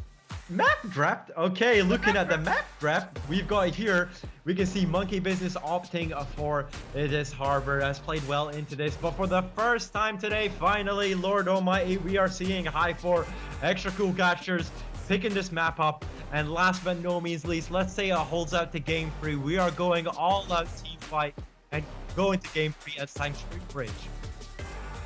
3 best maps in the game, hands down. But I'm talking about Harbor. So Inky, tell us all about this beautiful map. All right, starting things out here on Harbor in the run back of our first series of the day. This, of course, a map that is very spread out as far as 2v2s are concerned. It's not necessarily a lot of team fighting, except when things break down and really focus on to C. I do want to say that Monkey Business, they were running the Shugoki with the Gladiator. I kind of think you need to split those two up, and anytime that actually ended up happening in their first series, they were getting the edge in those 2v2s. So we'll see if they decide to do that, or if they keep the Glad and the Shugo together in that initial C rotation. Yeah, it will be interesting to see. We've kind of seen teams opt to either send 2 and 2 A and C, or 2 and 2 B and C. So it'll be interesting to see how it goes. Monkey Business usually like to do these unorthodox tactics, throw off their enemy, but ECG seemed to be pretty wise to it last time around. So yeah, we'll be kicking us off on game 1 on Harbor. And yeah, Humanist, I am pumped. How pumped are you out of 10? Look, out of 10, I will say I am a gotchers and a sheesh. Out of 10. No sheeshing. How many times? Sheesh. Here we go. The lower bracket finals here, ladies and gentlemen. It's Monkey Business versus ECG. Game 1. Losers out of here. Winner heads to the finals to match up against Nemesis. And of course, you guys, the money on the line as well. Look at that minion looking fierce as he gets that little flip right there. All rocking the same goatee. Everybody's out on the map. Here we go. Oh no, Homka is about to run into an absolute Monkey Business disaster as the Monkey Business just decided to send 3C. Hoo-hoo-ha. Very strong, capture zone C. Homka just decides, you know what, adios, I'm going B, seeing what I can do. And we have a 1v1 gladiatorial situation, the Coliseum spawning on point A. Point A. Look at this. Chlor like ran into A as if there was nobody else in there. Turns around as his ally gets chopped on down. It's like, Eternus, Darrow, nice to see you. I'm just, don't mind me over here. Slamming it. Oh, look, he came in like a wrecking ball over here. Moki peeling for his teammate. You love to see it. That's why we have the Warlord come in. Now he's out of stamina. We'll have to recharge for a second. Chlor taking a lot of damage. Headbutt from Darrow onto Moki. Eternus over here. It looks like he'll be able to get Chlor with one more light. Doesn't quite connect there. Chlor finally taken down. Shugo wants it. He'll give him a heavy. Coming for the left. Dodge back. Moki able to stay alive for now. Bold move, Moki. Didn't work out for him, Nas. Look, there is nothing more in this world or in this game or whatever it may be that I hate seeing more than a whiff GB. Rest in peace, my friend. Moki, look, it's happened to the best of us. Don't worry about that. Just lift your head up and come back stronger when it comes to contesting to point A. But you see there, across the board, actually, they are very even when it comes to the points. I don't look at the points ever when I'm casting Nas. Obviously, it's pretty even early on here. I like I said before, I did call it 2-0, but being a little cheesy because these teams are quite evenly matched up. And give credit to ECG. They took the first series of the day 2 versus 1 against these Monkey Boys. And let's see, Baron toe jabbed up against the wall. And I think the revenge not gonna get triggered off. Nobody gets on him here. Yeah, you didn't really expect to, ECG, honestly, however much further they get in the tournament, they have already made a really great showing that they are a team that will be very competitive with the established top 3 teams that we kind of had from the first qualifiers. You can see here all out Frenzy though, not going into ECG's favor. Low health across the board. Baron gets taken out in the back there by Eternus, and it is a clean wipe, but they still do have point C and point B, which, you might have lost the fight, but you're not losing the war just yet. Yeah, and Monkey Business, they had to let 3 members heal up before they moved out onto the map. I mean, that was almost 10 seconds, maybe 15 seconds before Darrow moves into B, which means it takes a second to get B. They're able to grab it. It's going to be contested. A now being contested and C free. So I think we're going to see a rotation out of C, leaving it wide open. And now rotation from Moki coming into B. He'll be able to peel Nature possibly from behind there. But let's switch over into A, where we see Baron up against... Oh, that heavy is so much damage. And he'll bleed out there. Eternus able to get the kill. Monkey Business, when they get together in a 2v1, they're looking real clean here, I gotta say. With A and B cap, we're looking at B being contested heavily. Yeah, once again, beautiful kill there coming out from them. We can see all across the board that Monkey Business is doing very well in the renowned department. Tier 2 is unlocked across very much all of these crucial characters that they have here. JJ with his tier 2, Juggernaut finally popped here from Darrow, looking to do his best, installing here Moki out of stamina, and Darrow looking to be very aggressive against this Warlord. It's always funny when you're like, hey, your opponent's out of stamina, and if I swing one more time, I'm out of stamina, so we'll just stand here and look at each other for a second. This game pretty even about 4.5 minutes in here, going on 5. So Hinky, love to bring you in just for a second, because Monkey Business feel like they've been taking great fights, but somehow ECG just really hanging in there. Yeah, it seems like they're doing a really good job of pinning Monkey Business onto this point A here. This fight has been really drawn out, and even off of the respawn, it was really hard for Monkey Business to get back out on the map because they were immediately pressuring A once again on the side of ECG, and we're seeing that here as Darrow's really scrambling to try and get this point back. So Hinky, before you go, do you think it would be worth Monkey Business throwing someone over towards C, because they've completely avoided it? I think that it's just ECG doing a really good job of anti-ganking and holding this point. You see, they do actually manage to finally force them out of point A, but the entire time it's been ECG on that side over on C, and we've talked about constantly when we do the map preview for this map just how good having that point C is because of the fast rotations into B, and that's why you see that slight point advantage here on the side of ECG. All right, thanks once again, Sohinki, joining us with that expert analysis. We see C being contested, and over in B, Homka chopped down. Nice execute coming in there. At 3 kills actually coming in back to back. Make it 4 with 2 executions. The map is all monkey business. All business, all monkeys. All monkeys in business suits. That's what our boys are here today. Tier 4s unlocked on literally everyone on Monkey Business. What? This is so dangerous. You have Shigoki Tier 4, you have Fear itself, you have Phalanx. The only one, Harmony might have not had the strongest performance here today, but it doesn't matter. It is a team game, and Monkey Business are performing here in Game 1 of the Losers Final. I just suddenly, Monkey Business put all the pieces together, and a massive advantage goes their way. This game is not over just yet. ECG really can hang in the thick of things here and take it back with maybe a couple nice fights. We're watching Moki. He's going to get guard broken and chopped on down. Nice kill for Darrow there, as this guy has just been pumped up. Tier 4 heat was unlocked pretty early, and just using it to max effect through these fights here once again. Clore, he wants to take down Darrow, but Darrow just surviving. Buying time. And the drop down kill from above. Darrow looked like he was gonna fall. He stays alive, quickly gets back to healing. That's exactly what Monkey Business were looking for. Yeah, the ledge kill there was very unfortunate for ECG there. Moki trying to do the best that he can, stalling out as long as possible here with Nature. Gets the GB onto Nature, try and look for the wall splat, unsuccessful. Into the headbutt combo. Nature just pulling back. Moki knowing too well not to follow here. Trying to support back on point A, but yeah, what can you do when you're this far behind on Renown?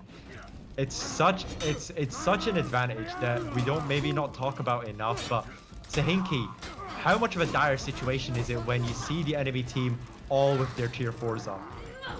I mean, it's the most dire situation. We've heard time and time again from the pros how much the feats are really the thing that kind of decides character picks. I mean, we saw Warmonger in the meta for so long simply because at the time her feats were so strong. So obviously the feat disadvantage is basically the biggest disadvantage you can be at, because if you're up on feats but slightly down on points, you can easily take a fight and just flip the entire game. Yeah, I completely have to agree with you there. And it is looking dire for ECG as Baron gets ledged off for the kill for Monkey Business to wrap this one in a bow, because it looked so convincing, Humanist. Woo! Monkey Business were not playing around there. I mean, it felt pretty even the first 6 minutes or so. And then suddenly Monkey Business come alive, kill everybody, 2 executions, and they took A, B, C, and never let it go. Yeah, we saw them constantly taking fights where it kind of favored them, even though they held down some points for long enough. The problem is Monkey Business just amassed better fights. They were constantly getting that defender renown, constantly getting those executes for that more renown, and looking for those assists as well. And you saw, even though the points were actually close at one point, you had members of Monkey Business with their tier 3s, their tier 4s unlocked, and, ECG only rocking about with tier 1s and tier 2s. ECG, what can they do in game 2? I don't know how it's going to play out. It feels rough for them. But, this is one match. We got our winners final. We got a lot more stuff coming up today. For anybody that doesn't know exactly what's going on, after our finals in EU, we're going to have a nice little post-game show, and then right on into North America with the NA pre-game show, followed up quickly by the major itself. A lot of action coming your way. We'll wrap it up with the NA post-game show. That's going to be like 5 o'clock. So much For Honor, so much Dominion Series action coming your way. And let's just jump right into our next match and keep it rolling. It's going to be on High Fort. So, Hinky, we don't see this a lot. How does this play out? It's going to play out very interestingly in our second match of the day. High Fort is definitely a much more spread out map than the one that we just played on. So it's definitely going to favor teams that can make very fast rotations, especially during these long, prolonged fights. So I do have to give the edge slightly, I think, to Monkey Business as they're running not only the Glad, but also the Shugo. Even if the fights are prolonged and they happen to be losing, they're going to be able to rotate back in very quickly. So I do think Monkey Business will have the slight edge, and I'm predicting a 2-0 here. Yeah, I completely agree there with Sahinki. This map is very large. It does favor, you know, team members who are able to rotate a lot. And seeing how Monkey Business have played, especially rocking the Shigoki and the Gladiator, even if they were to lose a fight, they can get back on the point way quicker than ECG can. Well, here we go. It's time. Monkey Business, will they wrap this up? Or are they going to send us into game 3 here?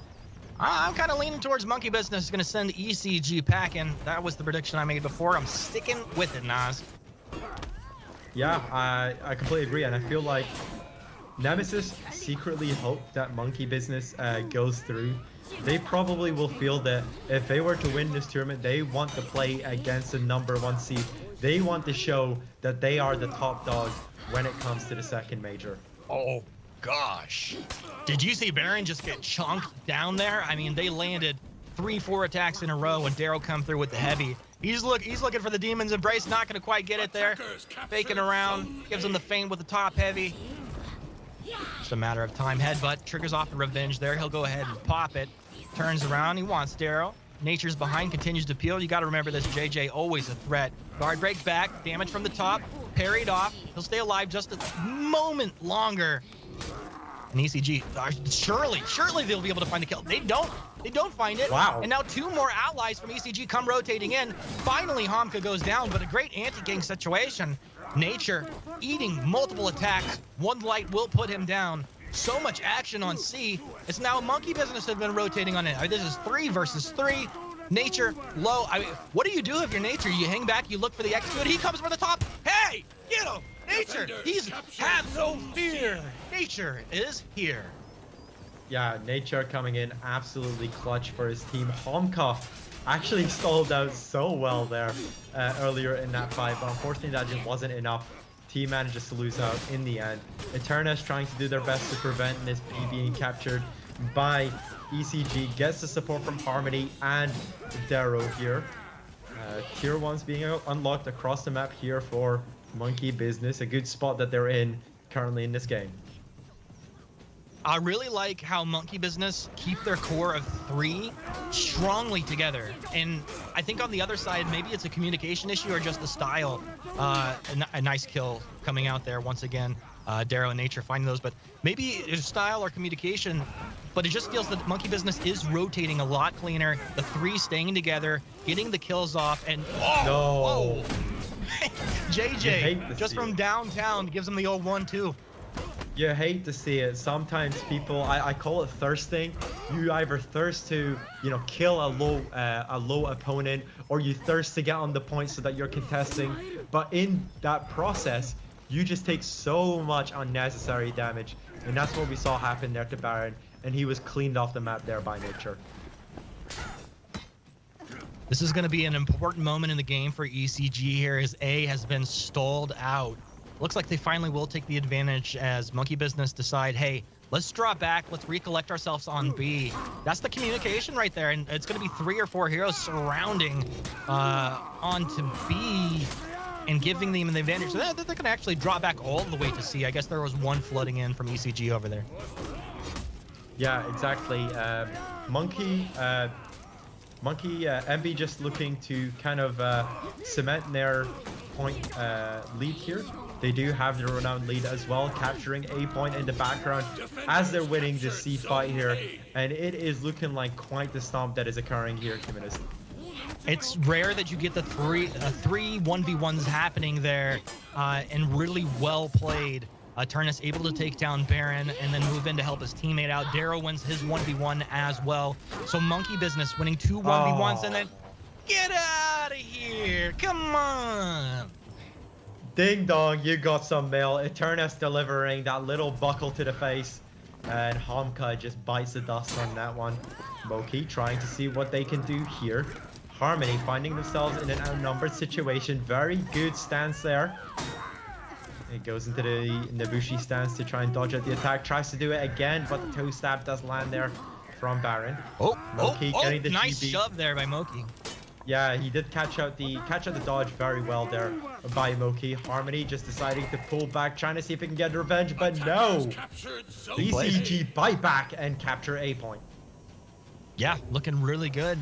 So Hinky, I know you're watching this. That last turn of events over on A really felt like a turning factor for ECG in this game. Are you seeing it that way? Yeah, I'm definitely seeing it that way. We saw that Monkey Business really had the advantage early on because of exactly what we were talking about. They're able to reinforce that C point so well because of the fast rotations of those two ganking characters. But that unfortunate ledge kill there, Moki getting that ledge kill and really securing the A point and allowing his team to break back out onto the map much faster. Now we see Monkey Business, of course, on the back foot. Monkey Business on the back foot. It appears that communication was one of their strong points early on. Let's see what they can do here. Darrow low on health. So is Eternus. But he had won the 1v1 before, but Baron not happy about it. He'll go ahead and take down Darrow. Turn around. He wants to. He's going to get it. Baron, what a play. Still holding on to his revenge. That's exactly what you need to do if you want to be winning this map too. Yeah, Baron didn't even use his revenge, didn't even need to. ECG actually really clawing this one back after a great sequence of team fights. Maybe a little bit of froze from Monkey Business, not really taking the most ideal fights here, not being able to stall at the points, even though they have the characters. And there we go. That's the problem. You just can't be making, you got to be stalling out for way longer. Darrow was on his way, and now he just finds himself in an, outnumbered situation, 3v2, even though Baron is low. Trident comes out. It's not looking too good here for Monkey Business on C. Yeah, I mean, I think one of the things that everyone, even like, non-pro players, you have to realize, like, sometimes don't try to be the hero. You don't have to get the kill in that situation. Stay alive. As you said, Darrow was flooding in, and it does end up working out for Monkey Business in the end. But, guys, remain cool, calm, and collected. Let your allies flood on in, and then you're going to have advantage. It's going to be that much easier for you. This game is neck and neck as we approach the 800-point mark over here for Monkey Business. Currently have C and B capped. This is anybody's game. Anything goes here. I mean, the predictions were so hard for this one. ECG just doing great. Look at this beautiful statue over here on the side. Huh? Yeah, we're pulling back to the 3 pane here. Seeing that once again, ECG losing out on that B fight, losing 2 members at a numbers disadvantage. The push is coming out from Monkey Business, hopefully to go try and capture C, and it is, they did manage to turn around for a bit. ECG, they were looking pretty hot. They're trying to contest this B point. Homka not doing too well on health, does manage to get the revenge, but just dies before they can even utilize any of it there. Baron trying to support best he can, has already used the Trident, doesn't have that tier 3, but here we go. Darrow has got all of his feats unlocked. Now you can see ECG put in a breaking position. Will Darrow even bother using the feats, or is he saving them for next game? Maybe just waiting out for a better opportunity to use them, but he does have them available to use them whenever he needs to. It was pretty awkward. Like, he ran out of stamina, and suddenly there's all these opponent minions there. So no matter what he tried to do, he was going to get interrupted a little bit. So he'll just come back, fight another day, live to fight another day. And once again, neck and neck. The ECG could just as easily, they could just as easily put him in a breaking, and there you go. Monkey Business are in breaking. You do not want to be losing heroes right now.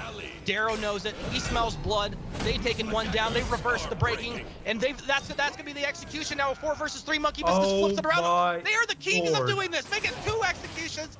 Monkey Business, yeah, I'm saying right now, Monkey Business, all they do is just monkeying around and taking games at the last second.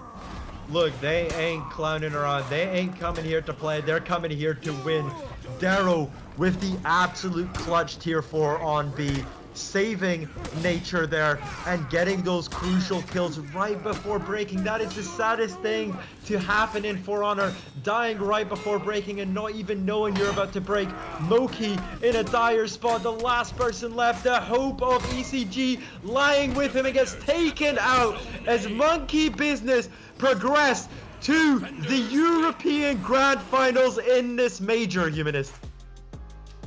Monkey Business, all business when it comes to heading into the finals. My goodness, you love to see it. A clean 2-0. That is why we like to watch For Honor, my friends. Can go any way until it is breaking, and that was so sick. That's the kind of turnaround that we are looking for, and now we have the 2 teams going into the grand final. So we will take our time to say goodbye to Extra Cool, who made their way in as kind of the new squad, and I'm sure that we will see them again because this is only one major out of many. Humanist, how you feeling on that one before we hit it up for some replays? Dude, that was epic. Like you said, that you see a flip like that right at the very end of the game when it looks like maybe ECG is going to squeak this out, send us to game 3, and suddenly, no, they're in breaking. 1 execute, 2 execute. Monkey Business seems to be all business when it matters most. Absolutely. And we will go ahead and take a look at the replays from that series. And Vivid, why don't you walk us through them? Yeah, that was a bit unfortunate for ECG. Game 1 here did look promising for them at points, but as we kind of harped on in the broadcast there, me and Zinky, the renowned lead was just too much. And we always spoke about these competitive players. These renown matters so much, your feast matters so much.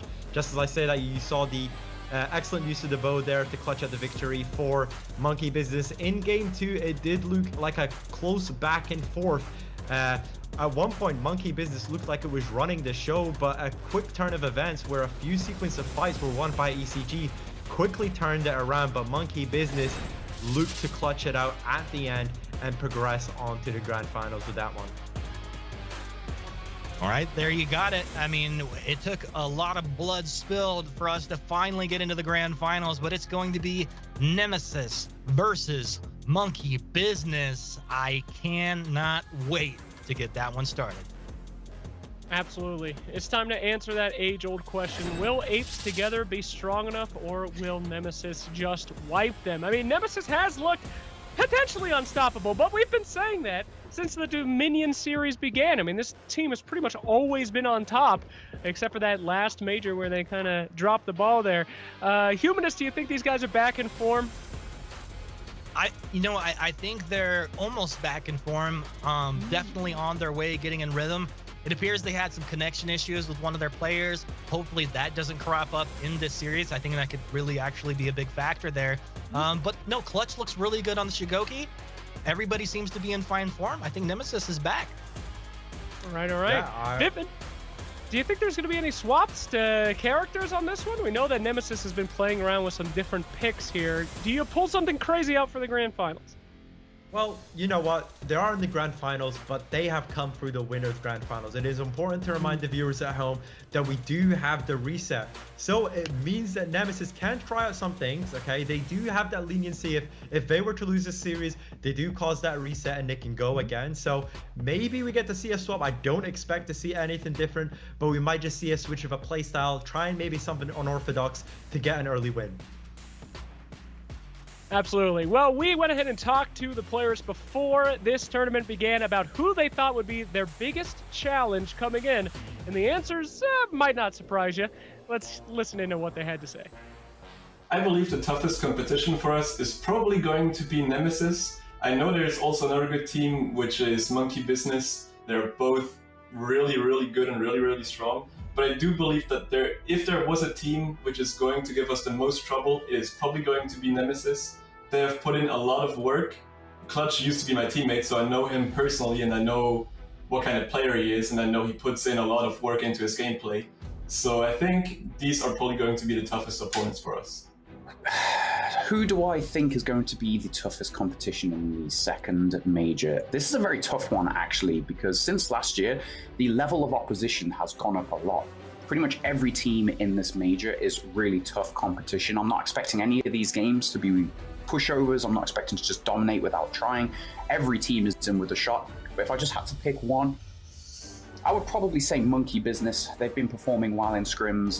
They are the #1 EUC currently, and they did win the last major, so I think they will be our main opposition. And what do you know? There you have it. Nemesis versus Monkey Business in the grand finals. They knew that this moment was coming. They knew that they had to go against them. And now we see this come to fruition. Very exciting stuff now. Some of you at home might not know this, but if there is a disconnect, it says that a bot does take over. This is a little industry secret, but there actually are no bots in For Honor. It is simply Faram. When he is playing, he gets linked into games, and he plays in those as a bot. So please don't tell Ubi that this is the system that I've leaked, but what are your thoughts about the bot? Will we be seeing it again? Do they have any chance, Humanist, you're a little worried about? You know what? If we weren't doing this live, I'd say Slacks, let's do a retake on that because this is an awful topic lead in. But you know, hey, like I said before, it could be a determining factor. I don't know. Vivid, you're the expert here. You're the only one of us that has a positive KDA in For Honor. What are you thinking about this matchup? Give it to me for real here. Nemesis, they going to be taking this one? To be fair, I don't know how longer my positive KDA can sustain itself playing with you guys, but hopefully for a little while longer, so I can hold up my credibility. But in all seriousness, Nemesis feel like they need to put up a statement game, especially of the old kings of EU. Monkey Business did win out last major, and I feel like these people love some competitive integrity and feel like to actually be crowned the kings of Europe once again in the second major, they feel they need to topple Monkey Business as they're the top dogs currently. All right, well, I know you guys are not going to go anywhere. You have made it all the way to the grand finals of EU, and guess what? We still have more than half a show left to go, but if you're watching, you might as well pick up some swag while you're here. Don't forget to get that Twitch extension, answer those questions, and get those rewards. I have already received my Tier 5 reward since I have been non-stop hosting and answering questions. So you might have noticed my hosting ability has improved significantly for the last 30 minutes. But you at home, you can get these as well. Now, I know you might not be creative. Some of you out there, you know, playing Warlord, not as smart and creative as the rest, so we'll just show them to you. There you go, Tier 3. That's what she looks like, baby. Look at that pattern, boys. Look, as I said this before, but fashion is the main part of For Honor. We don't care about no competitive integrity. Here, if you're watching the show with us today, answering those questions along at home, you would have probably unlocked your Tier 3s and your Tier 4s, which look absolutely sublime. Don't just take it on the Warmonger. They look good on no matter which character you put them on. They can attest to them because Slacks is trying to unlock them. He's doing a sloppy job of his work right now because he's trying so hard to answer these questions and foiling everyone's opportunities at getting the same. And to top it all off, this tournament, you will rep that you are a mainstay supporter of the competitive scene in For Honor, and we appreciate you watching along and answering along at home. That's me. The answer is me. I'm the answer right now. Oh my goodness gracious, fantastic. As we see things out. That's the only one I've gotten right so far, guys. Great, great, great. So, oh man, I miss War Mama. I really do. Very sad. But anyway, it's time for the map draft, my friends. Maybe we'll see her here today, but we're definitely going to see. Oh my god, that beachhead! Take it, Vivid. Okay, so we start off with Sanctuary Bridge. Last time we saw Nemesis play on this, they completely slaughtered their opponents. So it'll be interesting to see how Monkey Business retaliates against Nemesis on that one. Harbor was actually a pretty decent map for Monkey Business. Nemesis also put up a strong performance on this map. It's one of their favorite maps altogether.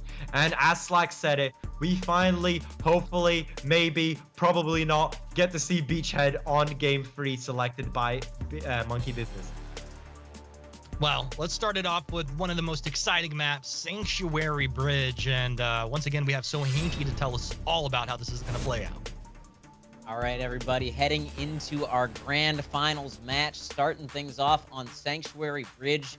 We've definitely seen that Nemesis really favors a sort of split style where they could take advantage of rotations. Monkey Business, however, looking to establish themselves as team fight dominators here early on this very much team fight oriented map where a lot of that action, of course, is going to be very much smack dab right in the middle on B. Yeah, so it'll be interesting to see. Both teams have had strong performances on these maps. Usually when you get to a grand final situation, they must have showed at least one good performance on these maps. But to me, what stands out is how effectively Nemesis used these stalling techniques, these back point captures, and how well Clutchmeister played his position as Shigoki, stalling up for as long as possible, preventing point leads when it comes to these home points. Absolutely. I am so pumped for the potential of Beachhead, as I like to call it, the Beast Head, as people go head-to-head on that one. Guys, we have a little bit of time as our teams load into the grand finals. I just wanted to say, use this opportunity. Ubi, I know you're watching right now. It's the grand finals of Dominion Series. Would it kill you to have a Shishi mode? Now, just an execution, okay? It's very quick. You just poke a guy in the eyes and he goes, sheesh, and then that's it. That's it. Half a second. That's it. All right? Thoughts on that? If you could have any execution in the game, what would you have, Humanist? Looks like I have the official answer from Ubisoft right here. That's a hard no, Slacks. Oh, come on, guys. Please. Vivid, can we have the sheesh, please? Look, maybe, but then the follow-up execution will probably be someone packing up their bags, because you'll be given the cardboard box, Slacks, after that one. I want to see like one where you get to wheel up like a little cannon and you stuff the opponent in there, and then you just gets fired out across the map. Right? Yeah. That's beautiful. I like that. I personally like the respectful ones the most. You know, the closing the eyes. I'm available to be hired, Jimmy. Okay, yeah.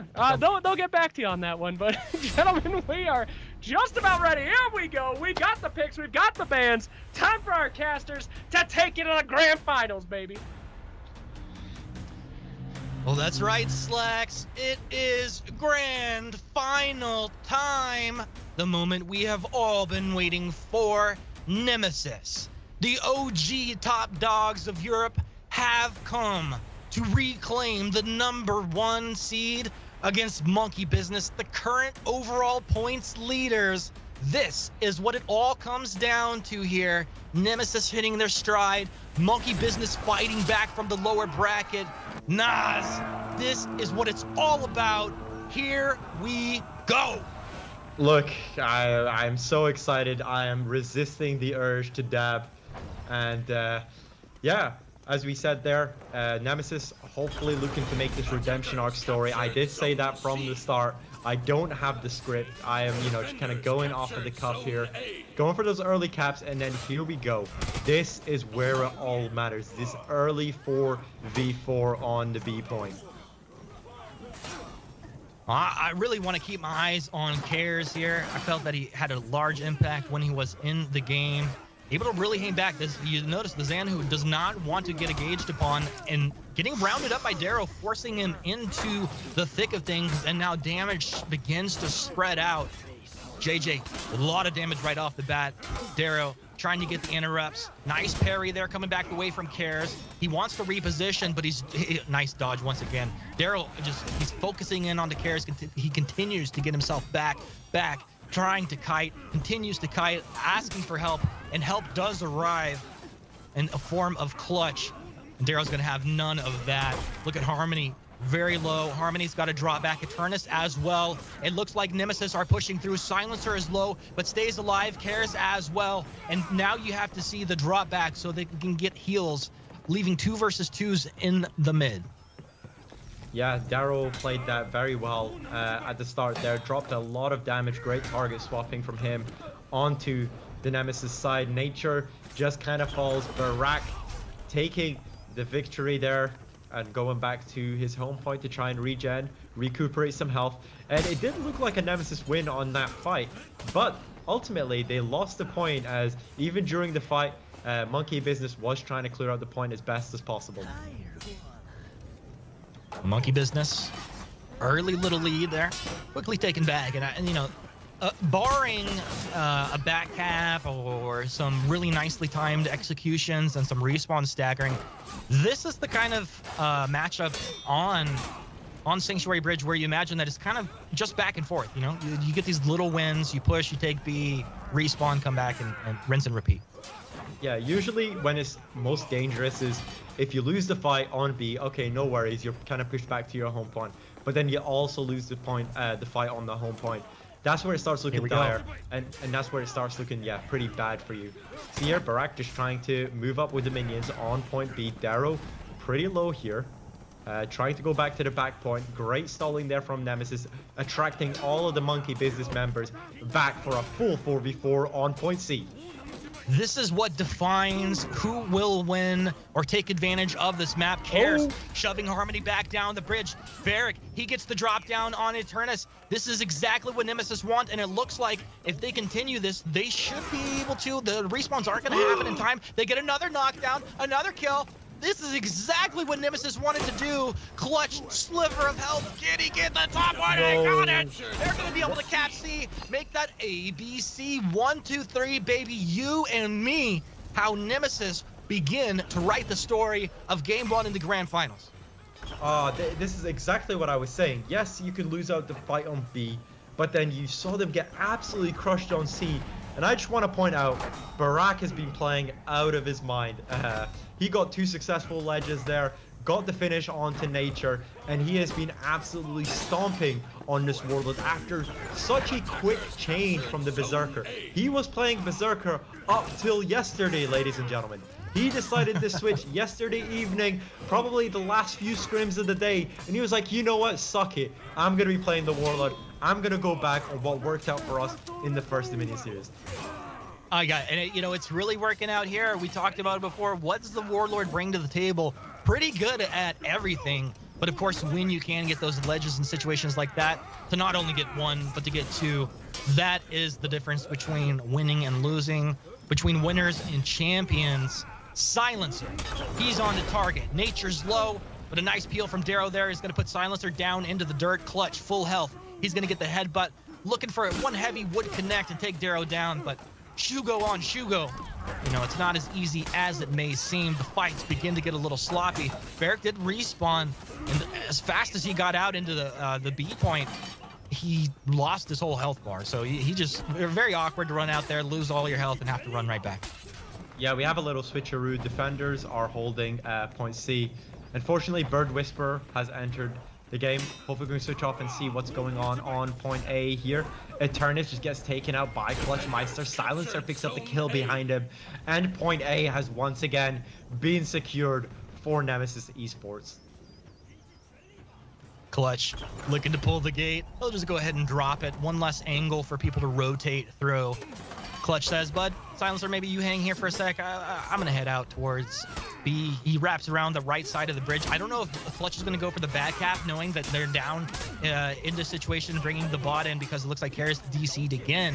So Clutch rotating for the bad cap, leaving everybody for the sloppy fight in B, where things were stalled out in such a way that this continues to be a Nemesis lead. C and A cap, B, just uncontested situation. And they're fighting once again in the place where you want to have Monkey Business in full control. Yeah, there we go. Darrow and Nature just going for this 2v1 opportunity, using the hug effectively. Silencer has been fed no revenge. This is a brilliant spot before the boys at Monkey Business to be in. Tries to go for the fully charged heavy, gets the knockdown into the heavy, and there we go. Monkey Business clean up big time on point A. Yeah, you see, all he wanted was that one heavy. He knew he was going to get it. Just heavy feint, and you're down on the ground. Okay. Easy cleanup for Darrow. Harmony's going to heal up. Darrow looking in towards B. And look at Bird Whisperer. Giving Eternus a run for his money over here. Toe-to-toe with Nature. Yeah. Silencer respawned out on the map as well. Trying their best. Barak looking to support onto B, helping, seeing what he can do to help Silencer. B seems to be slowly pushing in the favor of Nemesis, only if Monkey Business can do something about it. Silencer looking to capture home point again. Does find himself outnumbered. Nature comes to support. It's not really a good spot. You do have a lot of revenge, but you are already half health. Nice Sifu stands into the unblockable there from Silencer. Gets GB'd into that top heavy. Can he get revenge before he dies here? Still 3/4 of this revenge.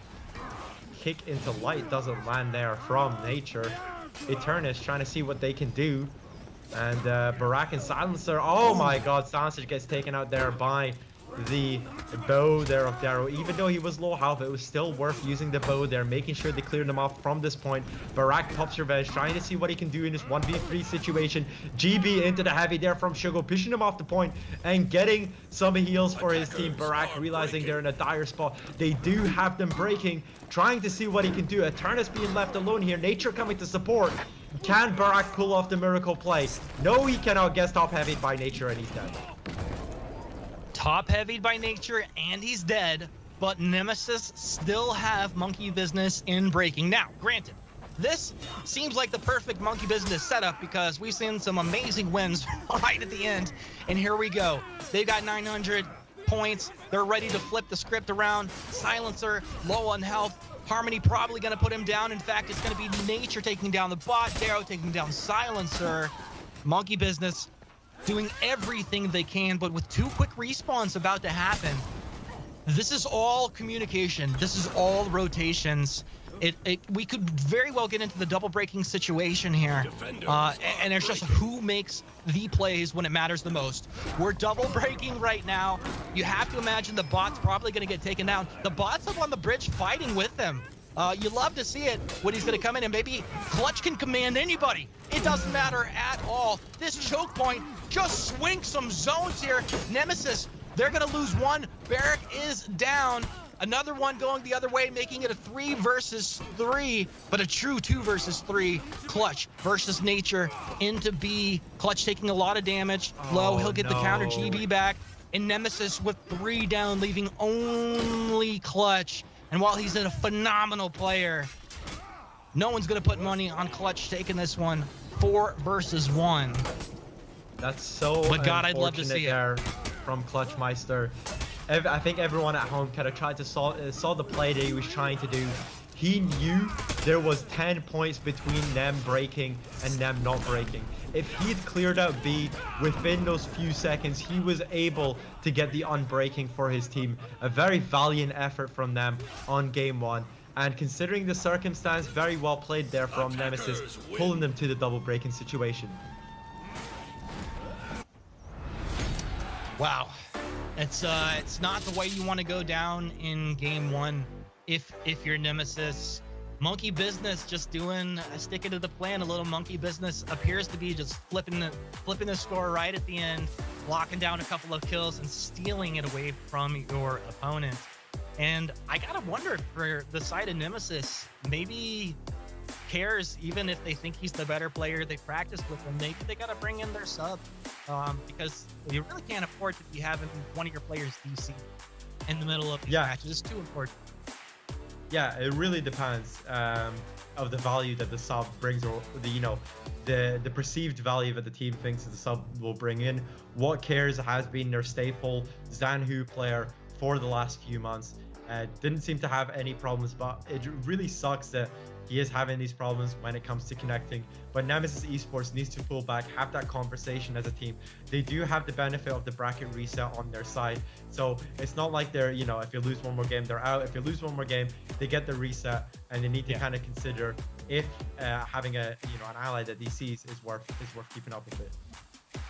Well, in the interest of preserving the competitive integrity of this grand final, making sure that Nemesis do have their full roster to play with and get Care's issues sorted out, I think we're going to take just a quick little stream break here. We'll get back into game 2 in the grand finals rather quickly, but we just want to make sure that everybody is putting their best foot forward. So guys, stick around, don't go anywhere. We'll be right back to game 2 of your European grand finals.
Everybody, welcome back. It is time for the grand final, and we have an announcement here for you today. Now, we know the game is called For Honor, but honor, sometimes not upheld by the community and the teams.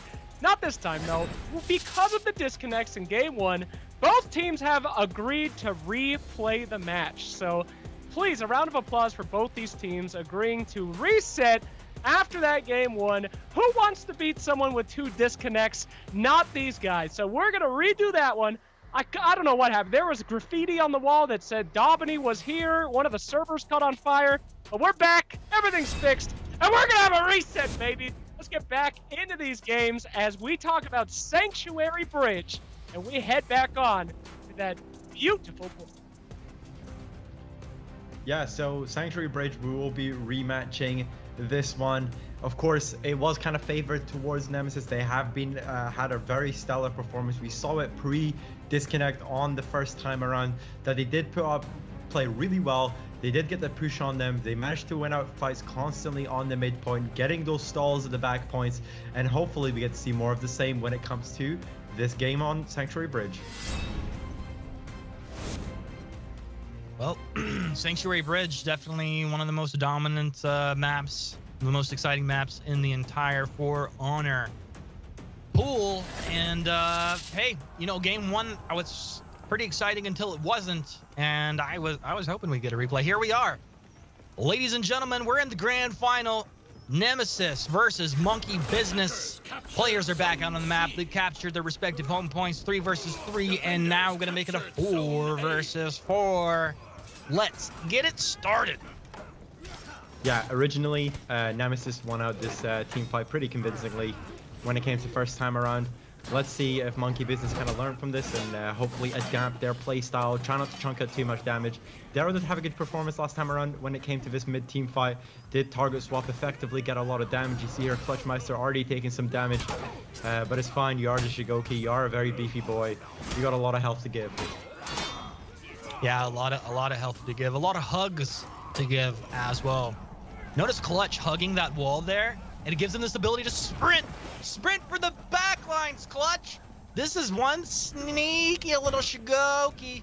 Now will be contested as Darrow's mate as well over there. Eternus as well. Clutch did able to get one nice hit onto Eternus, but stunned up. Big ol' heavy's gonna come on through, and Clutch should be going down here, matter of time. Clutch thrown to the side. No, he's able to dodge out of it. Clutch stays alive. He might want to run back and heal, though. Cares. Finds one up against Darrow in a 1 versus 1. All right, I'll have to talk later with Sohinki about how this 1v1 actually plays down. Careful, he's going to jump.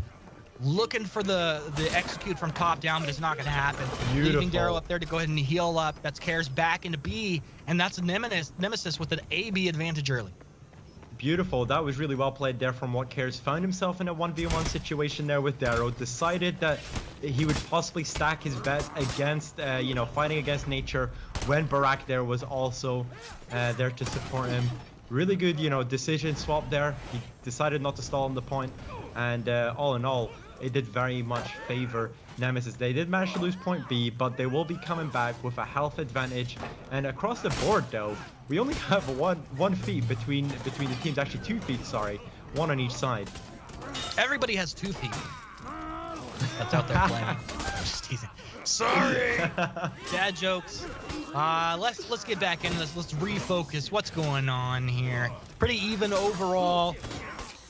Eternus on this Gladiator, having a pretty phenomenal tournament so far. I feel like Eternus on this Gladiator has had a massive impact for Monkey Business. Watch over to Silencer. He's low health, no stamina, finally recharged up. He's going to go and try and reset and heal. Monkey Business, a good job having, making everybody from Nemesis drop back to heal. This will be a good chance for them to just secure B and then take the rotation wherever they want to determine it. Yeah, you didn't really expect to, Eternus to be kind of popping off so hard on the Gladiator, especially when you have, the person arguably who kind of showed that Gladiator was super strong in this meta, Darrow, on your team. He took the role swap, and Eternus has actually filled those boots pretty well in these games here today. Once again, Eternus hanging from range, wants to poke onto Silencer, maybe onto Barrack. with a lot of patience. You love to see it. That's one of the biggest skills I think these pro players have. Obviously, they're you know, some better than others. They're great mechanically, landing their abilities, game knowledge, but patience. It really pays dividends there. Yeah, exactly. Eternus trying to do their best, trying to clear out the minions. You can see two members of Nemesis have revenge here. In the back, Silencer and Barak seeing what they can do. What Care's just not able to do much here. Eternus picking up the kill. And yeah, extremely balanced is back in the game. And getting wailed on here by Harmony and Eternus as they set up the gank. You don't love to see it. You don't love to see it. Eternus flexing, taking the scenic view. He's got time. He's gonna just heal up. Look at that beautiful mountain view. And just for a second while we're here, I said it once before, this is such a beautiful game. And not only the architecture, but the engineering of the Sanctuary Bridge map is phenomenal. Truly spectacular stuff here. Harmony taking a lot of damage. Clutchmeister trying to see what he can do here. Gets parried successfully there by Harmony into the poison stab. And Clutchmeister just deciding against taking this fight. Seeing that the back point isn't being held by anyone and going to stall at the point as long as he can. Eternus pushing into the Nemesis home point. Barak trying to see what he can do. Beautiful deflect there by Eternus. And gets the skewer onto Barak. Falls to the bleed. Silencer finding himself in a 1v2 situation. Darrow trying to wail on him with these heavies. Trying to see if he can bait out any of the attack with the unblockables. Trying to go for the GB a bit too late on him. Nice skewer combo there. Does give Silencer the revenge that he needs. Headbutt combo lands. GB from Silencer into the top heavy. Darrow critically low. Can Silencer pull this off? But the headbutt just finishes it off there from Darrow. Yeah, but a nice timing from Barrick to make his rotation in, because they're not able to cap the point, not able to heal up. Now he's able to find himself a kill. Renown fed over to Barrick as well, and Eternus in a 1v1. He'll get the butt into the stab. Looking for some more. It's Nature. Had plenty of time to rotate on over. Awkward situation for Nemesis to be in, definitely. And unfortunately, you know, okay, so they're going to go ahead and try and cap this point, but then they're going to have to make some really tough decisions, because in a situation like this, when you got one player down, you really actually have to roll the dice and make some bold plays that can blow up on your face. Yeah, exactly. Barak there making excellent use of the revenge here. Does find himself against Nature. Nature tries to go for the ledge, but does get the knockdown instead. Nature just trying to see what he can do. Silencer is on him. Barak falls down to Darrow. Soothing Mist is popped here by Nature. Hug comes out on Silencer. Silencer does have that revenge built up. Will be looking to pop that revenge if he doesn't eat up too much damage or lets the revenge tags kind of dwindle. Beautiful GB into the bow there from Darrow. Clutchmeister comes in a little too late to support Silencer. Pops off the Juggernaut. Whiffs on the hug there, and Nature just getting wailed on here by Barak. Yeah, and Barak is going to go for the kill here. It looks like it's going to take a little bit of time, but this is very awkward, and I wondered like if Nemesis would just try to run past them for a back cap or go clear B or something, but they just keep flooding on into A, like, hey, no, eventually we're going to overwhelm them. Eventually, we're going to be able to get these kills, but these low health bar heroes, like Nature's standing around living for so long. Finally, guard break. Will he be able to get the kill? No, he's still staying alive. He's still staying alive. Yeah, it's brilliant play here. Barak trying to see what he can do. Eternus does have the revenge there. But yeah, Nature somehow staying alive, doing the dodging, doing the stalling, knowing that it's fine if he dies at this point. He has stalled up for so long for his team. He'll be able. Oh, he's not dying. His health like, block, is so block, critical. Dodge, seafood, duck, block, dodge, seafood. My man. We'll finally go down. Barrick able to get that kill. Couple coming over. They're both low. Rain down from above. And Darrow able to get one more hit. Silencer should fall down. And this is going to be Nemesis going into breaking. You know, knowing the competitive spirit of some of these Nemesis players, I gotta say this is maybe going to be like tilting them. I mean, I know like they're mentally strong, but very competitive players. This is going to be a little mentally tilting. That's true, but if you want to be a cut above the rest, you need to kind of separate yourself from the frustrations that you feel at the moment, especially when you're playing, you know, a BO3 with potential of bracket reset. You know that you're probably going to play a lot of games, so you need to preserve the mental as best as possible. Yeah, I mean, just driving a race car with 3 wheels, you know, you can be as positive as you want, but you're probably not going to place. And to be in the grand final and have that happen, you know, I hope that they're talking, they're continuing to stay warm here, doing what they can, maybe getting cares over to a local internet cafe or something like that. And this is Nemesis in breaking. I'd love to see some godlike plays, of course. Always Silencer and Eternus in a 1v1 on the bridge of death. Nobody quite able to connect there. Both just a little standoff. You know, Monkey Business knows they don't have to force anything. The thing is, Nemesis can have the potential to put them into breaking. If they win out this fight on the home point, capture the home point, then the enemy team is on breaking. A is being stalled completely here by Silencer, but he is taking a little bit too much damage. Drops the Fire Flask, huge effect on the Fire Flask. The healing there, trying his best to pop through, but unfortunately it all goes crumbling as they get ledged. And the last player alive once again is Clutchmeister on the Shigoki, trying to look for the hero play, but unfortunately he has to stall it for way too long before he can put them in the double breaking scenario. Oh, it's about to happen, right? Sorry, it's not going to happen. Ladies and gentlemen, it's not going to happen, but if he made his way across the map somehow, maybe he could get a respawn. It's not going to happen. Not going to happen. He's doing a revive. He's doing a toe mine. He's doing the running across the map, seeing how many of them he can catch out. Nature just trying to finish him off here. Juggernaut is used there by Clutchmeister. Storm doesn't land on anyone there. Tier 4 is popped and they are falling like dominoes. Nice Shuggle Hug into the poison stabs. Goes for another Shuggle Hug, and there we have it. Monkey Business pick up game 1, series 1 of the grand final. Monkey Business rocking it all the way after dropping into the losers bracket, and they have fought tooth and nail all the way into the grand final. And game 1, they got it once, they got it twice. Ladies and gentlemen, Monkey Business, they're here. This the real deal. Nemesis, they're gonna have to show up. Of course, we can have the reset because Nemesis got here without losing anything. But Monkey Business, obviously, you know, they're real competition. They're here. They're still the point leader. Yeah, and it's been, you know, they've been playing exceptionally. Apart from maybe, let's say, the first series where you can kind of put it down to they were warming up, maybe the nerves kicked in. Of course, usually when you come in with higher stakes, you know, first seed, usually there's a lot more pressure for you to perform. And you see these sometimes upsets happen on these first series. So it's good to see that Monkey Business are kind of playing to their own strengths, playing pretty well in this grand finals. Well, let's remind everybody what they are playing for. There's a big bag of cash. It's an $8,000 major payout for the second major, $4,000 per region, with the bulk of that going to first place, 2,000 buckaroos, and they can spend it however they want to. Of course, you know, Monkey Business, they want it. They want that money. Clutchmeister, he wants to get a new streaming rig. Only time will tell. We're ready for our next map. It's going to be Harbor. So, Hinky, tell me all about it.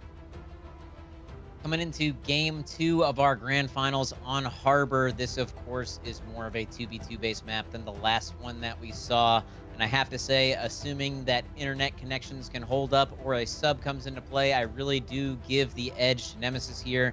You saw even on Sanctuary Bridge, that very teamfight-oriented map, they were able to force those scrambly scenarios with Clutchmeister moving in with that Shigoki on the back cap anytime he noticed a position where they were going to have trouble healing. So I definitely give the edge to Nemesis here on this more spread out, more 2v2 oriented map. And hopefully that internet connection holds up. Yeah, it's interesting you say that. Clutchmeister has been really good on these back caps, and especially against a team like Monkey Business, who, you know, kind of beat out ECG, especially on Harbor, by just playing the map so much better. So it'll be interesting to see how these two kind of go head to head on Harbor with yeah, with their kind of different playstyles. Yeah, definitely. I think also, hey, it's a chance for Warlord to shine here. There's a lot of ledge opportunities, even positions where you can get a ledge and then just drop down and execute on them. You can throw people into the water, into the well, a lot of different things that you can do. Team-wise, of course, Nemesis, they can split apart, communicate very clearly. This is definitely a map for them, but we have seen Monkey Business also perform pretty valiantly as well. Some fun rotations. I think it was earlier where they didn't give up C for like the whole game. So that was like really awesome to see Monkey Business handling their business as we're gonna move into Harbor here. Yeah, Darrow was absolutely insane in those anti-gank opportunities, especially when supported with Eternus. We saw there was a lot of, you know, skewer confirms with the top heavies from Shigoki, and we also saw a lot of confirms when it came to the hugs as well. I think we finally were able to see a lot of these opportunities that we spoke about at the start of the EU segment, where Shigoki is really strong in the meta right now, and hopefully there has been a showcase as to why we think that is. And yeah, absolutely masterclass from both Clutchmeister and Darrow on this character. And it's just, you look at all these names, to have all these players load up into one lobby here, it really is just, I mean, it's the grand final. It feels like an all-star match at the same time. We got, oh, Franz Bonaparte is back. It looks like Karis is not going to be part of the mix here going forward. That's kind of what I was thinking before, is if you have connection issues, you can't really risk it, can you? Exactly, and I feel like France played a really good first series. Like, I feel like, yes, What Cares is obviously going to be the member of the squad that they're very much used to playing with, synergizing with. But France was putting an absolute clinic in Series 1, where I'm pretty sure he was the first into the game that got all 4 feats on this Zanhu. Even though it is, you know, it's pretty easy to farm the renown, especially on high minion count maps. But yeah, Franz actually played super well earlier, so we can see this 3-1 split, and you know, the counter here coming out from Nemesis, forcing them off of the C point and basically pushing them back. This is pretty good here from Nemesis, actually. Nemesis swarming early on here, and I think, you know, deep down, I'm definitely, you know, I try to remain unbiased as a caster. You got to feel for Nemesis is the original team that everybody is going into the first major was behind. You got to feel being in their corner a little bit. At the same time, Monkey Business showing why they are here, knocking them back. That would be a stand-up triple, I think, if you could hit like Shigoki does with his big old bat like that. Nature, yeah, hanging back, trying to get the damage on back. Oh, nice heavy into the light. That would be an easy kill. Nature taking down Barrack, and Monkey Business getting some very important kills around this C point.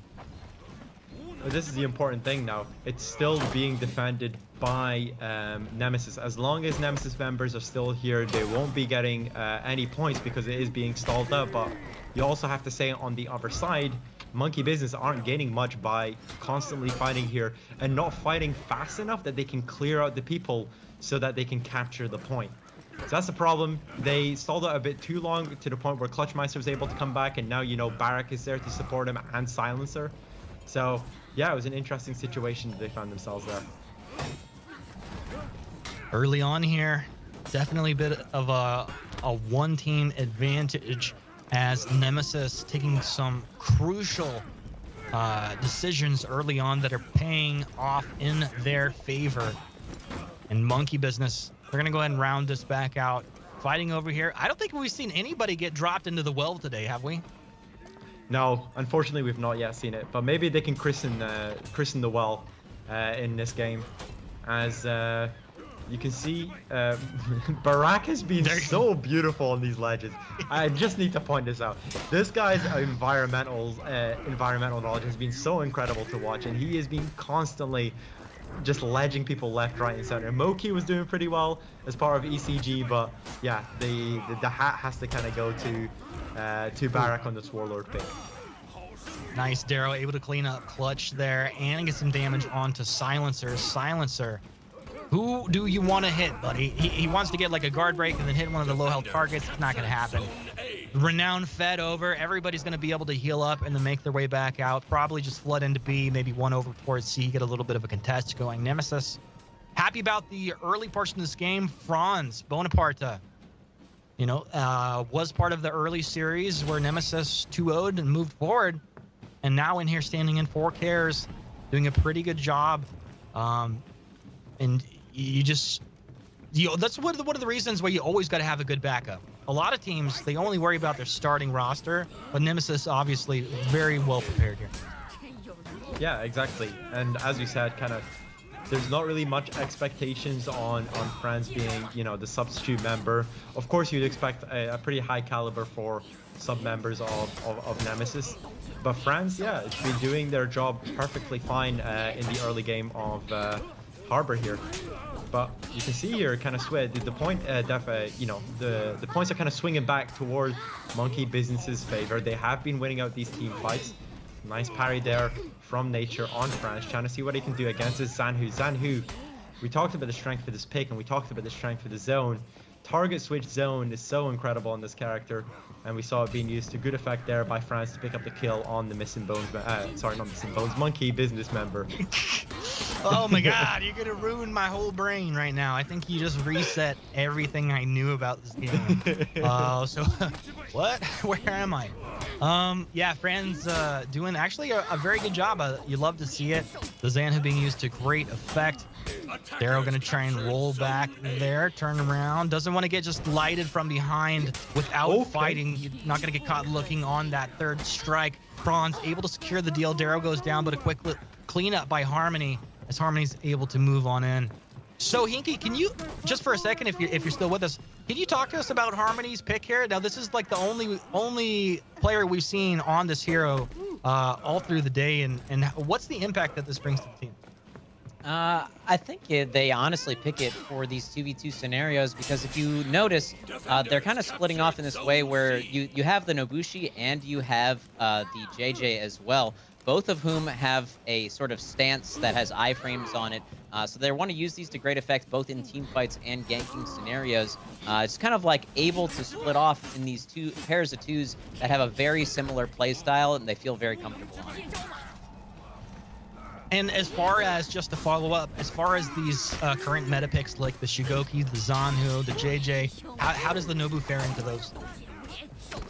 I think Nobu fares very well. I think the only reason that you see teams picking up JJ and excluding the Nobushi is because the JJ's attacks are unblockable. You know, Nobushi has a lot of the same kind of range in these team fights, but rather than stacking both of them like Monkey Business is doing, most teams are just picking one or the other, and JJ, if you're picking one, does seem a little bit strong.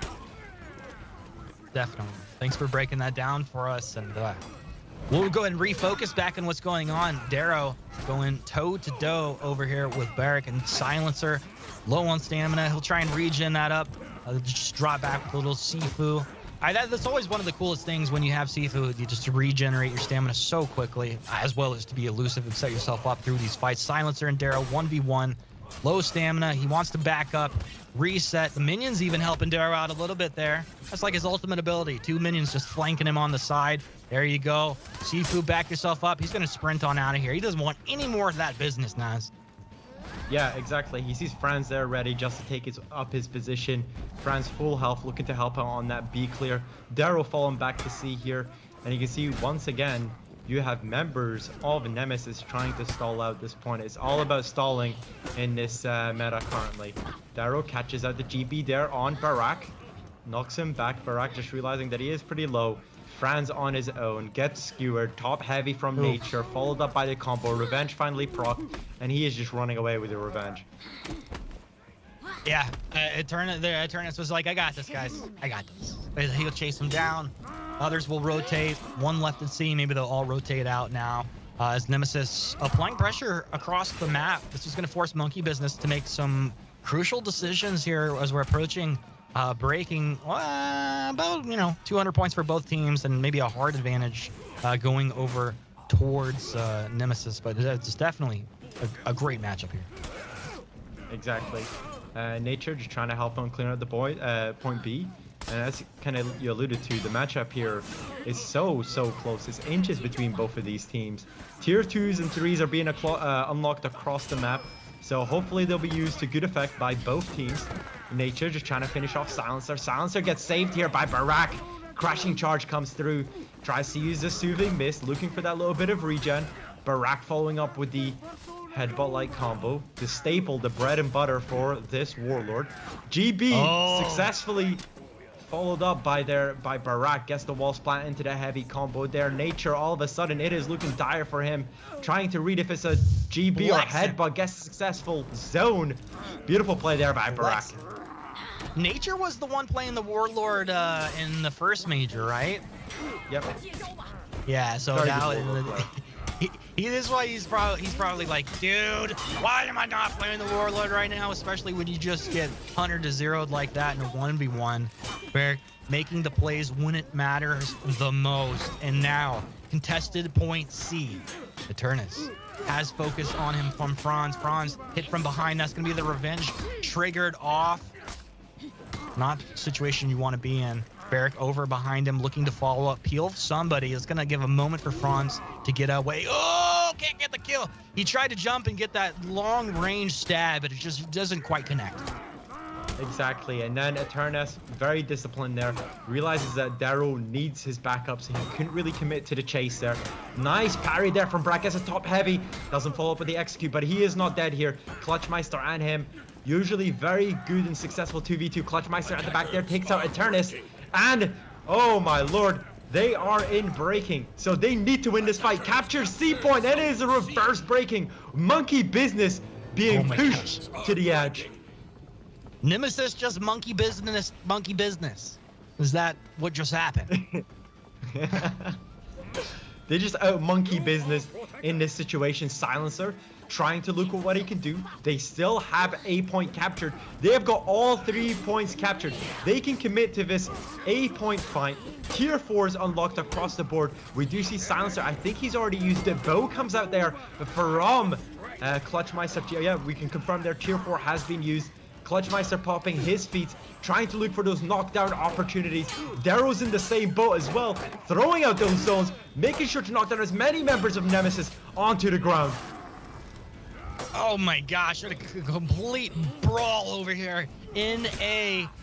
You see everybody's slivers of health. Silencer knocked back. Darrow turns. He wants some. He's knocked down. Darrow's down. Nemesis look like they're about to do it. One more will seal the deal. And Nemesis are coming back. They want to be the winners of this grand final. And they are not going to take no for an answer. They'll take game 2 and tie this series up. Look, after what seemed like a bit of a shaky start there from their substitute Franz really pulled through, and it was absolutely exceptional at confirming a lot of the hits from his team. You saw there the zone being used effectively, the stalling was effective, knowing when to pull back, not giving any renown, especially, you know, there's multiple points where saved his revenge, popped his revenge whilst escaping instead of trying to do one of these glorious situations of trying to look for that 2v1. Brilliant play there from Nemesis. Take out game 2 in a very, very close game, Humanist. Yeah, very close game. And I gotta say, just from the side of Nemesis, it felt like everybody did their job. Barrick on the Warlord, probably my MVP of that match, just because of the 1v1s that he was winning, peeling for his teammate when it mattered most, and everybody else was just getting their job done. And that's exactly what you want to see as we're headed into our last map of the grand final, potentially here, depending how it's all going to play out. It's going to be Beachhead, and I know a Beachhead named Sohiki, who can talk to us about Beachhead a little bit. Don't spend much time at the beach, but for today's purposes, I am a Beachhead, and that is potentially, as you said, the last map of the day on the EU side, if Nemesis can take it. We do see Franz Bonaparte coming in and playing his part very well. Maybe not as comfortable for them as What Cares, but it'll be very interesting to see how this map gets played with the sub. It does seem like this map tends to be very much focused on B, but there are very fast rotations between both home points across that bridge. So I think, once again, favoring Nemesis' sort of style of having these scrambly situations where they can come out on top just rotation-wise. Yeah, it would be interesting to see. I liked how he pointed out, talking about when you have a substitute coming in, Usually it can, you know, make or break a team. It seems that Nemesis very much have this in check. Francis already played with them earlier today. And What Cares obviously watching on the sideline, very much hoping that his team can clutch it out. Well, I'm excited to see how this is going to play out. Monkey Business, still our overall points leader. Nemesis clawing their way back, trying to regain that title of the best team in Europe. This is only our second major of 3. I mean, come on, there's still more to go. But right now, this is what we're focused on. Nemesis, they want to seal the deal. They want that money deposited directly into their bank as soon as possible. And Monkey Business at the same time, looking to pad those stats and continue to ride that tier list at the very top. We loaded into our game. Game 3 of your grand final. Again, reminder, if Nemesis loses this, it will be a bracket or a reset, and we'll go through it again. But if Nemesis win this, they will be crowned the winner of the second major for EU. Ladies and gentlemen, let's get it on. This was interesting. There was a bit of hesitation. You kind of saw Clutchmeister deciding if he should go for point C, then just kind of decided against it, and all of a sudden, we have all-in warfare on the B point here. You can see health advantage, not really looking to any one of these teams. France trying to use the zone to its great effect. Darrow whiffs on the GB there, but no punish comes out from Nemesis Esports. These guys are so disciplined. Like, look where they take the fight. Like, even when all 4 members of both team are down there, they still fight on... Oh, nice kill. They still fight on the edge of the bridge where you can't get dropped down from. So it's still pretty to see their instincts in that situation. Friends able to get the kill onto Harmony. And Nemesis looking good right out of the gates here in Game 3 of our grand final. Yeah, this is a disaster start from Monkey Business. Darrow tried to peel for himself, basically. Decides to go back to the point, but gets picked off there by Silencer. Silencer pretty much has had his case that entire fight, whittling him down. And usually you don't really expect your Shigoki to be the first to fall, but it did happen there for Darrow. And you can see that Nemesis are pushing their home point. Yeah, a little bit awkward. Silencer doing a lot of work trying to peel for Barrack. It's not going to happen. There's 2 potential kills, but they're not able to seal the deal there. In fact, they lose 2, but, you know, it was an aggressive pressure forward. So, you know, not too much lost. Exactly. Even though Monkey Business kind of won out the fight there on their home point, they couldn't be too aggressive with it. Of course, they captured B, but they couldn't really push Nemesis on their home point because they were also at a huge health disadvantage. They'll have to wait, revitalize, and then by the time they plan to make that push, you have all members of Nemesis up already. Points resetting a little bit here. Very even game, back and forth. Franz has stepped in for Cares, continues to do good work. Nice little dodging around, connecting on damage onto Harmony. Harmony on the Nobu wants to draw back and heal. And that's exactly where Harmony's going to go, leaving the rest of his team to fight down here. And it's actually looking to get up there and contest because that's capped by Nemesis and Clutch holding down the stairs. A great kill. That's Harmony dead. Darrow's fallen as well. Literally perfect series of events. And in Turnus, he's doing gladiator things, you know, dodging, trying to get some punches. It's not going to happen. If anything, he's able to get revenge and stall this out, but not even going to get the revenge. Just chop down. Nemesis are in the building and feeling themselves. Yeah, they're playing super well right now. Silencer gets the execute there onto Nature, which is just... It just keeps piling against them. There's a renowned lead being built up by Nemesis, a huge point lead being built up by them, and they have just been playing this map expertly and using their advantages to the full extent. And they, this was a Nemesis pick on the map? I think it was. If you remember. I think it was a Nemesis pick on the map. Well, either way, they're definitely very comfortable. Beachhead, I like the map. Yeah, and I guess it was the Monkey Business pick, which is interesting based on how it's playing on out here. But it's definitely one of my favorite maps to play, just because it's a nice tight map. And then you get over into the C point. You got these little areas where you can kind of isolate people, push them into corners, all that fun stuff. Exactly. You see here just the 1v1 between Clutchmeister and Darrow. Clutchmeister tries to get defense, gets the zone parry there. Falls up with the headbutt. Nature just pulling in to try and see what he can do to help Darrow. Darrow does pop the Juggernaut. Not really used to much avail right now. Gets the hug onto Clutchmeister. Beautiful read there. Oh, wow. Nature follows up exquisitely there. Sifu stands into the zone. Falls up on the attack on the hug. Barak trying to see what he can do. Knowing that even if he was to die, he would still be in a good spot. Manages to get that revenge so late. And it is looking in tatters for Monkey Business here. All Barak has to do is stall it for a little while longer. Wait for his teammate, but the headbutt there connects from Darrow. Finish him off. Finishes him off. You see Clutch was headed out towards C. He'll rotate back over towards A. Nemesis will probably group up in B here as 3. I'm imagining as Franz and Silencer are teamed up onto Nature and Harmony. Darrow moving his way on in. That nimble Shugo doing work. Silencer. Nice Nimble parry and there. Shugo don't seem to ever go together, but we see it here for the first time today. I mean, he's pretty light on his feet, all things considered. You know, I'm guessing he probably weighs in at about 370, and when you see him move like that, that's a first pick NFL draft right there. Harmony dancing around. Silencer has connected, meaning Harmony has to respect what's going on here from behind. Franz able to take down Darrow. Now Harmony. Ooh. Oh, the old 1-2 connects, putting him down, and nice finish. Franz. Oh, that coming was so alive, good from man. Silencer.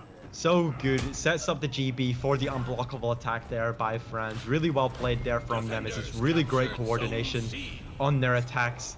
And yeah, they're at a huge advantage. Clutchmeister at the back, they're using a super long execution on Nature. And yeah, it's looking kind of rough here for Monkey Business, Humanist. Yeah, he gets the super long execute. He has his tier 3 feet unlocked. That means someone's gonna take a bow and arrow to the chest or the face when they least expect it. Unblockables. he's using it now. He thinks that he can clutch out the game here. He thinks this is where it matters the most. Looking for those knockdown opportunities. There's the bow. The bow doesn't connect on anyone. Barak trying to support as he can, looking for maybe that crashing charge opportunity. Sees Nature, whiffs there on the back. Franz kind of left on their own. Clutchmeister's not really been able to hit anyone with this unblockable. Fran manages to drop that tier 4. Doesn't really connect onto anyone. Beautiful parry. Tries to go for the zone. Knocks down Harmony. Fold up. Oh, that was beautiful there from Clutchmeister. Bow does land on Clutchmeister. This could be the last fight. Clutchmeister gets taken down by Harmony there in the back. Barak does have a revenge here. Pops it out. Successful feint there from Darrow. Nature looking to see what he can do. Barak trying to stall as long as possible. And just as they go into breaking, they do manage to pick up the kill and unbreak themselves. Yeah, that was really close to having Nemesis get one more hero in there to contest with full health. Now leaving it a bit awkward because they've taken a lot of damage and you're not putting your opponent into breaking. Nemesis still in major advantage here in game 3. Silencer taking chunk damage from Darrow from behind, has to reposition. We'll go ahead and target swap, catches Harmony with the left, and then kicked back, knocked down one heavy. We'll see if they can get another heavy to connect here. They're just kind of playing with their food. Shield to keep them alive for a second. Wow, beautiful phalanx there from Nemesis have their opponents in breaking. Monkey Business, they make any mistakes right here. This is going to be Nemesis taking game 3 and the grand final. Franz, you're low on health. You can't get caught. Silencer pushing Eternus out onto the bridge with that revenge building up. Barrick able to kill Harmony. Now let's watch Eternus chasing. He wants to chase Silencer. No, thinks better of it. Turn around. This is a really hard decision. You don't know exactly what you need to do in this moment. Clutch is like, hey, I'm there. Jump forward by Eternus. He wants Franz. Clutch trying to peel for him, doing so successfully. Franz staying back. Franz jumping forward. Franz able to get Eternus. And ladies and gentlemen, that is going to be GG as Nemesis come back strong in the grand final and reclaim their position as the top dogs of Europe in our second major of the Dominion series, and they do it with style.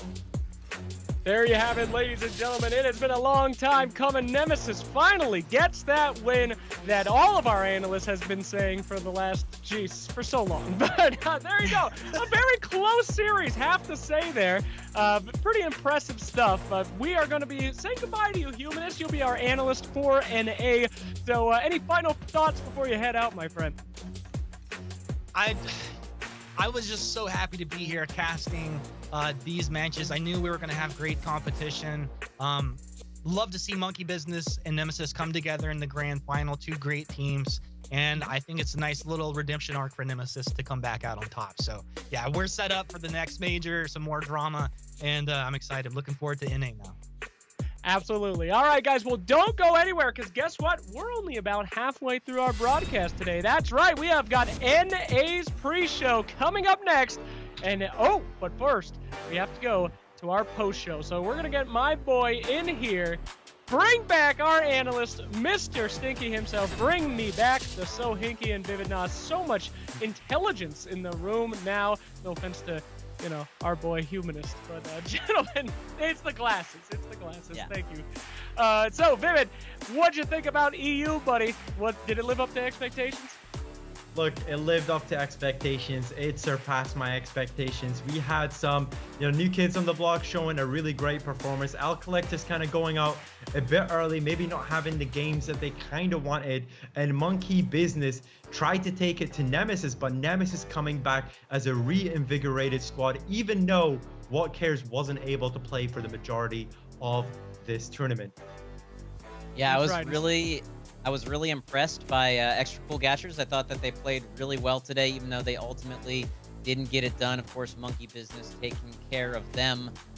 But we have to highlight Nemesis. I think, honestly, without any of the disconnects, they were super dominant the entire day. Their playstyle was very, very methodical. They were always looking for these positions where they could pressure the opponent's home point and deny them heals. I really want to highlight the play of Clutchmeister especially. I think last tournament he probably didn't play as well as he would have wanted to, but this tournament played really, really well. And just a heads-up player there. And honestly, I think the MVP of the tournament for sure.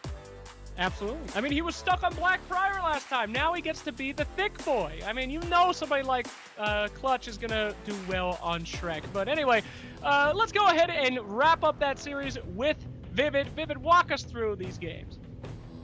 Yeah, game one, of course, this is where the DC happened. And unfortunately, Nemesis did look like they were playing pretty well this game, did have a resounding lead. But Monkey Business just managed to claw it back and take the victory on this one. And we popped over when we went to game two. This is, of course, when they substituted. It was in Harbor. The problem here was Monkey Business just wasn't able to finish off any of these fights. By the time they maybe get one member of Nemesis down, two members of Nemesis down, they wait too long to finish off the last member before, Nemesis gets to respawn and they're able to basically come and support. And in game three, this was kind of a destruction here from Nemesis. Even though Monkey Business did select this map, this was a favored map for them. Nemesis kind of came out to play, and it kind of showed that they are still the kings of EU, and when they're fully practiced, they're able to topple anyone. Taking a look at the bracket, of course, we had our upset in the first winter finals of the day. Extra Cool Gotchers playing really, really well, making it to the winners finals. Nemesis taking out L Collectors. L Collectors, they didn't perform as well as they would have wanted to. I think that they had some good ideas, but ultimately that Berserker maybe not working out so well for them as they were eliminated in that lower semifinal by Monkey Business. Heading up into the winners finals, Nemesis making quick work of our new kids on the block, and Monkey Business ultimately winning that run back. And then obviously in the grand finals, we just saw Nemesis with that very cool, calm, collected, methodical play, closing things out in style. Honestly, they look like they're back to form, and I'm looking forward to seeing what they bring to the next tournament as well. Absolutely, and I'm sure we'll be seeing Monkey Business again. That was pretty crazy stuff coming out from them in the lower brackets. They seemed quite unstoppable, after they got stopped once. But in the finals, they were knocked out, unfortunately. The Apes will probably return, though, and we will see them in our next iteration. Very interested to see what the next one will look like. But we have a whole nother region to get through. Before we get there, though, let's wrap it up on EU, gentlemen. Anything out there stand out as your favorite moment? Start with you, Vivid. You know, my favorite moment is having some beautiful predictions from myself, Wow. claiming that Nemesis will win, and they do win. Look, I gave them the caster boom instead of the caster curse this time around. But all in all, I really quite enjoyed to see, you know, they kind of fell from grace when it came to the first major, and to see hard work does pay off. You know, if you followed any of their streams or if you followed any of the Discord channels, they were constantly trying to look for scrims, constantly trying to look for the opportunity to improve and to, you know, get better. And I'm glad to see it paid off in the second major. I think this meta really worked out better for them, and I think also throughout the entire day we really saw the power of Warlord and why that crashing charge is eventually going to be nerfed a little bit. I mean, the extra cool gotchas, they made really good use of the Warlord, and that's honestly, I think, what really brought them to that original victory. So, Warlord OP still, and that's about it. Warlord is not OP, and you'll see that in our NA show coming up. Don't go anywhere. You still have many chances for prizes. You got ways to steal the best strats coming out from the pro players, and we are going to go straight into North America. 4 honor players around the world. Get ready to see some more action. Please do not nerf Warlord. It is all I can play. We'll see you in just a little bit. Have a good one, everybody. Don't leave!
The following is a special presentation from E-Star Studios.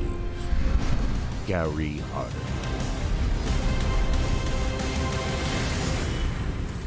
Ladies and gentlemen, welcome back to fabulous Las Vegas, Nevada. You're here for the Dominion Series 2021 North America. I want you all to turn down your volume. I know you have it maxed out trying to figure out what Kaioshin is whispering in your games. Well, things are about to get loud in this house, baby. It's NA time. It's Dominion Series, and we've got two of the greatest analysts known to man. So Hinky and Vivid Nas, who's pulling a full dayer here. Mr. Nas, woo! You're just on it, baby. But so Hinky, welcome back, sir. Say hello. Hello, everybody. Welcome back. Of course, we have NA now, the best esports region in the world, clearly. The most unpredictable, definitely. And I'm very much looking forward to seeing if we see some NA shenanigans or if we're going to see some mirroring of the EU strats. What do you think, Ness? Let's maybe not say best. Let's say fun. But expecting a lot here from the NA section. We had a very hype EU section, and if there's any, if there's any focus, we have seen a lot of similarities when it comes to the playstyle between these two regions. Probably for the first time. Usually we'll see a pretty big discrepancy between the meta on EU and NA. NA tend to favor a bunch of their comfort picks, but this time around it seems to be pretty similar. So it'll be exciting to see their take on this roster. All right, well, if you guys are just joining us or you've been here a while but you could use some cliff notes, let's go ahead and tell you about how this format works. You see, we have 3 majors per region, teams given circuit points based on how they're doing. That's what we're doing today. Teams qualify for the grand finals based on those points. And today's major, 2 weeks of qualifiers getting them here, 4 teams qualify, and we do have that double elimination bracket with reset. You might be asking yourself, what the heck is that? If the winners of the upper bracket lose their match against the winners of the lower bracket, we do it again. That's what we call the honor game right there, all right? Giving them the full opportunity to get it on. Now, if you don't know what Dominion is, I am so excited to tell you all about it.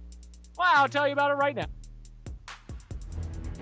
Dominion is a 4v4 team-based fight to control different areas of a single battlefield. Each map contains 3 zones that can be captured to gain points. Zone A, B, and C.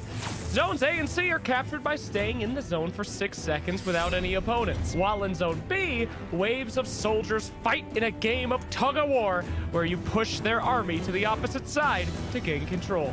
A team earns permanent points for every second that they control the zone. Once you reach 1,000 points, you're breaking the morale of the enemy team, and they will be unable to respawn.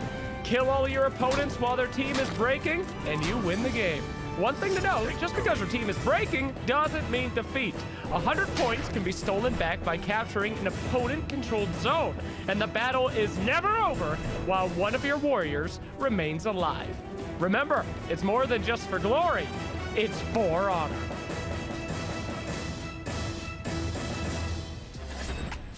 In the chat, Banfish says, Deathmatch is superior to Dominion. Everyone's entitled to their own incorrect opinion, but you are wrong, sir. Dominion is where it's at. Am I right, Soanki? Yeah, Dominion is the competitive mode in For Honor, and I think for good reason. It's where you really get to see the widest variety of characters and strategies. There's this very set in stone 1v1 meta, I feel like, where there's only a few characters at the top. But Dominion, you get to see quite a wider range of strategies and approaches, and I'm definitely looking forward to seeing NA. Yeah, speaking about the wide range of versatility and changes, we saw a lot of different things coming out in the EU side compared to the previous Dominion series. Even the rosters changing can change the dynamic of how the game mode is played completely. We saw a lot more aggressive plays. It's kind of what Setmix alluded to in one of his interviews. And yeah, the dynamic of this game mode changes drastically with the characters that play in them. That's right. You have to be a little bit of an intelligence level to succeed in Dominion. So unfortunately, many of you guys in the Twitch chat, not going to happen. But don't worry, my friends, because these guys will know how to use that intelligence. We have taken a look here at your leaderboards. These are all the points accumulated throughout the entire season so far. And things are looking pretty competitive there. Not as crazy as it was in EU. Kind of up for grabs here today. as we will be awarding many appointos. But before we get into it, we might as well introduce you guys to the fantastic teams you'll be seeing in NA.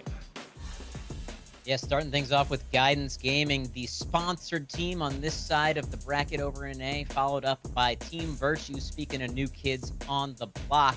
Looking to see some awesome things from them. Our champions from last time, Team Killing Service, looking to repeat, I'm sure. And then, of course, Reading Comprehension, an amalgamation of former players from the gang and other players. We'll see if they can come out on top. Yeah, so it's interesting to see. We do have as our first matchup Guidance Gaming versus Reading Comprehension. As you said, Reading Comprehension, amalgamation of what was the Ubu Gang and 2 new fresh bloods against hardened veterans, that is, within Guidance Gaming. And Team Killing Service, the winning of our last major when it came to the NE section, are against the new kids on the block when it comes to the Dominion series in this team called Virtue. So it'll be exciting to see. Just a reminder at home, if a team was to make the lower bracket run, they do have to face a bracket reset if they do reach the grand finals. Absolutely. Well, we asked these teams why they thought that they were going to do well in the series today, so you might as well just hear it from them. Let's take a listen. Guidance Gaming is going to win this upcoming major because that's what we always do. We always win.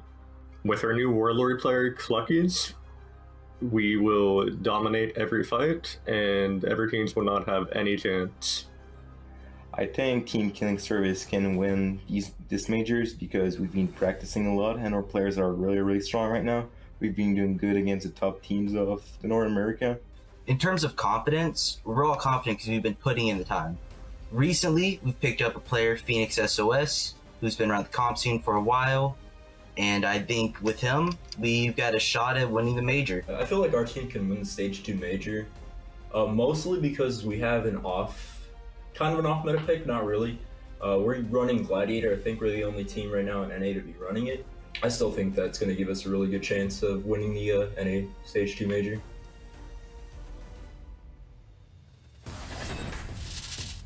The Gladiator pick. We did see a couple teams running that in EU. Gentlemen, I would like to hear it from my very intelligent, very non-cursed panel here. Who do you think is going to be taking NA?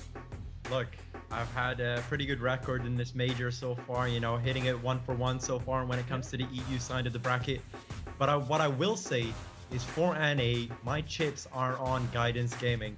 They did a really good showing in Major 1, and unfortunately, probably don't want to talk about it too much, but in the finals, they felt they were a bit stiffed when it came to the situation. But these guys, you know, switching in Clucks, have already got a veteran roster, and with this new member playing on the Warlord, I very much believe they'll have what it takes.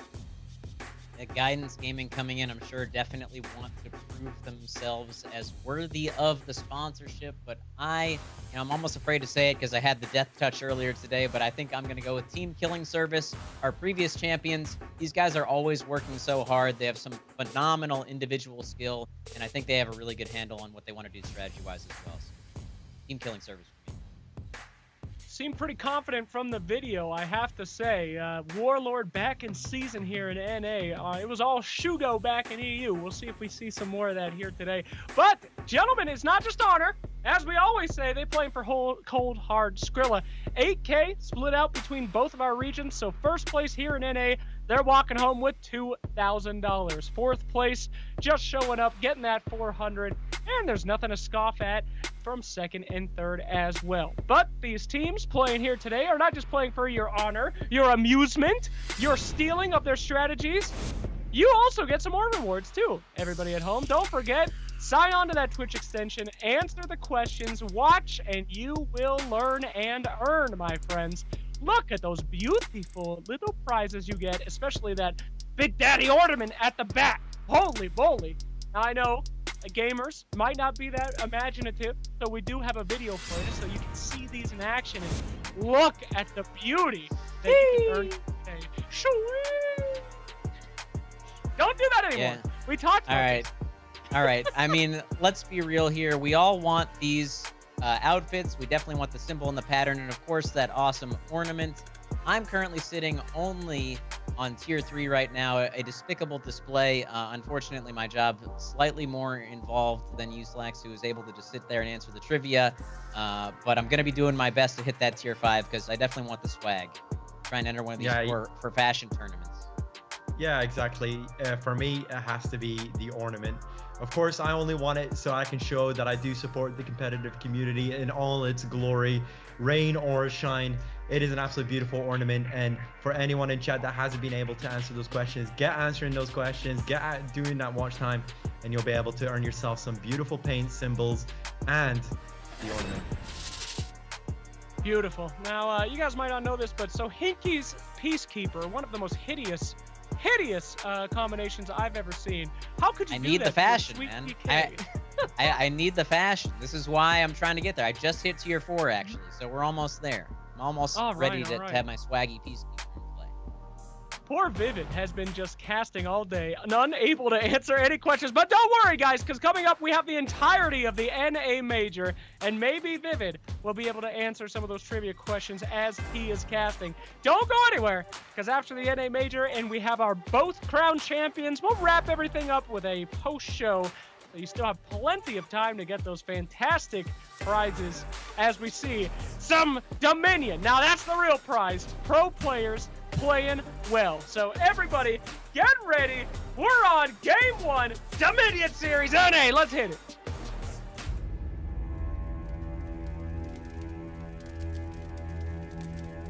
Driven by forces, ancient and unforgiving.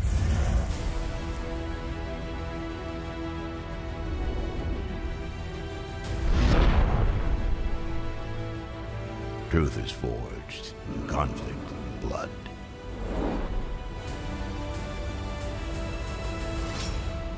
Found at the end of a sword.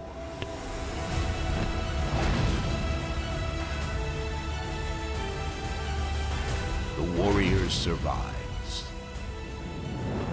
For vengeance.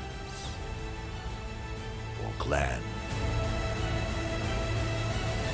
For honor.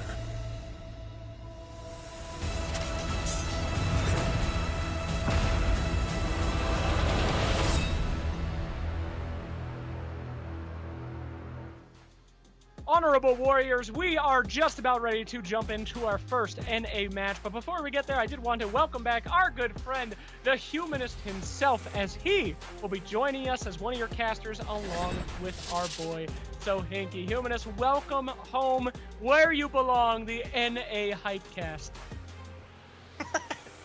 You know what? Feels good to be over in North American Dominion Series territory.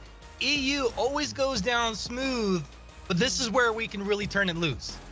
Damn, hell yeah. Yeah, we're gonna turn it loose over here in NA for sure. I'm happy. I was on the sidelines the whole morning. I'm just ready to call some of the action. I'm excited. Let's get it going.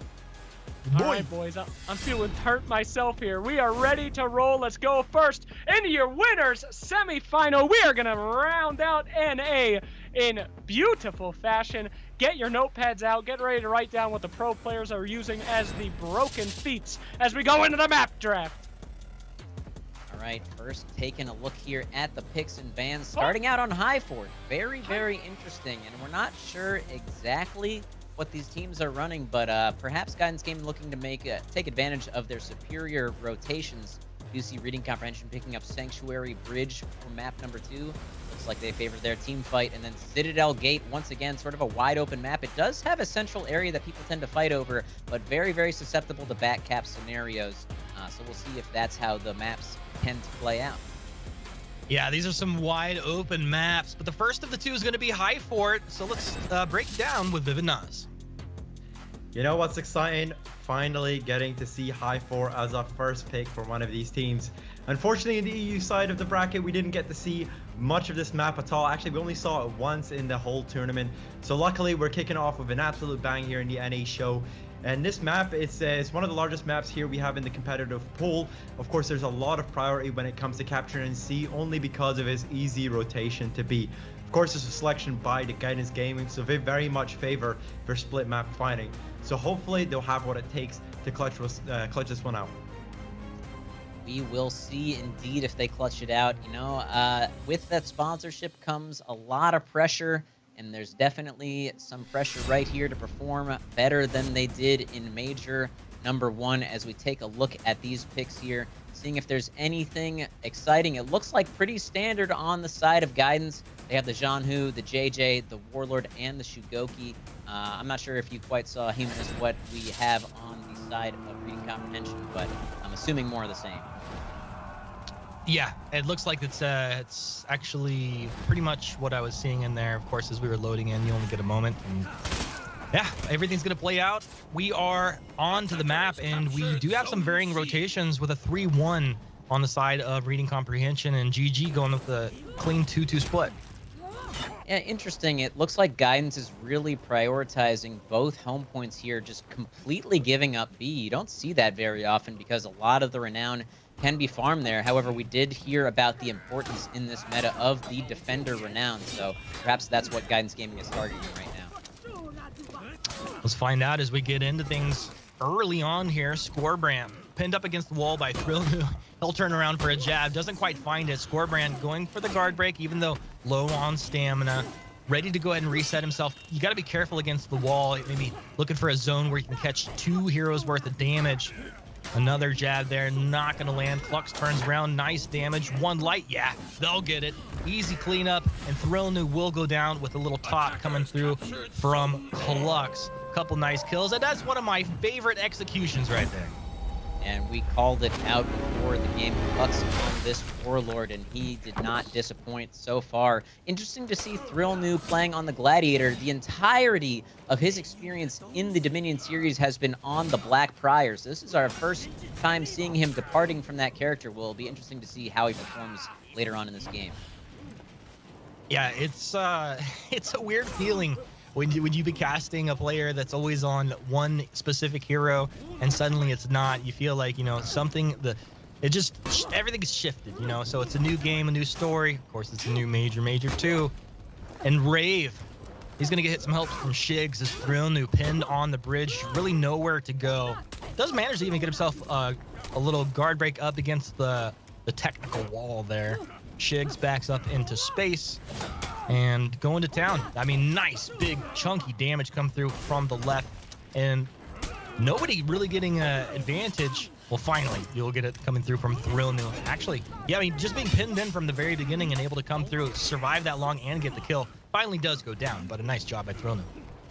Shigs coming in here, and along with Scorebrand from the back, and this looks like it's going to be a double hug. No, actually, a little bit of an error there from Scorebrand. I think it might have just been the positioning. Unfortunately, Shigs wasn't able to get that second hug because he was interrupted by the attack. Scorebrand now in this 1v2 scenario actually manages to dodge the hug, is going to eat the guard break in return, though, and this should be his death with that bag step heavy. Doesn't confirm a second one, though, so he's going to survive for at least one more second. Actually lands a heavy himself. Scorebrand surviving here and actually getting that quick execution as well. So that is going to be a long respawn, and Scorebrand being able to fight back. Now it ends in a 2v1 scenario with Thrillnu on his own. Yeah, really nice plays coming out there. Scorebrand doing work. This point C has been majorly contested for almost 4 minutes now. I'm curious to see if they continue to just flood people on, or once someone gets an advantage where they rotate across the map. Thrillnu held up. He's going to be pinned up over in the corner where maybe they're going to look for a knock. Thrillnu takes Scorebrand, jumps forward, gets himself a little poke. JJ, you going to Sifu up against the edge here? Not the place you want to be in. And Thrillnu getting the kill on Rave. Great job by these guys. Yeah, honestly, Scorebrand was the one in the anti-gank scenario first, and then Thrillnu throwing one right back in his face. They really needed that on the side of reading comprehension as they're able to take control of C and work their way back out onto the map. But this prioritization of Guidance Gaming of both home points has really paid dividends, as after they win these fights, they're making sure and controlling B, and that's why you see this hard point advantage here. Shigs holding revenge, going toe-to-toe with Thrillnu. We'll get some help coming in. Was Vein Noir. Maybe just waiting for that revenge to go down so he can get the damage there. But he gets the kill, turns around. Shigs looking for more. Will dodge back, avoiding that damage, but cleaned up. Once again, there's Mambino coming right on through. And nice recovery there. Mambino coming in, making sure that they clean that up because they do really need to get back out onto the map here. We see Baynor, Thrillnu, and Mambino prioritizing cleaning out that B point while Rave is just alone. And Klux over there on A, farming up those feats. You see him with his Fury already, so probably looking to get that Fury Flask online as soon as possible as the rest of Guidance Gaming break out onto B. Yeah, that's pretty crazy. And to see Guidance Gaming already with the massive lead, Mambino burning down here in B should be a matter of time before somebody's able to just chunk him down. One Light's going to be able to drop him into a little dirt nap and see Klux move out onto the map. I fear for reading comprehension at this point. Scorebrand dancing around, waiting for that stamina to regen up. I'm going to go ahead and clean up some minions, looking for a target. Thrillnu. He says, I'll volunteer. How about that? We'll give him the old 1-2 with Willem and able to take a nice kill in B. Take the nice kill. Willem's on the back foot though, and it looks like Shigs is close behind, not just gonna let him heal for free. Gonna be a little bit hard to contest this though. He's gonna try and contest into 3, and this is definitely a situation where he could be easily ledged. So Shigs has got to be a bit careful. If he's able to stall here though, he's gonna be able to hold them out for a long time from getting out onto the map. I'm surprised they didn't get that kill there. Shigs on that big beefy Shigoki, that heavy is going to come through off of the guard break though, and that will be an execution on the side of Guidance Gaming there. Mambino taking him out. Mambino holding it down. That was just funny, like the 3 counter guard breaks in a row. You know, I mean, I guess I can do this all day. Kind of Captain America style. As we'll look in towards B, Scorebrand's really been holding it down. Fires off his arrow. Nice damage coming through. And once again, Scorebrand doing a great job just continuously keep these minions cleared out, peeling for his teammate, sees a weak opponent, moves on in. I think it's going to be trying to jump in to get the kill, but he actually gets taken out, gets the Demon Embrace, and dropped down. Not how you want to be playing things out. Comprehension really needed that. Unfortunately, they're still behind by quite a bit as Guidance Gaming really prioritizing these 2 endpoints and then really making sure they're controlling middle after these 1 fights. So even if on the side of Reading Comprehension they got a little bit of an advantage, it does seem like Guidance Gaming has just always had control of the map, and you're seeing it play out that way here. Shig's really the only one not with a ton of feats because he's been doing this role, just constantly annoying them on this home point. Yeah, he's been doing a great job so far, and all he's got, I mean, doesn't even matter. He's going to get taken down. We'll get the respawn, but Reading Comprehension on the back foot. If they're going to get pinned up, taken down, that's really all you got to do on the side of Guidance Gaming. It's, you know, take your time, slow and methodical, you would imagine. Yeah, Mambino, however, getting ledged here, actually found himself in a really bad situation there as the Fury Flask, it looks like it was on cooldown. It must have been used in middle, but that is going to be 2 players down on the side of Reading Comprehension. This looks like it's probably going to be the end here. Some really awesome, methodical play out of Klux. He's just been playing exactly how you want a Warlord to play. Nothing too flashy, but very solid, always in the right positions, and then you saw it right there. This is going to be another Demon's Embrace kill, I believe, into that tier 4 from the Jean-Hu. Baynor is going to fall, and that is going to be it for game number 1. Game number 1 is in the books. Guidance Gaming, they really looked great, gotta say. Fun rotations early on, the rotations that they needed to make, the adaptations they needed to make in through the game.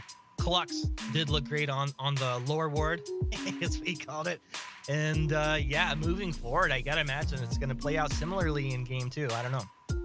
It really seemed like Guidance Gaming from the start had an idea of exactly how they wanted to play it. You know, I think it really threw Reading Comprehension off that they didn't send anyone to B. They ended up in that disadvantaged situation on A with that 2v1 that played out obviously how you'd expect in that scenario. And then from there, Guidance Gaming just had a stranglehold in the game they never let go of. Yeah. Sometimes you can make an opponent hesitate just for like 2 seconds, 3 seconds. That's all it takes. And suddenly you have the rotational advantage. Yeah, it was very impressive stuff, honestly. And I'm expecting more of it in game number 2. Let's hear a map preview, however, from Vivid Nas. Here we go. This is our favorite map on the block here, Sanctuary Bridge. We saw this a lot in the EU section of the tournament, and we saw a lot of snowballing happening on this map.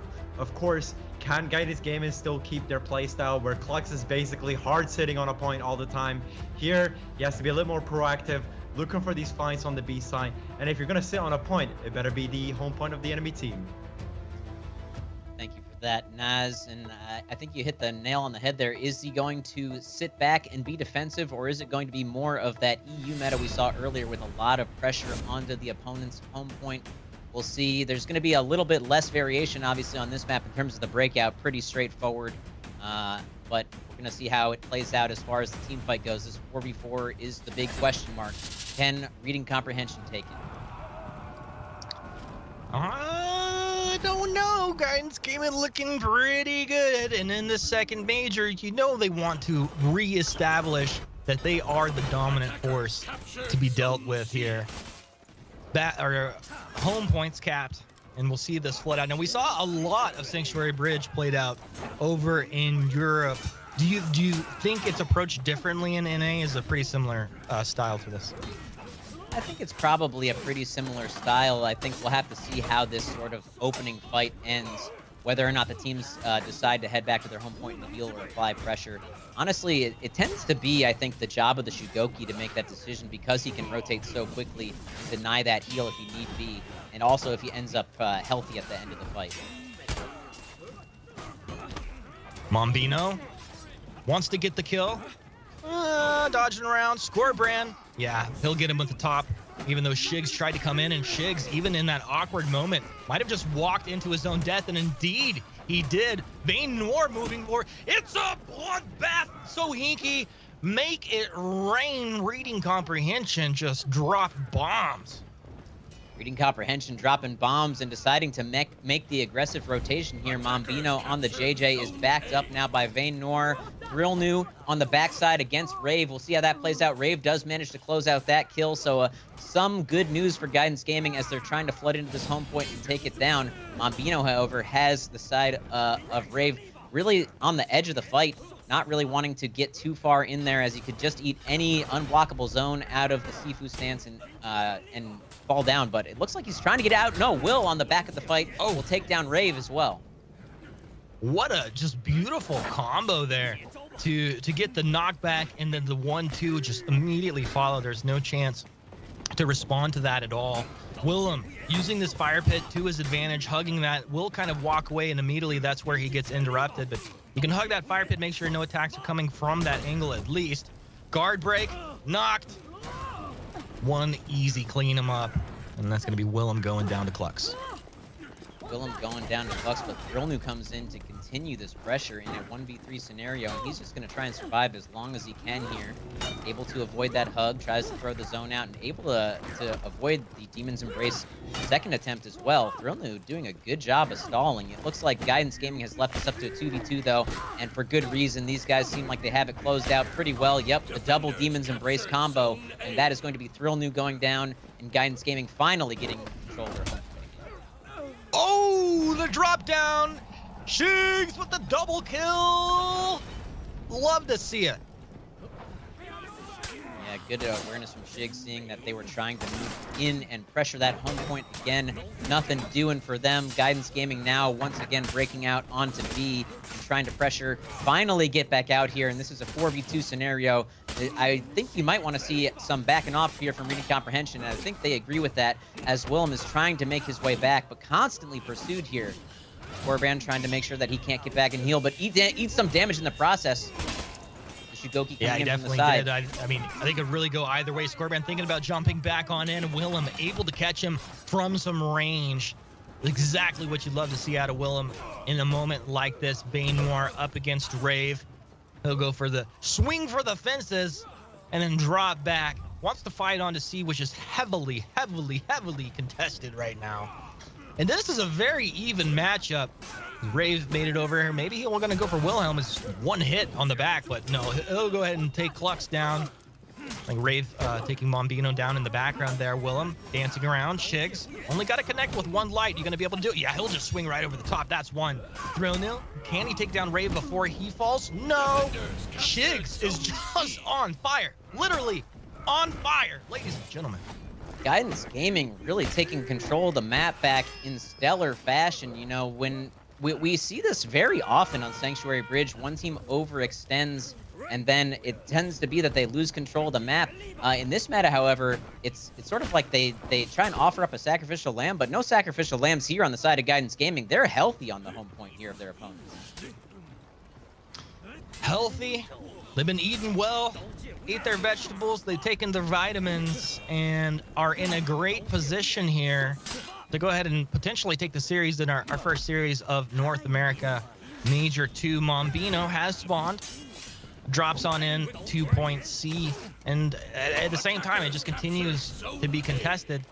B stays in favor of Guidance Gaming all the while, so they basically double the points at this point. Scorebrand taking down Willem. Mombino burning, but still pretty healthy. You see Scorebrand just nice positioning, patience, hanging back. Oh, Mombino just catch with one. One more of those. He'd be able to find himself a kill. Looks like with a headbutt, though, that will be able to clean up. Once again, Clux just, I don't know, putting on a clinic out here. Lux is playing extremely well. It does look like on the side of reading comprehension, they were able to get a back cap of their own and salvage a little bit of points, but I don't think Guidance really care. You know, they have their opponent's home point, they're controlling middle, and as far as they're concerned, this is how the map could just play out. They're up by almost 200 points. Yeah, I mean, what the back cap matter if you're the one getting most of the kills? Your opponents have to spawn and basically run right through you. So I really like what Guidance Gaming are doing. Scorebrand dancing, anti-gang situation, 2 versus 1. He will go ahead and burn on down here. And Willem able to clean that up. Now Guidance Gaming come in hot and heavy with 3 full health heroes. Mombino looking about the best for reading comprehension as Willem forced off to the side. 1 bash to the head from the right side. That'll be Shigs taking himself another one. Shigs is just really playing great.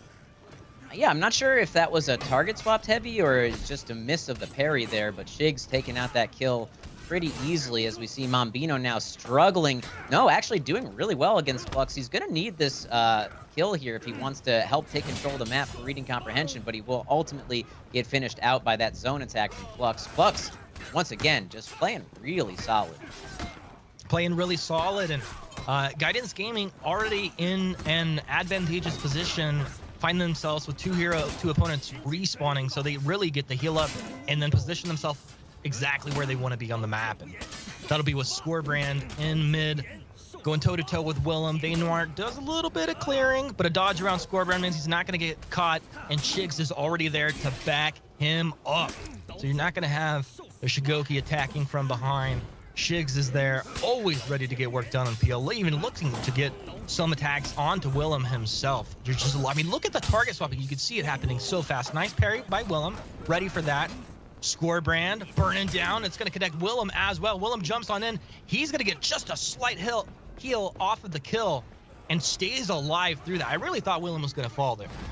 Yeah, it looked like he was going to fall, but that bounty hunter helping him stay alive, and he really needed to stay alive there for his team to have any chance, as they are almost in breaking right now on the side of reading comprehension.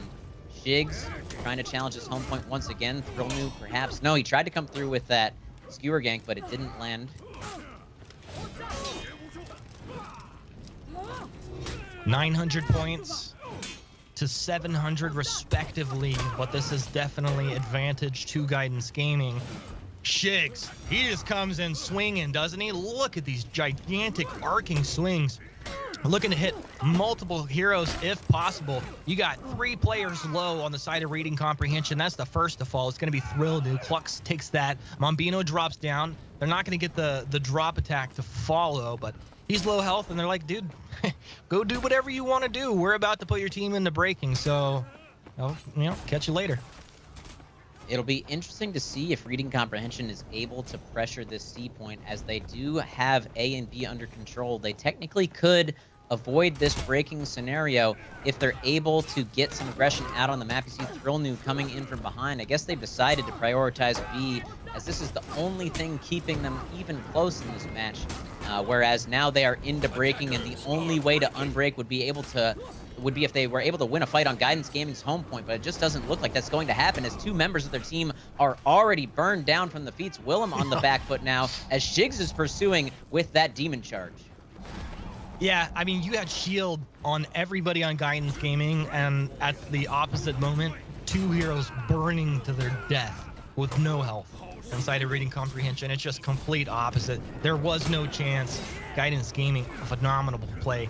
Now, in this moment at the very end, they could just drop these AoE Fire Flasks, let everybody burn on down. It doesn't matter because there's only one team that's not going to be respawning.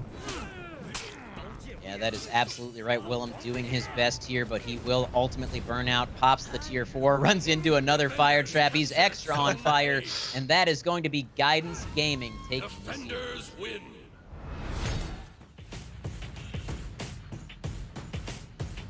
Guidance Gaming taking our first series. Welcome to the victory spot right there for you. Guys, I have to say, an incredible start. Well done as we go in. Okay, I gotta just get this off my chest. I'm a Warlord spammer, favorite hero. Absolutely, that was the ugliest Warlord I have ever seen. The banana, it was hideous, and I say that with utmost respect. I like standing out. I like, you know, being a beacon that the other team can see. And Klux, he was MVP for many reasons, but for me, it was the L. What'd you think? Shigs is the MVP for me. I thought Shigs is all over the map.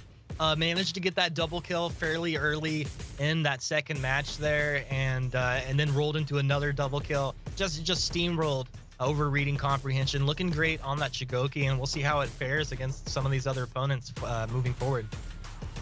Yeah, it's hard to pick just one MVP. Basically, everyone was playing so well. I think I was focused a lot on Flux as the new member of Guidance Gaming, and he just he did not disappoint. You know, that was the one question mark going into this series. How well is Flux going to play? And Flux played really well. So he's the MVP of that series for me. We'll see how things go going forward. Absolutely. Well, before we go forward, let's go back and take a look at that series. We got some great highlights for you. And so, Hinky, why don't you walk us through these?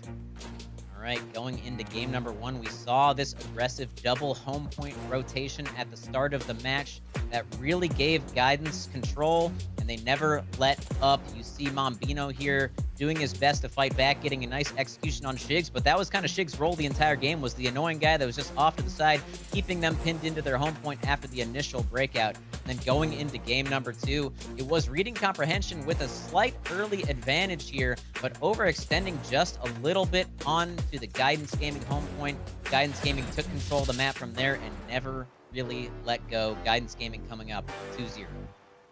Yeah, of course, Guidance Gaming coming up 2-0, and they've taken control of the bracket as well as that series, waiting in the winners final. They'll figure out after our next series who they are going to be playing against. Reading comp dropping down to that lower semifinal bracket. But it's Team Killing Service versus Virtue coming up next, and I'm looking forward to this because I really have no idea who's going to come out on top here.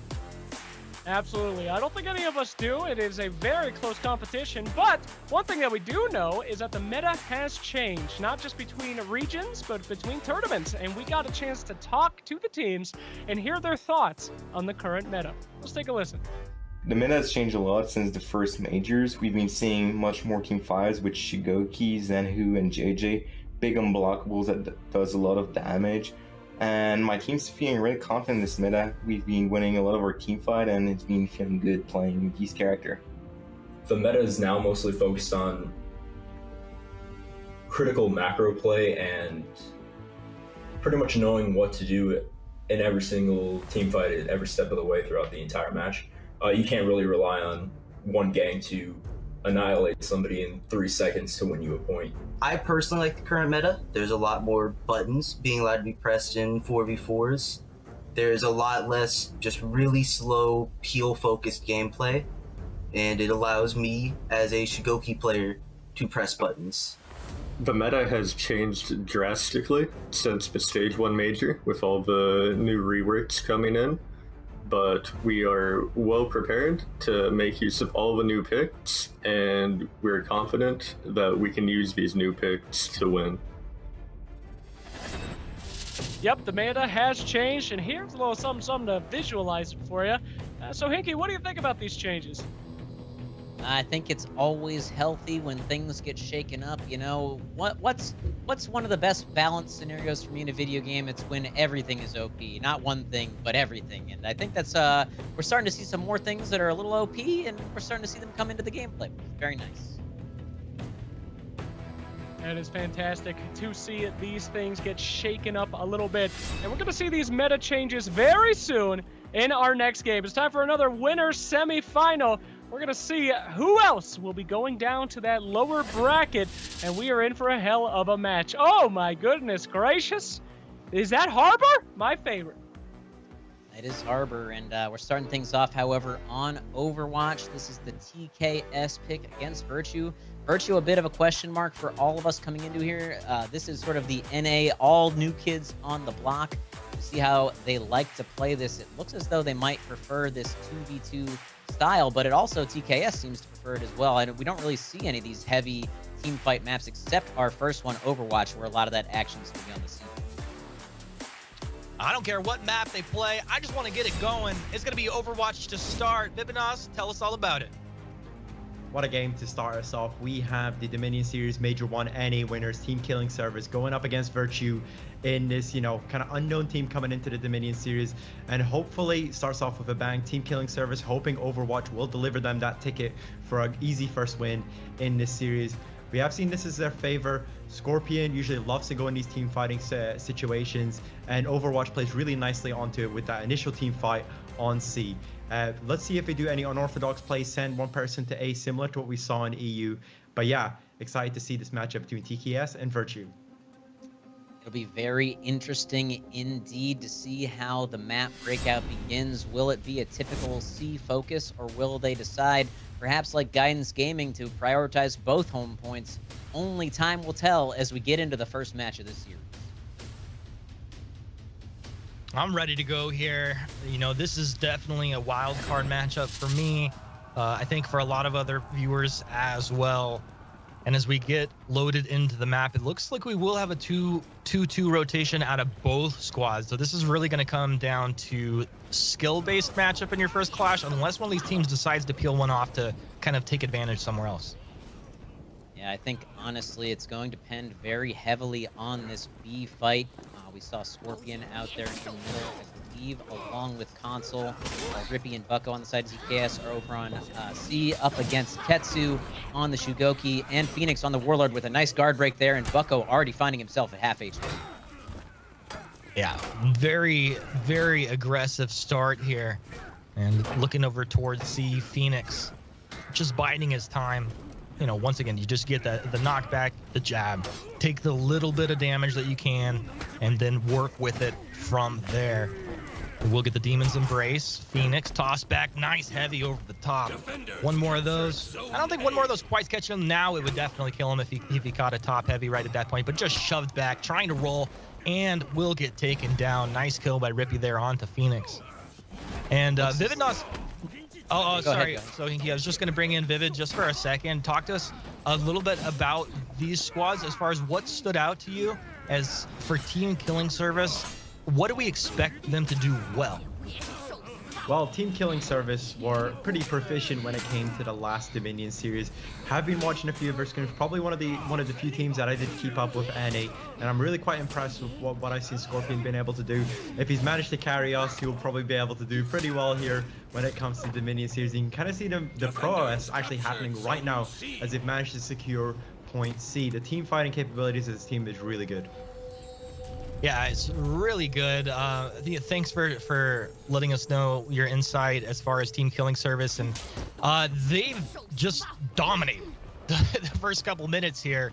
It's going to be an almost going on 600 point advantage to nearly 0. Let's call it 7-11, and TKS looking great here. Scorpion, I was able to watch some scrims last night, and I gotta say the scrims look great. So I was expecting good things from them here.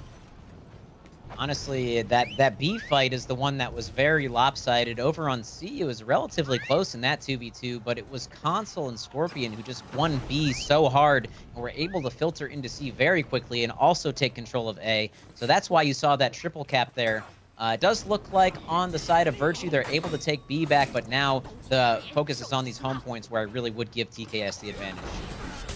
It's interesting because you said it's Console Scorpion on the initial rotation, but now they swap it around, so it's Rippy and Scorpion holding down C, and I think that makes sense. You know, you got the Shigoki to front line, JJ to night. You know, you can get attacks on the multiple heroes, and he's great in a 1v1 as well here. Switching over towards A, Console, really just trying to dance around. Doing a great job of it as well, but you got to be careful. One more hit, he will go down, and it's going to be a bloodbath. Saucy gets Bucko and Console. Rippy taking down Tetsu at the same time. It's just everybody dying across the map. Thankfully for TKS, they won the fight over on C. That might have been the most valuable zone attack from any Jean who I've ever seen, getting 2 kills in 1 attack. Quite impressive there on the side of Virtue. Unfortunately for them, it didn't go so hot over on C. Do you get bonus renown for that? You should. I mean, I'd have to imagine if you don't get bonus renown, you at least get bonus style points. That's for sure. Yeah. At least you get the feel. You laying in bed at night. That's the one you remember right there. And if you're the opponent, you're still laying in bed remembering it too, because you're like, I can't believe it. All I had to do was just dodge back for 1 second there. You get double killed on 1 attack. Feels bad, man. Bucko. What's gonna happen as we zoom in towards B? This is the first more than the initial clash on B that we've seen. Virtue getting pushed back underneath the gate over here, or underneath the bridge rather, and Team Killing Service, they're grouped up, minions at their back, feeling good about it. I don't know if they can continue to press it forward, and it looks like there's no fear. Bucko just shoving, gets knocked back, gets the guard break, and Phoenix, one more attack. Will he go down? Or Bucko switches targets? It doesn't matter. You get one hit here, you're getting a kill either way. Yeah, it may have looked like an overextension, perhaps, on the side of TKS at first, as Scorpion, you see, getting taken down here from a nice Shugo combo. But it was the side of Virtue who broke off and went up toward A onto that bridge. And I think the push forward was honestly, in addition to pursuing, just trying to avoid any attempt at a plunge attack as well. Yeah, that makes sense. I was kind of wondering, as they were under that bridge, the thought runs through your head, and then you just keep on going forward. Looking at Saucy for a second, he'll throw a little fire. Doesn't quite get the impact that he's looking for, but hey, at least he's trying there. Watch Rippy looking for a target. He sees Saucy. You gonna give him a little heavy over the top? Just smack Saucy right in the face. Rippy showing mercy. He's more worried about peeling for Console over here than getting a kill himself, which is pretty funny. They really, their focus is on Phoenix and fighting with Console. It's so interesting watching these professional players play, because you know what seems like kind of an obvious move in the beginning is it's just they're thinking 2 steps ahead. Virtue being put into such a bad position here. There's so much pressure on the other side of the map that they're just desperate to even hold on to this 1 point and see Console in this 1v3 anti-gank scenario. Cashy Dude forced now, because of that revenge, to go around and focus on Scorpion, who's filtering in, is going to get that guard break and a kick into the wall on the backside of this fight. But Console doing such a good job of surviving, and every second that he survives is just more time that he's wasting on the side of Virtue, who are having such a hard time getting back out on the map. Console, such a beast, able to back up, is going to roll out of here. He's going to have to avoid Saucy, though. That zone attack could get him, and it looks as though finally Console is going to go down there. I think he jumped off the ledge to avoid the execution. I didn't quite catch it, but I assumed he was going to die as he started running that way.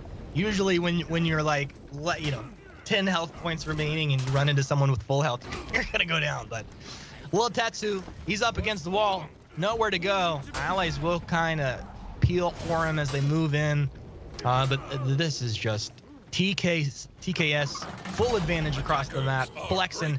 They're putting in Virtue are now breaking and already have heroes low on health. So as soon as they start to go down, that's it. Not only do they have heroes low on health, but they also are already being challenged on the home point, and that is going to be 1 player down already on the side of Virtue. Scorpion along with Bucko challenging up here, and it looks as though this is the beginning of the end. Bucko's going to take out his opponent, and Saucy in this 2v1 scenario can't survive. It's all down to the Warlord with a triple cap. This is going to be game number 1. Bucko just came in like, I'll take that, and I will also take that.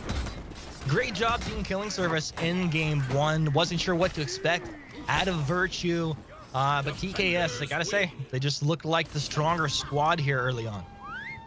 They're really just out fighting them. You know, there was a little bit of a close 2v2 on C at the start, but Scorpion and Console at the beginning of the game really just winning so hard and fast in B. They were able to take control of C right after that because of the fast rotation, and they never let off the gas. TKS was just in control the entire time. I know it didn't have anything to do with the actual winning of the match, but I love to see the synchronization on the building of castles in the victory screen there. It's always... Slacks made us the first time we played, he made everybody become fire breathers. So we could all do that. That's always one of the cool ones too. Classic. Also tempering the steel. That's another one we see pretty often.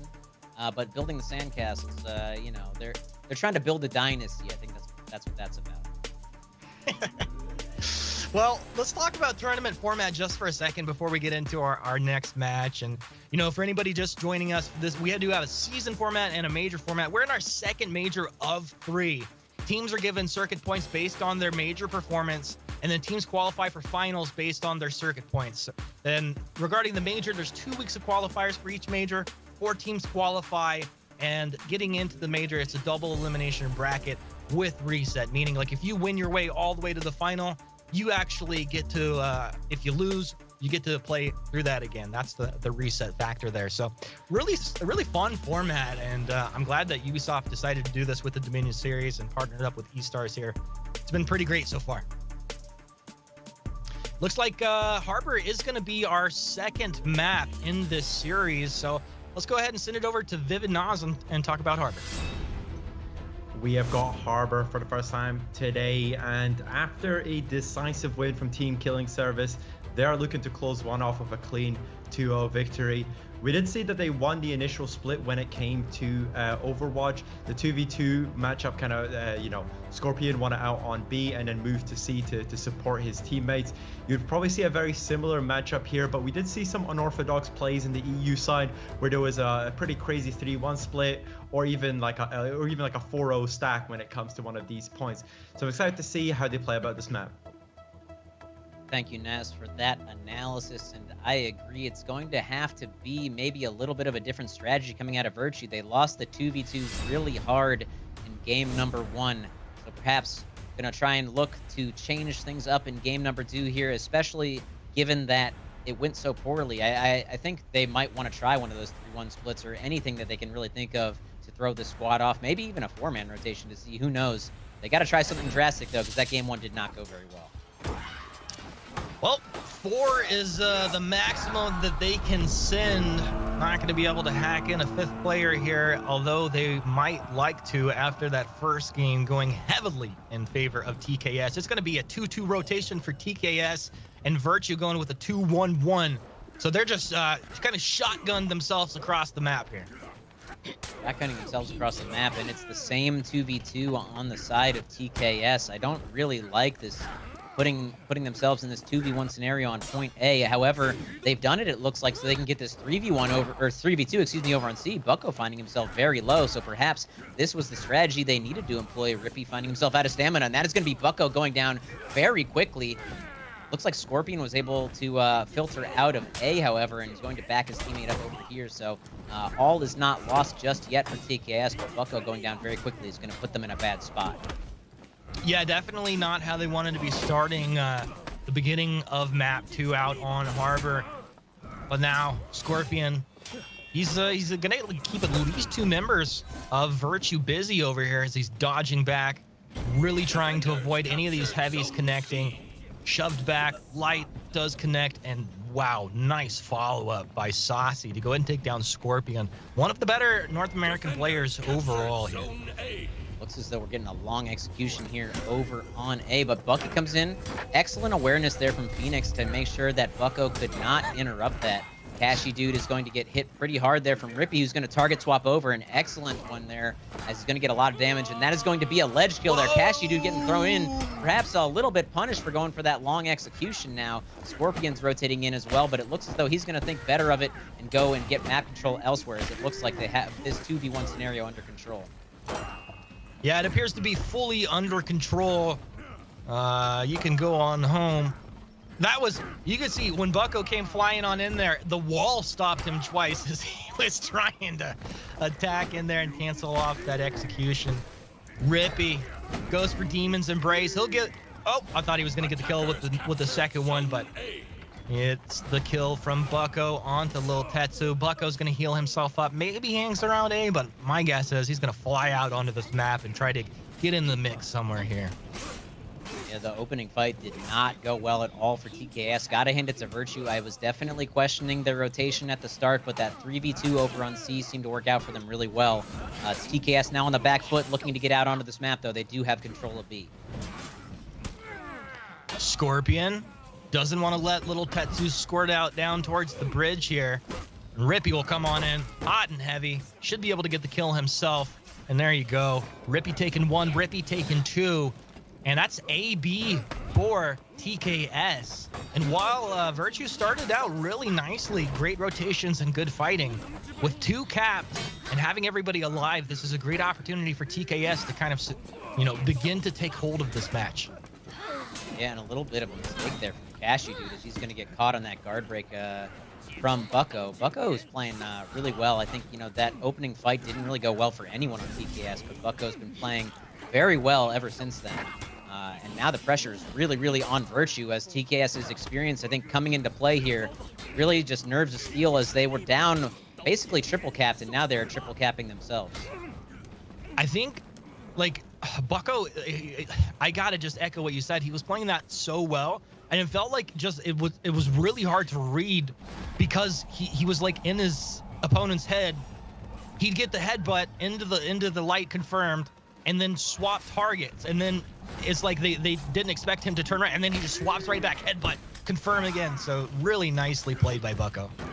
It looked like even though that fight was kind of going in TKS's favor, Bucko was ultimately called off because this fight was not going well. You see Rippy getting low, Phoenix finishing off that kill, and now all of a sudden TKS on the back foot once again. Interesting rotations here. I'm surprised they called Bucko off just because they were losing, but it does look like Scorpion, at least at full health, as long as he can help out Console, they should be able to hold this down. That's really interesting that even though Console is so low, Scorpion continues to stay at range. But now this feels like you're in a moment here where it should be going the way of TKS. Except for, Lil Tetsu did come in here, so I guess that begins to even things out. Scorpion dancing around. Gotta regen up some of that stamina. I don't know if he's gonna drop for Sifus or just try to connect with a light here. Guard broke back. Shot forward, they'll come through. I almost said Kung Fu. They'll come through with the damage there. Scorpion staying alive through all of it. And TKS comes out on top. That's really going to set Virtue behind.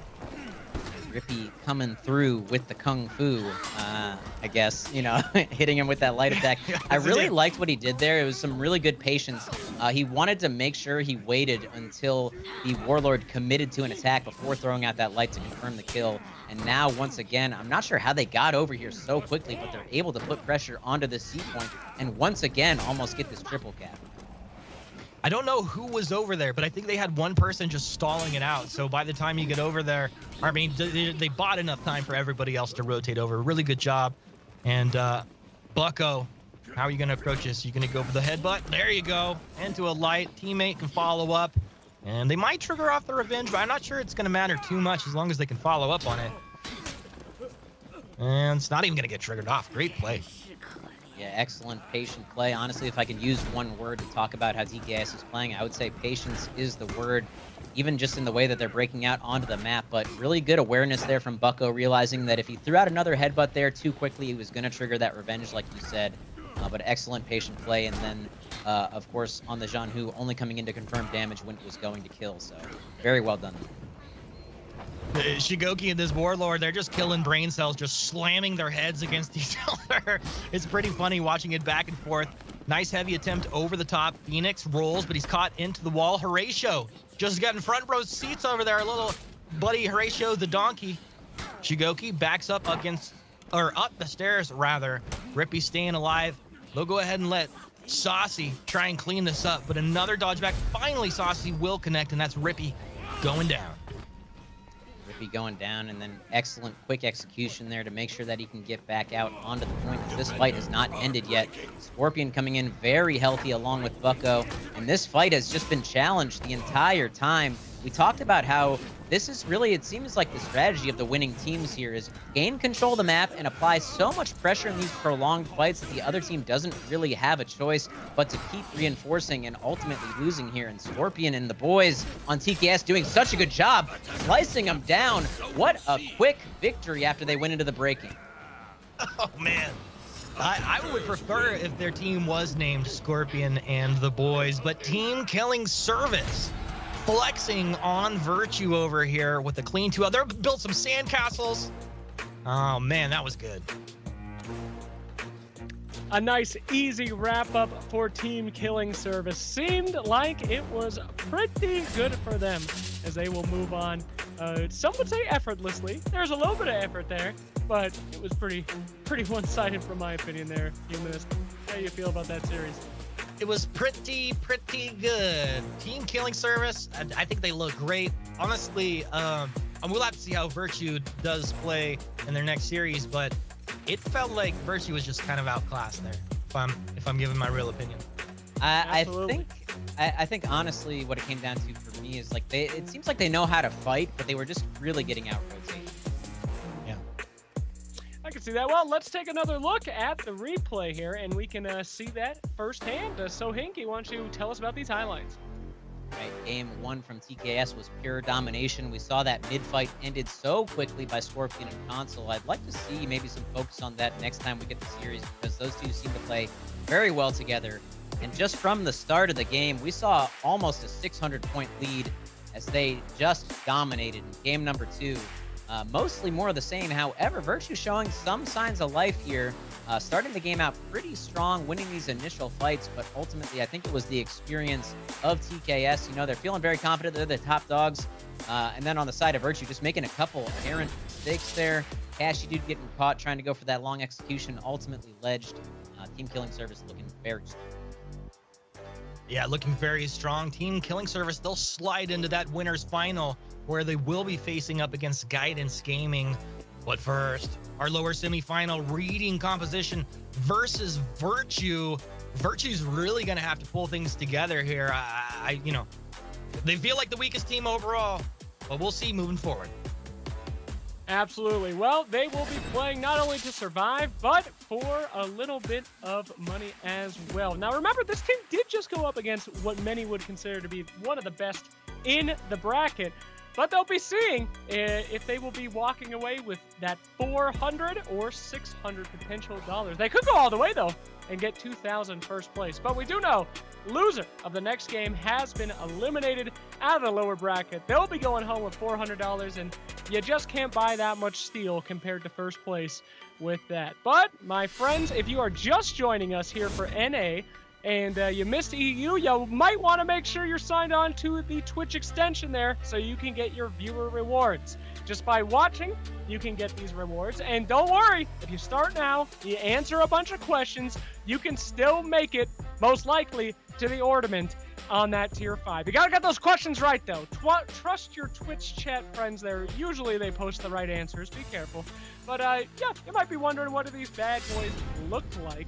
Well, don't worry, my friends, because we'll show you right now. Look at those items. Look at those colors. Look at the Minion series. Slack, would you look at those colors? Wow! Don't they just pop out? I want to take that and make it some wallpaper and paper my whole house. Honestly, I think you really should actually avert your eyes, because the sheer beauty might cause you to mentally enter the infinity, and we don't want that. We want to stay right here on Earth. But these are really some beautiful patterns, and of course that ornament at the end there with that swag, so you can show off that you are a supporter of For Honor Esports. Feels really good to say For Honor Esports. Honestly, I'm just so pleased and so happy that this is a thing. It's such a fun game to watch, such a fun game to play, and now you can rep that you're a part of that. All here if you get to that tier 5. Absolutely. And guys, there's nothing more honorable than showing off For Honor Esports, all right? You can dress your guy up like a banana if you really want to, if you're basic, or you can show that you're one of the esteemed, intelligent For Honor Esport fans. Is there anything better than that, Humanist? No, I mean, I think that's basically a life goal. for most population of Earth, so you made it there. You know, you're done. Bucket list. Check it off. There's one item on the bucket list. That's Only one. kind of depressing, On the but bucket also list. very exciting. My bucket list is only to get the For Honor Dominion Series ornament. I'm down for that. Let's go. All right, but gentlemen, as we move on through NA, I gotta say, I'm enjoying NA. I know EU is all about high skill, etc., but these NA guys, it's a blast to play them. You know, things are a little bit looser, so Hickey.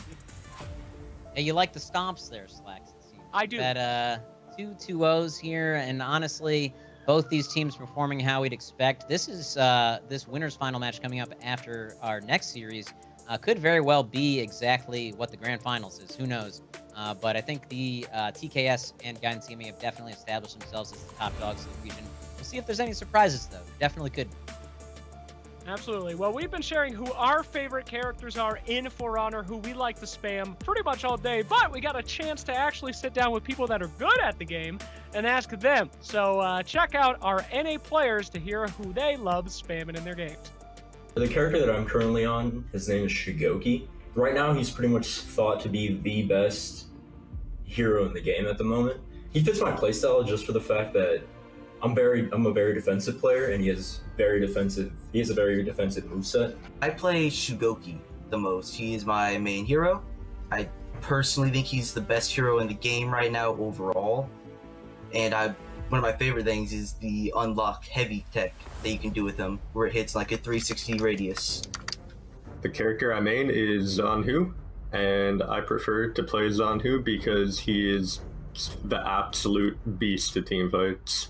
He's completely untouchable if you want to be, and he is able to set up such good angles with the unblockables to have excellent control over the fights.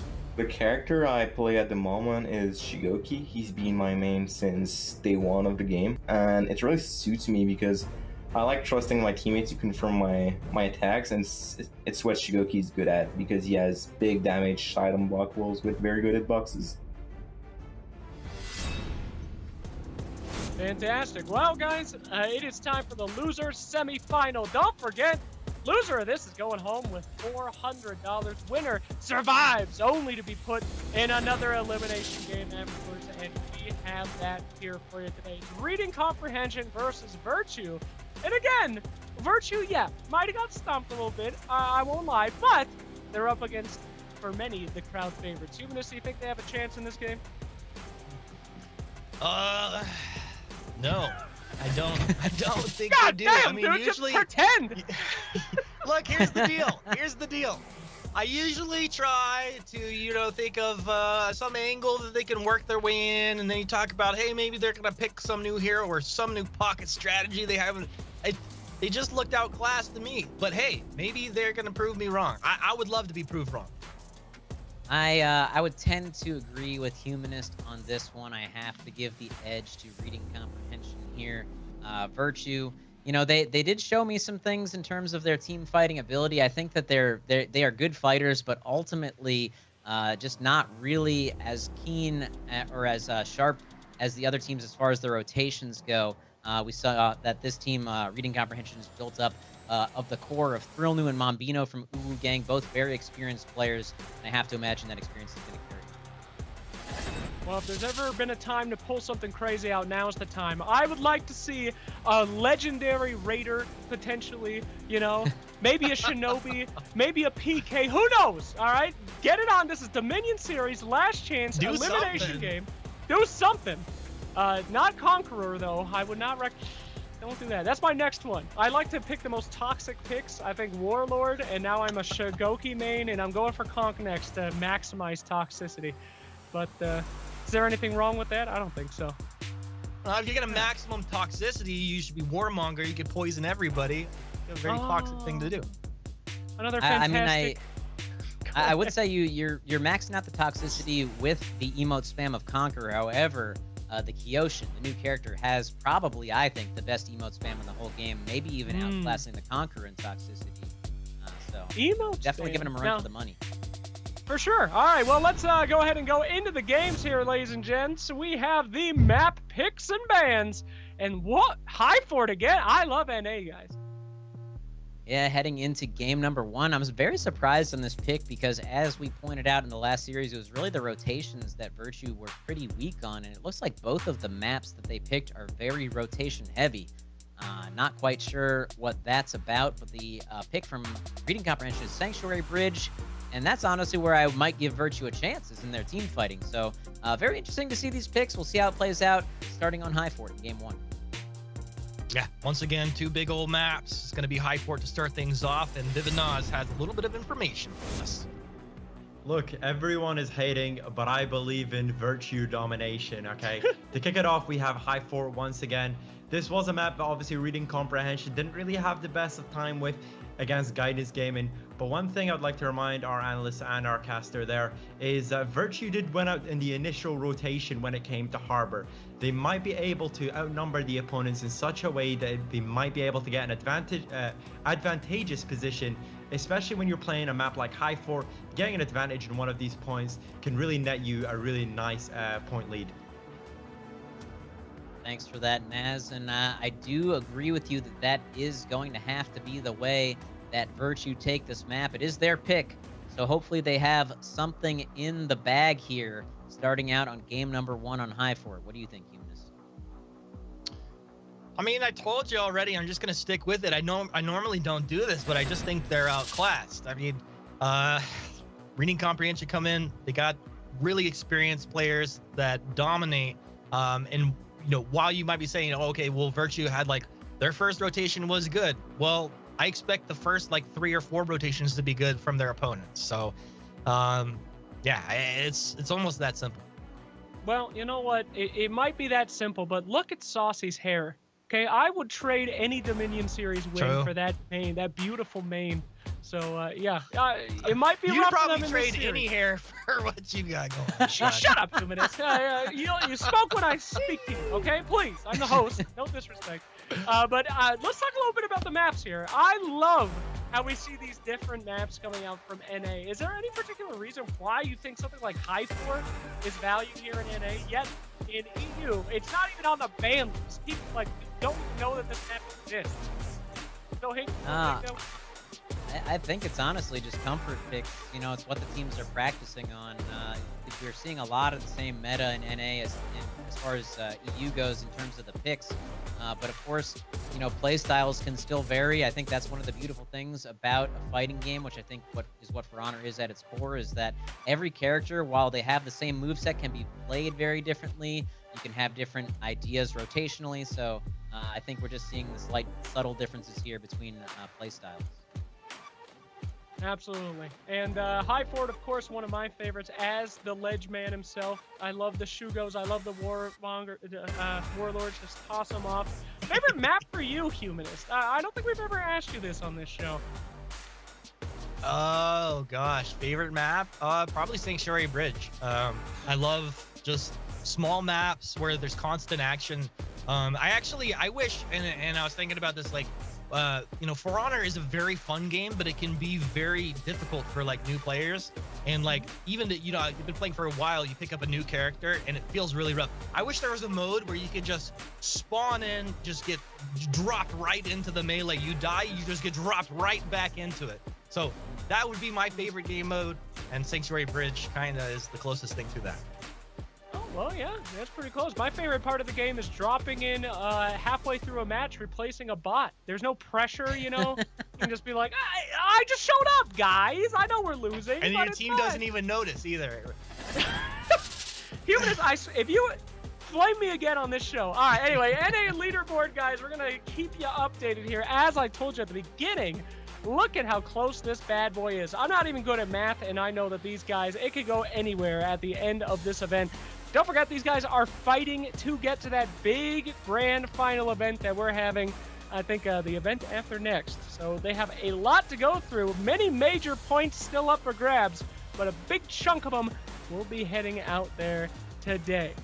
So, Killing Service, though, looks like they might get a substantial lead. That team looked real good. So Inky, any upsets you could see over here? No. I mean, I think we saw the upset in the last major, which a lot of people were expecting Guidance Gaming to take. TKS looked so strong there, and they're continuing that strength, it looks like, so far. We'll see. I don't think it would even be an upset if they won this time. You know, I think a lot of people are expecting Guidance Gaming to reclaim their spot the same way Nemesis sort of have, but TKS is looking dominant as well. So I think it could go either way, and no, I don't really see any upsets happening. Especially not in this next match. I think Humanist and I both agree on that. I see. Now, Humanist, I was thinking about what you said.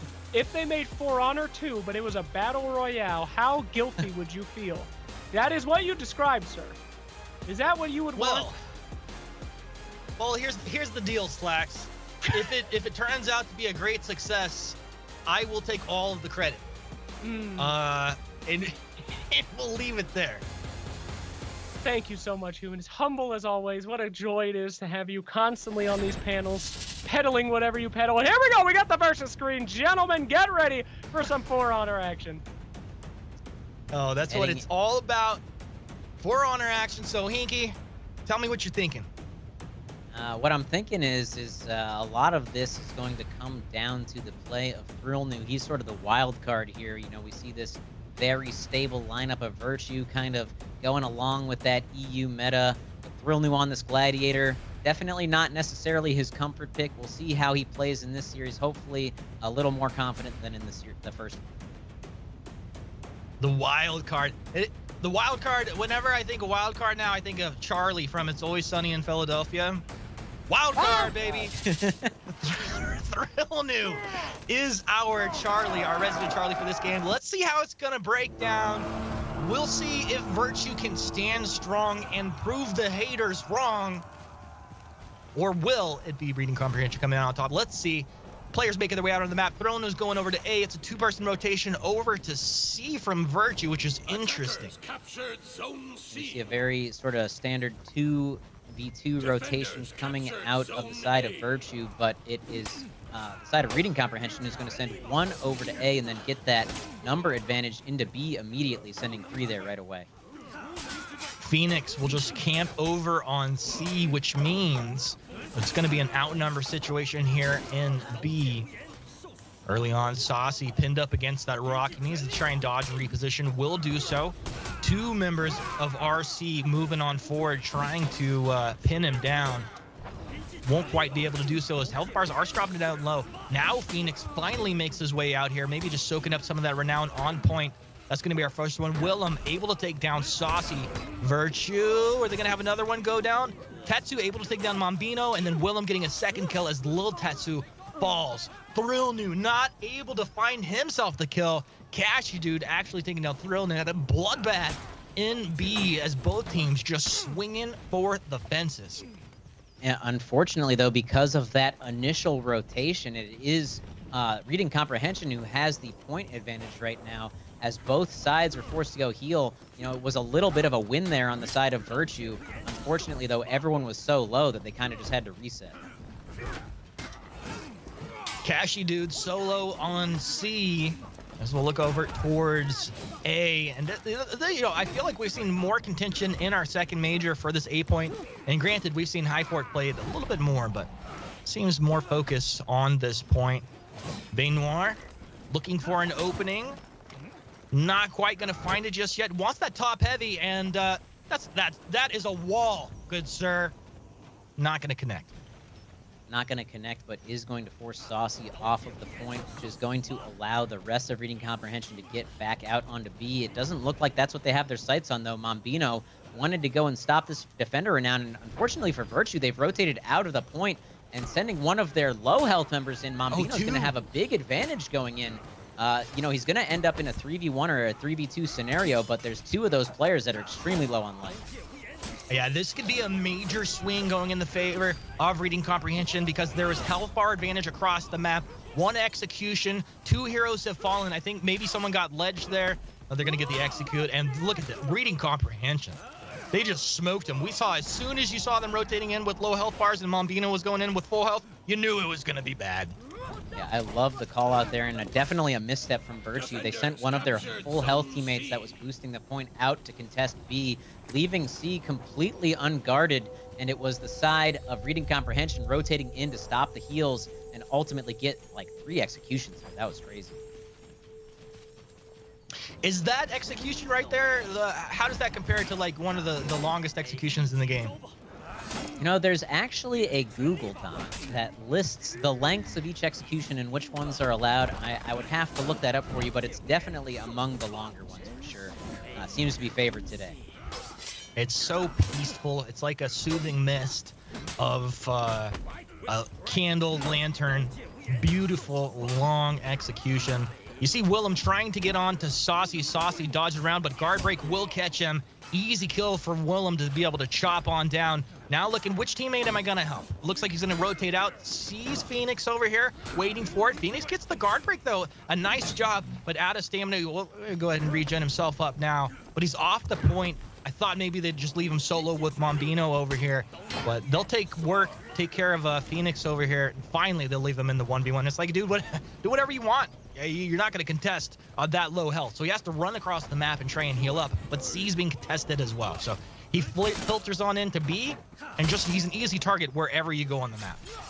I'm loving this communication here. You know, they both decided just to leave him because they knew what was important, contesting these home points, and he's got nowhere to heal. The only way he's healing is if he dies and respawns, because both of these points are being contested. C especially, A is being boosted, so it's going to be the side of Virtue that really, really has to just devote a lot of attention over to C, which is exactly what Reading Comprehension needs. Ooh, Willem able to take down Phoenix. Now Thrillnu, low health. Saucy's over here. It looked like Saucy maybe would try to capitalize on the fact that Thrillnu had to play mildly defensively. But Thrillnu, long hair, don't care. Got my trident over here. Saucy, I'm over here, bud. That's another dodge. Saucy maybe he's going to get a kill, but he's not going to get out of here. Thrillnu finally dodging back when it matters the most. And he'll let Mombino just go to work. Oh, Stamina has regen back up. Thrillnu continues to stay in this. What a complete little nuisance Thrillnu is. He's like just a mosquito that you can't swat. You know, he's just buzzing around your head. You constantly have to worry about him, but you can't do anything about it. It looked like the trap there may have prevented that ledge from happening. There was actually a little bit of a misstep from Thrillnu there. It looked like he buffered the toe stab, which ultimately interrupted what would have been a ledge there from Mombino, and then they both go down. So Virtue taking control at this point. You can see they do have a slight, a pretty large hardpoint disadvantage here, but they have control of C and B and looking to pressure A. We'll go ahead and give you that 3-cam view for a second before we zoom in onto A over here. Lil Tetsu, I love the name. Lil Tetsu in here swinging, trying to give me an unblockable to catch a couple of targets, but not before he's going to get interrupted. Knocked back, guard breaks there, and a heavy comes on through from Vain Noir. And he'll hand him the contract because it's all over, bud. Contract of death right there, as he's going to submit and let this Shugoki just ruin him absolutely, and that is going to be A once again on the side of Reading Comprehension, breaking back out onto B. And you know, we've talked about this a couple times. I think the composure that Virtue sort of lacks and these more experienced players have. You know, they're losing the map, they're getting pressured on their home point, but this cool, calm, collected play, they take control. Willem with a nice guard break there, allowing that execution to come through, and then they get back out onto the map, and now once again they're pressuring the home point of Virtue. Virtue in breaking. Phoenix, who, you know, I think has made some good plays today, is going to have to make some hero plays if they're going to bring this one back. Because once again, Reading Comprehension, I just think they are one of the clearly best teams in Virtue. Not quite as tight-knit of a unit. Willem looking to get onto Saucy. Thinks about Phoenix. Is it going to be Saucy? Nice dodging out the damage up against the wall here. Counter guard break. Will connects. Willem gets the shove back, keeping Saucy into that fire trap. Nice job to get the damage continuing there. Swapping targets. Finally, Saucy's going to go down. One nice heavy will be able to get the kill. And it looks like Lil Tetsu taking down Mombino on map as well. which will leave Phoenix in a 2 versus 2 situation with Demon's Embrace coming through. He's probably, he feels like running, probably. I know Zale does come in, so that's going to change things pretty quickly. They were trying to get that revive there on the back of the fight. Unfortunately, not going to happen, but they do take out Willem, and now the revive's going to come through. So while they are breaking, Virtue is holding strong, trying to force this double breaking scenario, but they've got quite a ways to go if they want to get there. Yeah, at the same time, tier 3 feat, tier 4 feats being unlocked for the side of Virtue. I mean, if they can get, you know, Fury, get onto target, shield up on allies at the most important time, but you got to imagine you're also going to have on the side of Reading Comprehension their feats all coming together as well. Both teams looking to get a victory in this lower bracket. You don't want to be losing here, especially in game 1. Virtue feeling the pressure as intense as it could possibly be. Vayne Noir, he's like, yeah, I'll just do, waiting for my buddy, moving on in. But it looks like a just burn, baby, burn. That's going to burn him down to 50% health there, approximately. But I got a longbow. How's that, little Tets? You love it? It's delicious. Have some more. Little Tetsu hits him with the heavy right. And that'll be just a quick back for Vayne Noir. He actually goes down to little Tetsu. Here finding himself actually able to avoid that Demon's Embrace gank with his own attack, and there we see it, the phalanx. I was just going to point that out. Mambino farming that tier 4 in the middle right before this challenge. Unfortunately, someone is going to get ledged there, it looked like, on the side of Reading Comprehension, so fumbling this fight a little bit. Fortunately for them, though, they are very, very deep into breaking, and even if they can just stall the game out for 2 minutes, they could just win on time. We'll see if that ends up being how it plays out, but excellent phalanx there from Mambino to save his team. Yeah, definitely. I mean, exactly what you said. It could be a time thing. Doubt it goes the other way, but at least a strong stand from Virtue here. They're finally going to lose one. Trying to pick him up, Oh, you melted down. Fire is not too nice for your health bar here. Saucy, one hit. He's down. Phoenix trying to get the pickup. Mambino should seal the deal, and he will. Mambino picking up the last kill, and that's going to be Virtue dropping game 1. That was actually extremely close to them winning that fight. Unfortunately, it looked like they got just a little bit antsy and fed that last bit of revenge. It kind of looked like Thrillnu was just going to burn out. I'm not sure who touched him and gave him that last little bit of revenge, but Thrillnu able to survive and close out that victory. A little bit of a misstep, I think, there from Virtue, but they would have had a long way to climb anyway, even if they had won that. Yeah, and I think that's what you kind of expect from a communication issue, you know, where you're not as tight of a team as your opponent. That when things are the most stressful, that's where those little mistakes happen, and you're so close to revenge. Poke, revenge, ding dong. Guys, let's go ahead. So, Hickey, any last thoughts? I was just gonna say, you know, an unfortunate end of the game, but I do think it was closer. You know, I think they came a little bit closer together as far as, you know, strategy goes and how they want to play the map. Unfortunately, I do just think that, you know, just a little bit of experience on the side of Reading Comprehension in those pressured scenarios. All right, well, let's see what's going to happen with Sanctuary Bridge. We got Nas to talk about this one for us. Yeah, so next up we have Sanctuary Bridge, a staple map that we've seen basically across all of the series that we've played here today in both EU and NA. Reading Comprehension did come out with the victory there on game 1, but as I said, don't sleep on Virtue. There were some points in the game, there was some elements of flair, but they just need to be a bit more consistent. Hopefully they can rely on their team fight a lot more here. Macro play doesn't matter as much as the mechanical play when it comes to Sanctuary Bridge, as you're usually just in all-out team fights. If you win them, then you progress to the enemy home base. All right, thank you, Naz, for that analysis. And I tend to agree with what you said, but I do think that sort of micro-level decision-making of when to make the push onto the opponent home point kind of can decide the game. Sanctuary Bridge, when the fights are going even, usually just one mistake can end the match. So we'll see how this one plays out.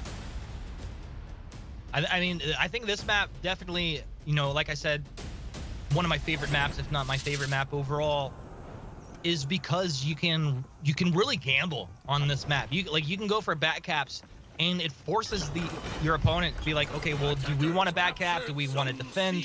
And depending on how that plays out, if you make one hero play, you can completely shift the tide on this map. especially if you happen to be able to just, you know, succeed in stalling in an anti-gank scenario on your opponent's home point. You can really swing the tide of things.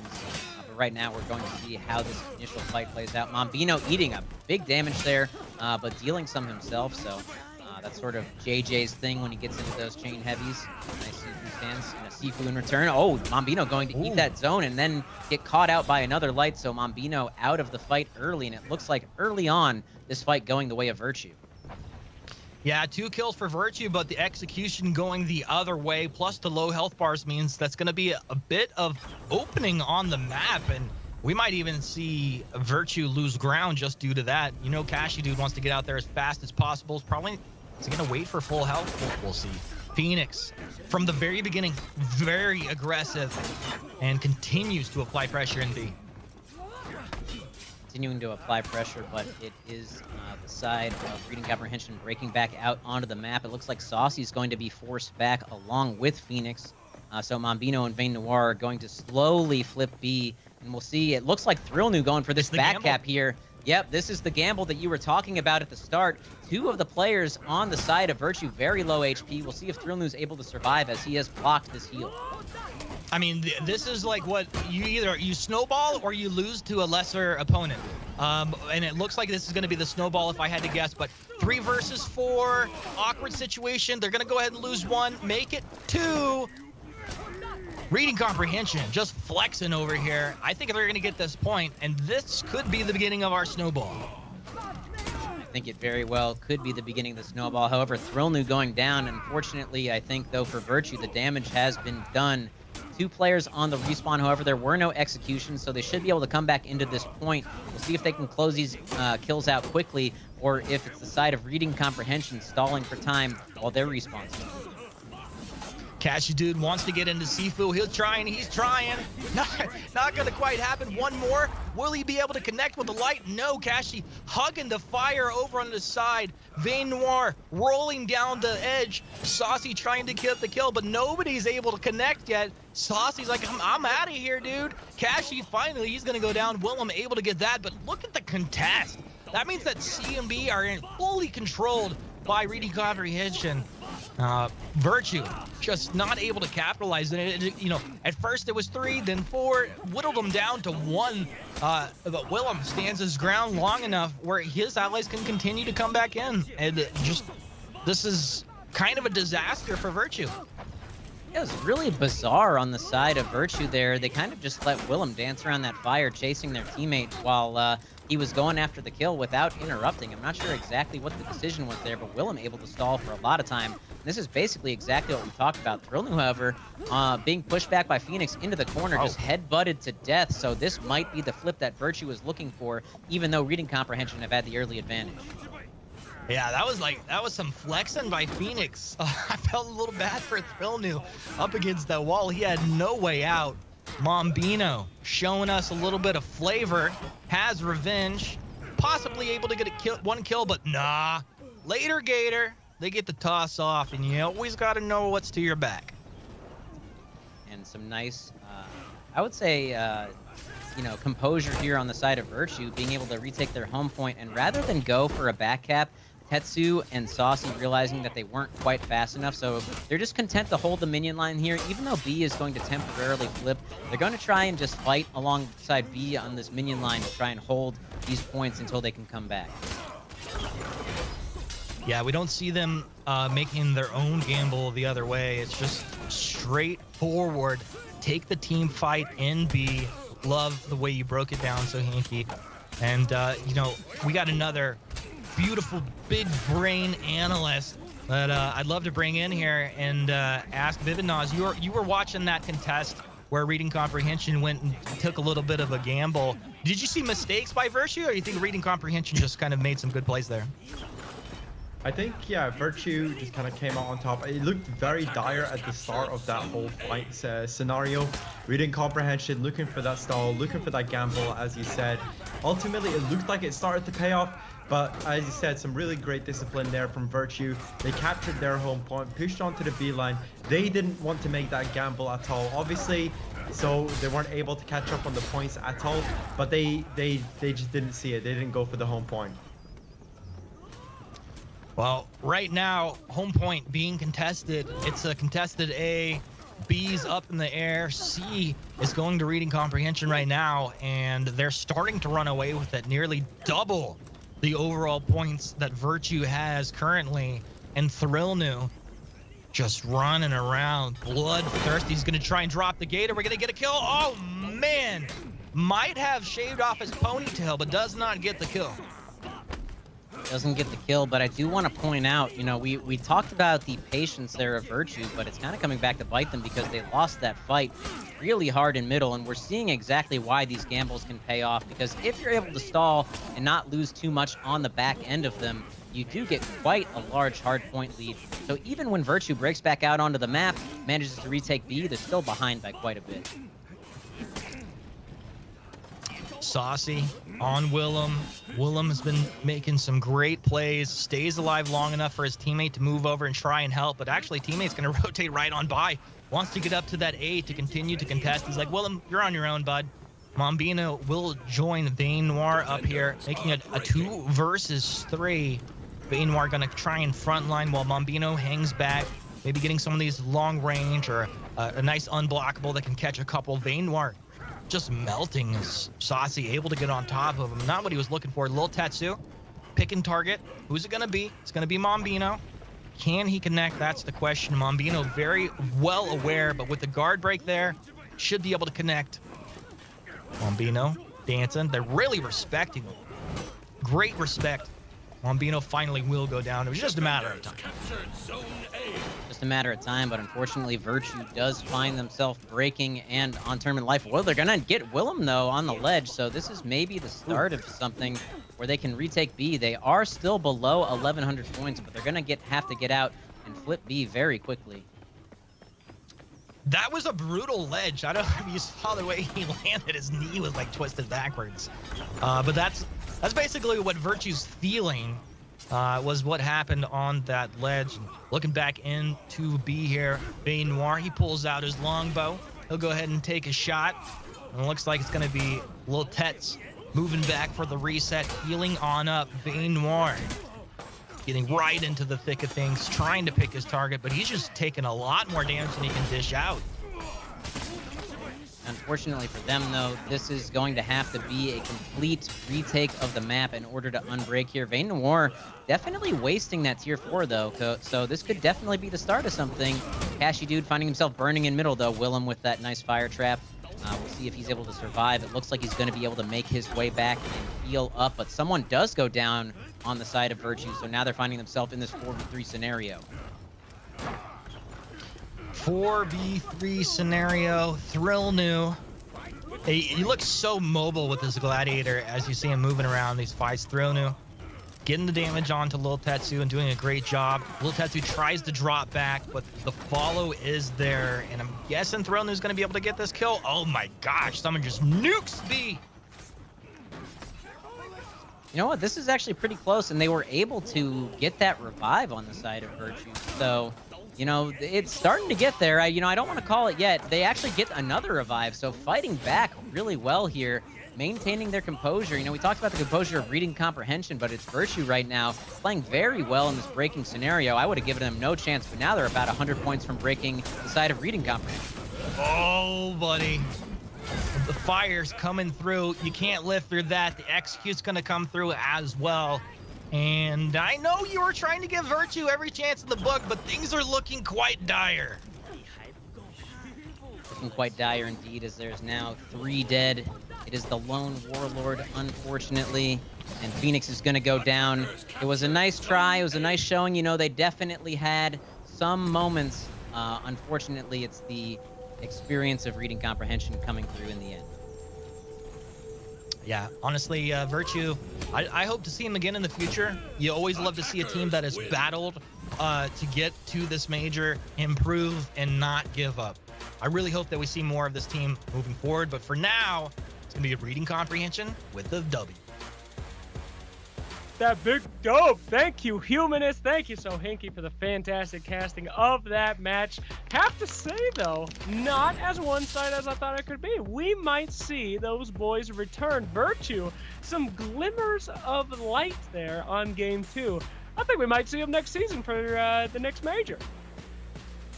What do you think, Well, Humanist? I sure hope so. Like I said, I mean, honestly, hey, they had to battle through group stages to get here. They put in a lot of work, the practice in between. So, you know, it does hurt to get put out like that. And especially if they're really competitive people. Like you said, they continue to work, improve. Maybe a player drops out, they bring someone in. They could honestly make it through at least into one of these, you know, winners final or something. Absolutely. Some people are just motivated by that revenge. I know Sohinki, he just stews with rage at all times, and he's going to walk us through the replay there as angry as possible.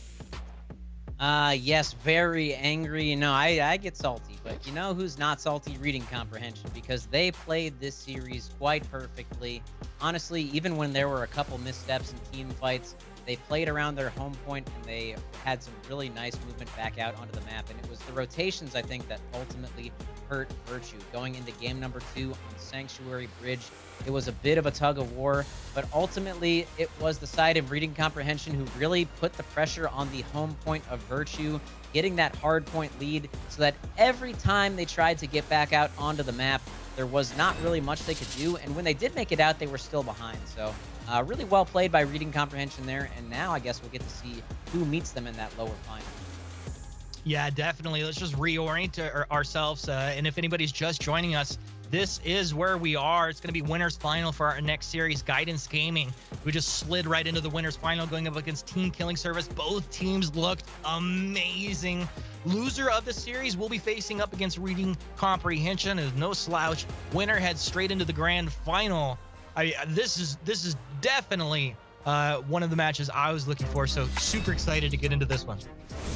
Well, stay excited, my friend, because it is time right now for the winners final coming up here. The winner of this goes straight to the grand final, and the loser will meet Reading Comprehension down in the lowers. It is guaranteed to be one good match. Grab your manager, Shugo friends, and get ready for some big boys. It's time for the map draft. What are you seeing, boys?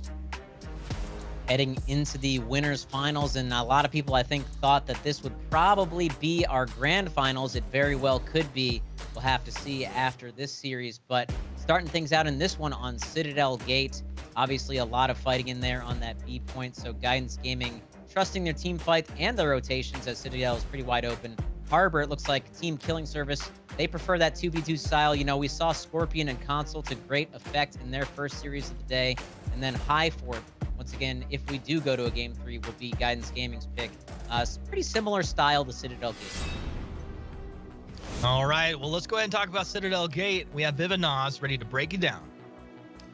We have got a rematch on our hands in the second major. Of course, Guidance Gaming going up against Team Killing Service. Guidance Gaming trying to show that they should have been the winners of the first major. It was their title to hold, but TKS just came out on top on the day. Of course, I think this may be the first time that we have seen Citadel Gate today. I don't recall seeing this, and what a map to be seeing this on. One of the original maps of For Honor, of course, this huge priority when it comes to that B fight. Very similar to Citadel Gate, but not as snowbally. And when it comes to this map, one thing that jumps out to me is the B point is probably one of the most important B points when it comes to the competitive map pool that we have here today. Thank you, Naz, for that analysis. I'm definitely excited to see how this first map plays out. Who is going to take the advantage? Is going to be our last champion, Team Killing Service or Guidance Gaming, looking to take that top spot back. Humanist, what do you think? This is really tough. I mean, you're putting me on the spot here. Guidance Gaming looked great. Shigs was on fire. On the flip side, TKS did probably go up against a weaker opponent. I'd have to go Guidance Gaming if I'm just going with my gut on this one, but it does feel like it could go either way. Right, and we're seeing this standard 1 and 3 breakout here with Shigs, Scorpion, and Rave heading up into the middle up against Scorpion, Console, and I didn't actually see who their third member was, as that was a pretty quick transition, but we're going to quickly break out into a 4v4 here and see who gets this early advantage. Shigs early on, just swinging wide, swinging heavy, catching Rippy and Console. Targeting Rippy, swaps back to Console. On the flip side, Scorpion, caught between a rock and a hard blade, starts dropping his health down low early. And Klux, one of the other standouts on that Warlord we saw early on, was doing great. He's chunking Rippy down. In fact, he can just be left in a 1v1, should be able to clean that up pretty easily. As we look at Bucko and Console trying to focus down Rave, but Shig's able to peel for him there. And now with Klux taking the kill onto Rippy, this is not a place you want to be in if you're Console. Definitely not a place you want to be in, and I really want to highlight the way that Guidance Gaming played this 4v4. They did it so well. They really managed to isolate individual members of TKS, even though it was a 4v4 scenario. Definitely some really good movement and positioning on the side of Guidance Gaming. Yeah, exactly what you'd expect out of one of these teams that's managed to not only achieve great success, but then polish some of their movements and communication as well. You see is just really on point. Spectating on Klux, he'll go ahead and drop back to C, heal himself up. Not a lot of action to be had, and teammates can hold down clear B for now, where he will quickly be joining. Yeah, he's gonna have to get back into that fight quick because TKS has managed to come back and take control of B. The hard point advantage is over onto the side of Guidance Gaming as you'd expect, but TKS fighting hard. TKS fighting hard indeed. We'll watch from the point of view of Bucko over here, as he's got Rave coming in hot and heavy. Headbutts there. We'll go ahead and get that confirmed. Counter guard break coming back the other way. Nothing for free. No free lunches over here, so Hinky. Rave taking a lot of pressure as Bucko just keeps shoving him back. Giving him the old 1-2. All the pressure in the world. And once you're going to land the headbutt, that's going to be an easy kill with one little slash left.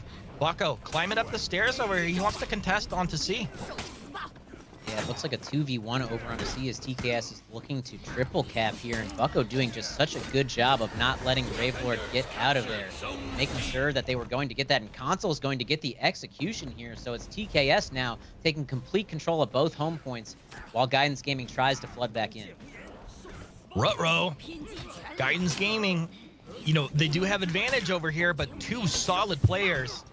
And from TKS means they could potentially stall this out for quite a while.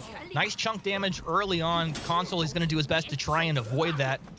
Looking for an unblockable, feints it out, drops back, Heavy's there. Wood's going to get picked up for the Demon's Embrace, but they actually connect. And he'll go for the execution. Rave taking Console down there. Rest in peace, my dear Lantern. I think TKS was hoping Console would last just a little bit longer as their sort of sacrificial lamb onto the home point, but we do see that the hard point advantage has swung back into the favor of TKS. Unfortunately for them, they are starting to drop like flies across the map. Rippy doing his best to get away from Klux here, but Klux really just playing so solid, not dealing with that mix-up whatsoever. Gonna catch the dash attempt, and that Heavy is going to close things out. Klux really making short work of that, and now Guidance Gaming coming back with a vengeance. Very important kill. Klux able to take Rippy down. Rippy dippy do, bud. And with that, Guidance Gaming holding C and B. A is contested, and it feels like it's going to be contested for a while. Yeah, very healthy players on the side of Guidance Gaming right now. Oh my goodness, Scorpion eating two heavies there off of that errant Sifu attempt, and he's going to find himself very low on life. It's 44 now in control of Guidance Gaming. Scorpion on the backside is going to get that parry. Nice movement there, and I think he's doing a really good job positionally here, making sure that Shigs is soloed out of the fight. However, that headbutt after the heavy is going to close things out for him. Shigs goes down, though, and looks like TKS is going to turn this one around.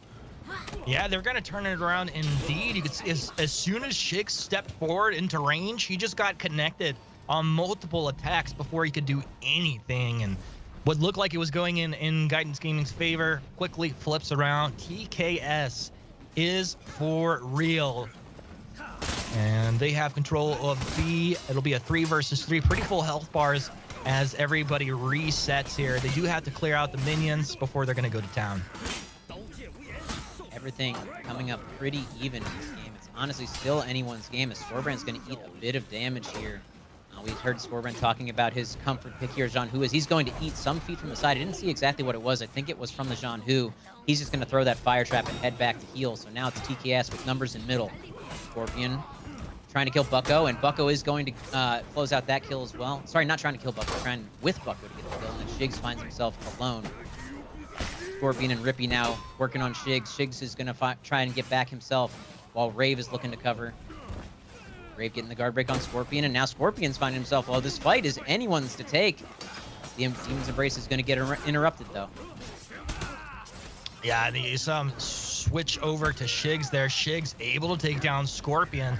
Both teams had one player full health, one player low health, but it's all about who can connect. Clux, he's got Rippy up against the wall. Rippy, he's going to get some help from Bucko. Bucko peeling Clux off, and that'll allow Rippy a moment to go ahead and drop back and heal here.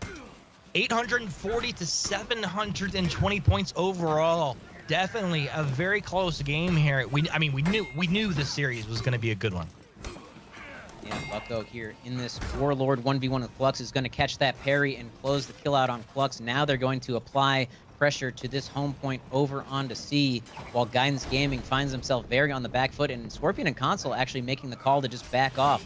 You know, they're getting this hard point lead by controlling A and B, and I think they want to rely on that as Console and Bucko go back to their home point to heal.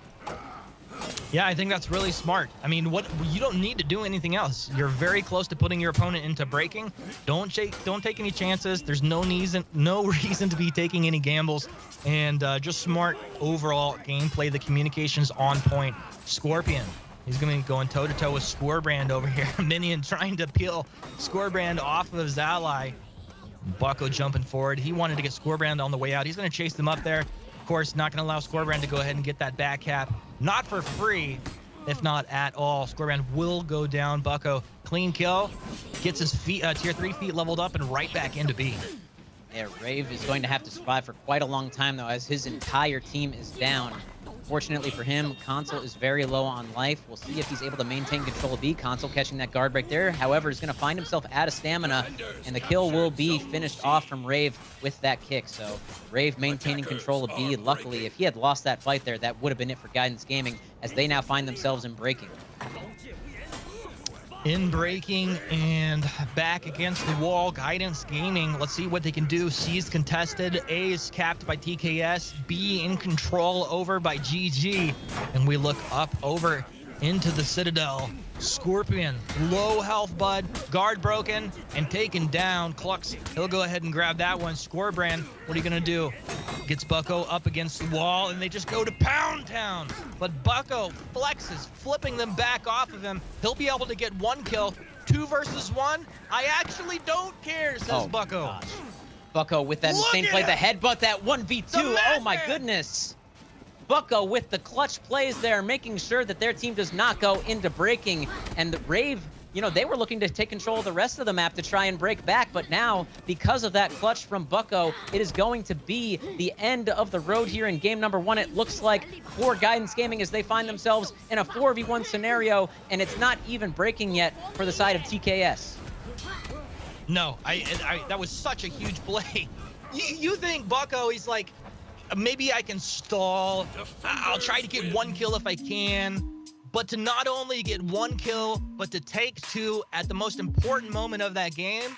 Oh, you can take a quick little rest, feeling good about that, building yourself a sandcastle, but that was some beautiful stuff. Bucko played out of his mind there. I think it's exactly what you were saying. Honestly, I thought it was the same thought. You know, Bucko, just last as long as you can. We know you're going to go down, but we need you to stall up there. He played really well around that pillar, ultimately able to get that headbutt because he separated himself from Scorebrand, who was trying to poke him from behind, and then getting the second kill in that 1v2. Really clutch play for Bucko there. Super clutch play. That's what it all comes down to. It's going to be one of these players standing out in an important moment. And you know, how good does that feel for these guys that have been working so hard to get here? Bucko, let's see what he can do in match number 2. It's going to be on Harbor. Vivinas, why don't you break Harbor down for us and tell us exactly what's going to be happening?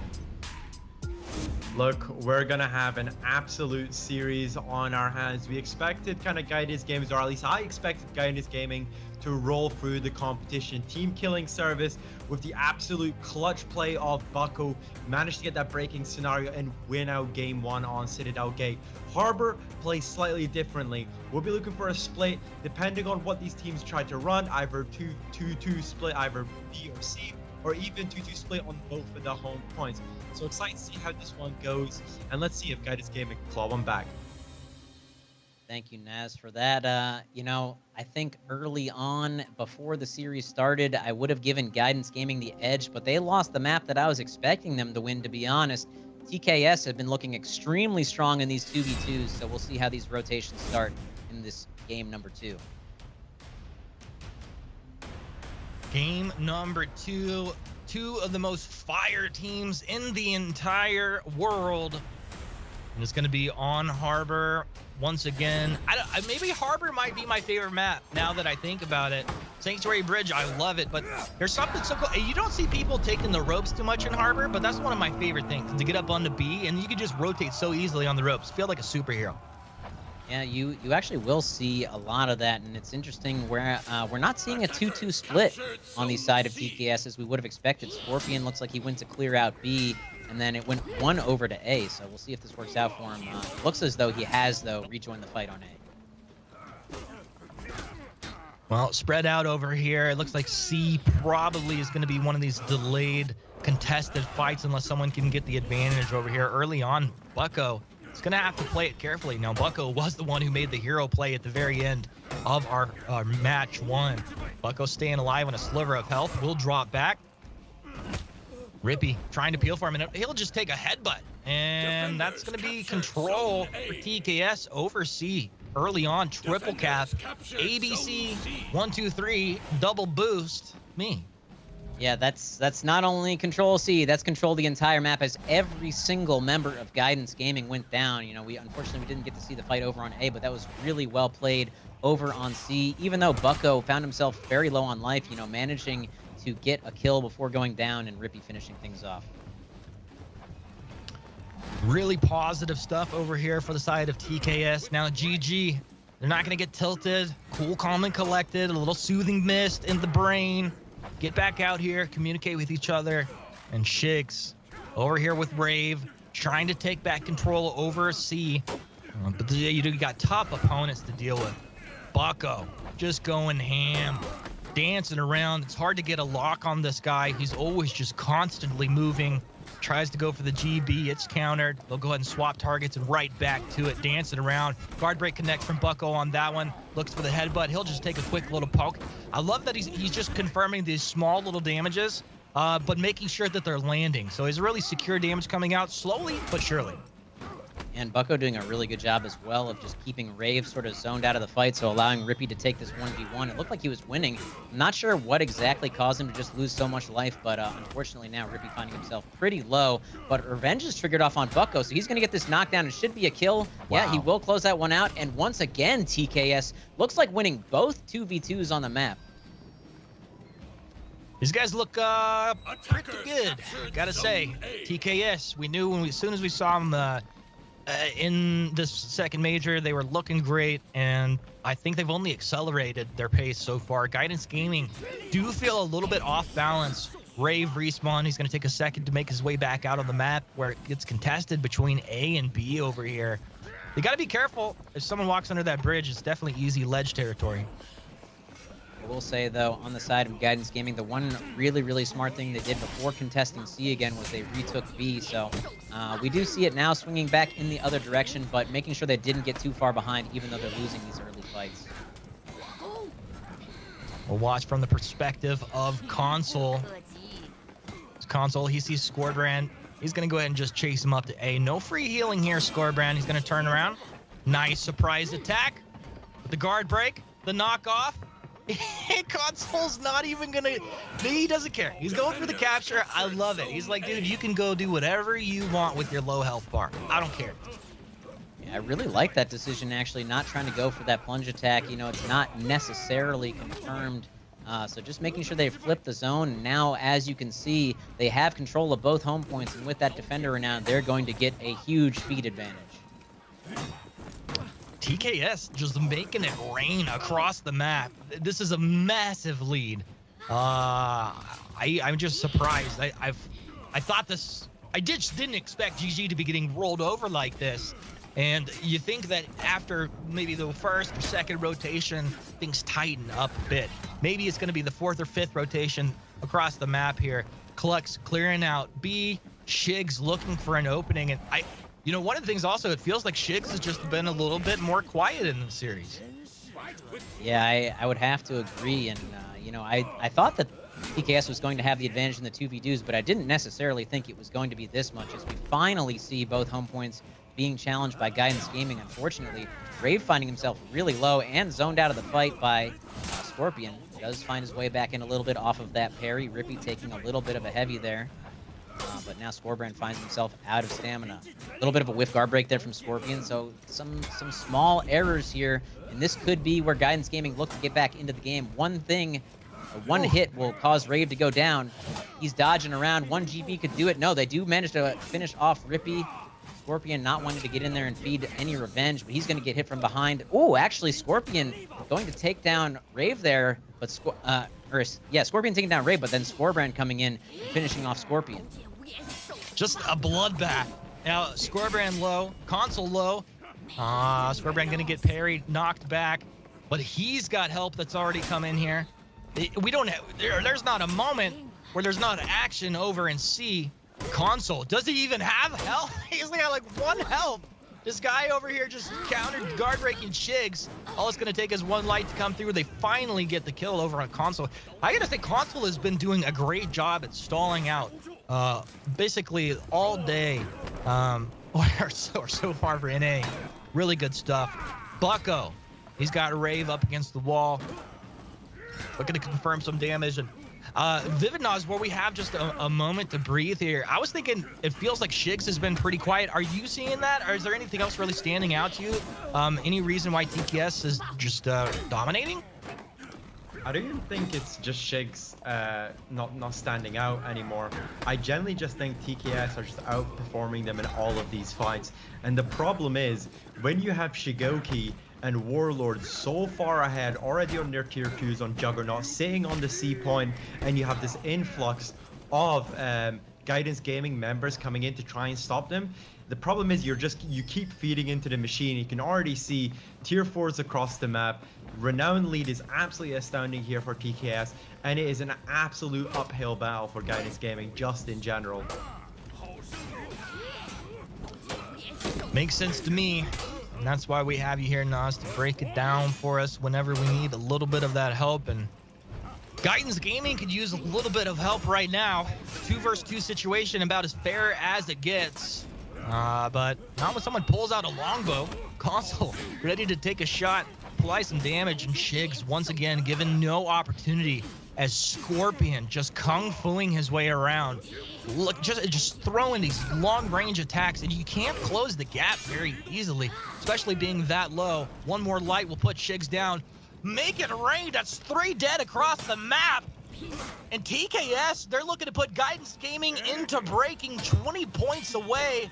Count it down here. So Hinky, TKS are just styling. I mean, this is an absolute stomp. We did not expect this. A 600-point lead on the side of TKS as they are already breaking their opponents. And it looks like Scorbrand is giving up here, dropping off of the rope into that fire. And I think that's going to be it. TKS has taken the series. It looks like Guidance Gaming have decided, you know what? Let's get out of this game quickly. Let's regroup. We can win that lower final and then head into the grand finals for our rematch. Oh, Shigs, I love you. Guidance Gaming, I love you, but Team Killing Service was here for the win. Absolute domination. I don't think throughout the entire series that we have done today, we have seen any kind of domination like that before. And again, very surprising. These guys are not chumps, man. Guidance Gaming are not bad at all, my boys. And whew, that was a hell of a match. I gotta say though, I'll let you guys talk, but Scorpion, what? Isn't JJ like legitimately 90 years old or something? How can that old man move like that, Humanist? It was insane. It's just wisdom. The more wisdom that he gains, the faster he moves. It's just basic physics slacks. You should understand this as a lore master For Honor yourself. I will say though, Hinky, yeah. Yeah, on a serious note, you know, Scorpion, he was playing Nobushi, and we talked about it a little bit earlier today. You know, they have different movesets, obviously, but a similar playstyle between JJ and Nobushi, using the stance to go into other offense. So I think Scorpion's really just finding himself at home on this character. And then once again, I really want to shout out the play of Bucko. You know, he came in a situation where Guidance Gaming could have maybe flipped the map, and he already had Fury Fire Flask up to flip things around. TKS just looked so strong. Absolutely. And Humanist, let's mix it up a bit. You really seem to enjoy that series. How about you walk us through that series replay? I loved it, Slacks. Thanks for letting me have the replay here. Well, you know, folks, this was, I think, our first Citadel Gate of the entire day. We saw this map picked a lot more in our first major, and this was pretty back and forth. It was anybody's game. You saw Bucko chasing Scorebrand up there. He'll chase him down. Ultimately, TKS coming out on top when Bucko making a hero play double kill at the end there over on Citadel. And then into map number 2, Guidance Gaming. They never got their footing here. Back was against the wall. It's just an uphill battle all the way. TKS made it rain with triple caps galore. It was a thing of beauty. And Team Killing Service cruised into the grand final with a 2-0 in that series. That leaves our next one up. Guidance Gaming versus Reading Comprehension. Gosh, Guidance Gaming, I don't even know what to say after that one. Yeah, it's a day of triple caps and 2 O's on the side of NA. Guidance Gaming, you know, they looked so strong in the first series against Reading Comprehension, but Team Killing Service looking even stronger. You know, we knew they were the top dogs last time, but we didn't necessarily think that they were going to be this far ahead of the competition.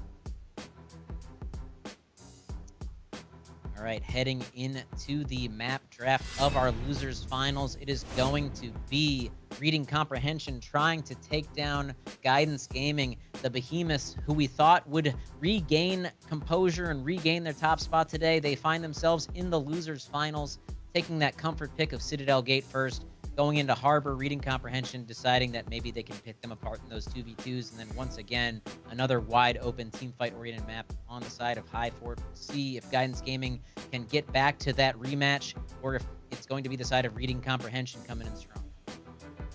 Yeah, it's these wide open maps. It's Citadel Gate to start things off, and our man Vivid Nas knows everything about Citadel Gate. Citadel Gate twice in a row. It's almost like Christmas just came early. Obviously, Guidance Gaming didn't get the dub on this one last time around, but they're hoping with the selection this time, they're a bit more confident. Of course, it was very close. All they had to do was maybe work on how they advance to the enemy's home point, and I think Guidance Gaming very much has a chance. They are coming in as the favorites of this series because they did win it first time around in our first winners semi-final. So still very much in favor of Guidance Gaming, but Reading Comprehension hopefully saw that the Titans can bleed. Right, we're gonna head into Citadel Gate. And, Oh, we'll Vivid, see if, that was such see if beautiful Guidance poetry. Gaming can, you know, keep their composure, or whether they're gonna lose it here after that loss. All right, well, we are just about ready to get into this bad boy, but don't forget now, guys, I don't want to stress you out, but we are nearing the end of the Dominion Series Major here today. So if you haven't signed on to that Twitch chat yet, you haven't got that extension, you need to get going, okay? These are the rewards in front of you right now. Answer all those questions correctly. Don't worry, we got your back. We'll help you out.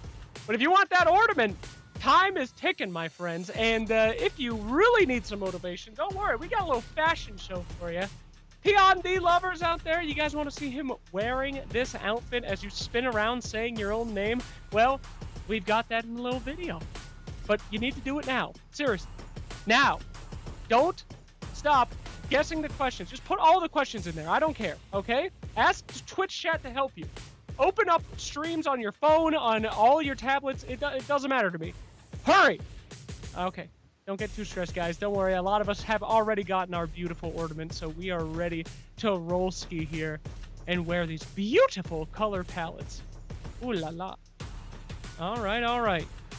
So, my friends, are you ready to continue? The scavenger crate, the color palette, the symbol? Perhaps we will go. There we go. Gentlemen, ladies, the beautiful, beautiful showcase. What are you thinking, boys? Ooh la la. Ooh la la, indeed. Yeah, we've been sheeshing all day over this stuff. I mean, you know what I'd love to see? We couldn't get them animated walking down a runway here, down the catwalk. Warmonger looking fabulous out here, guys. Looking like a beautiful butterfly, just transforming.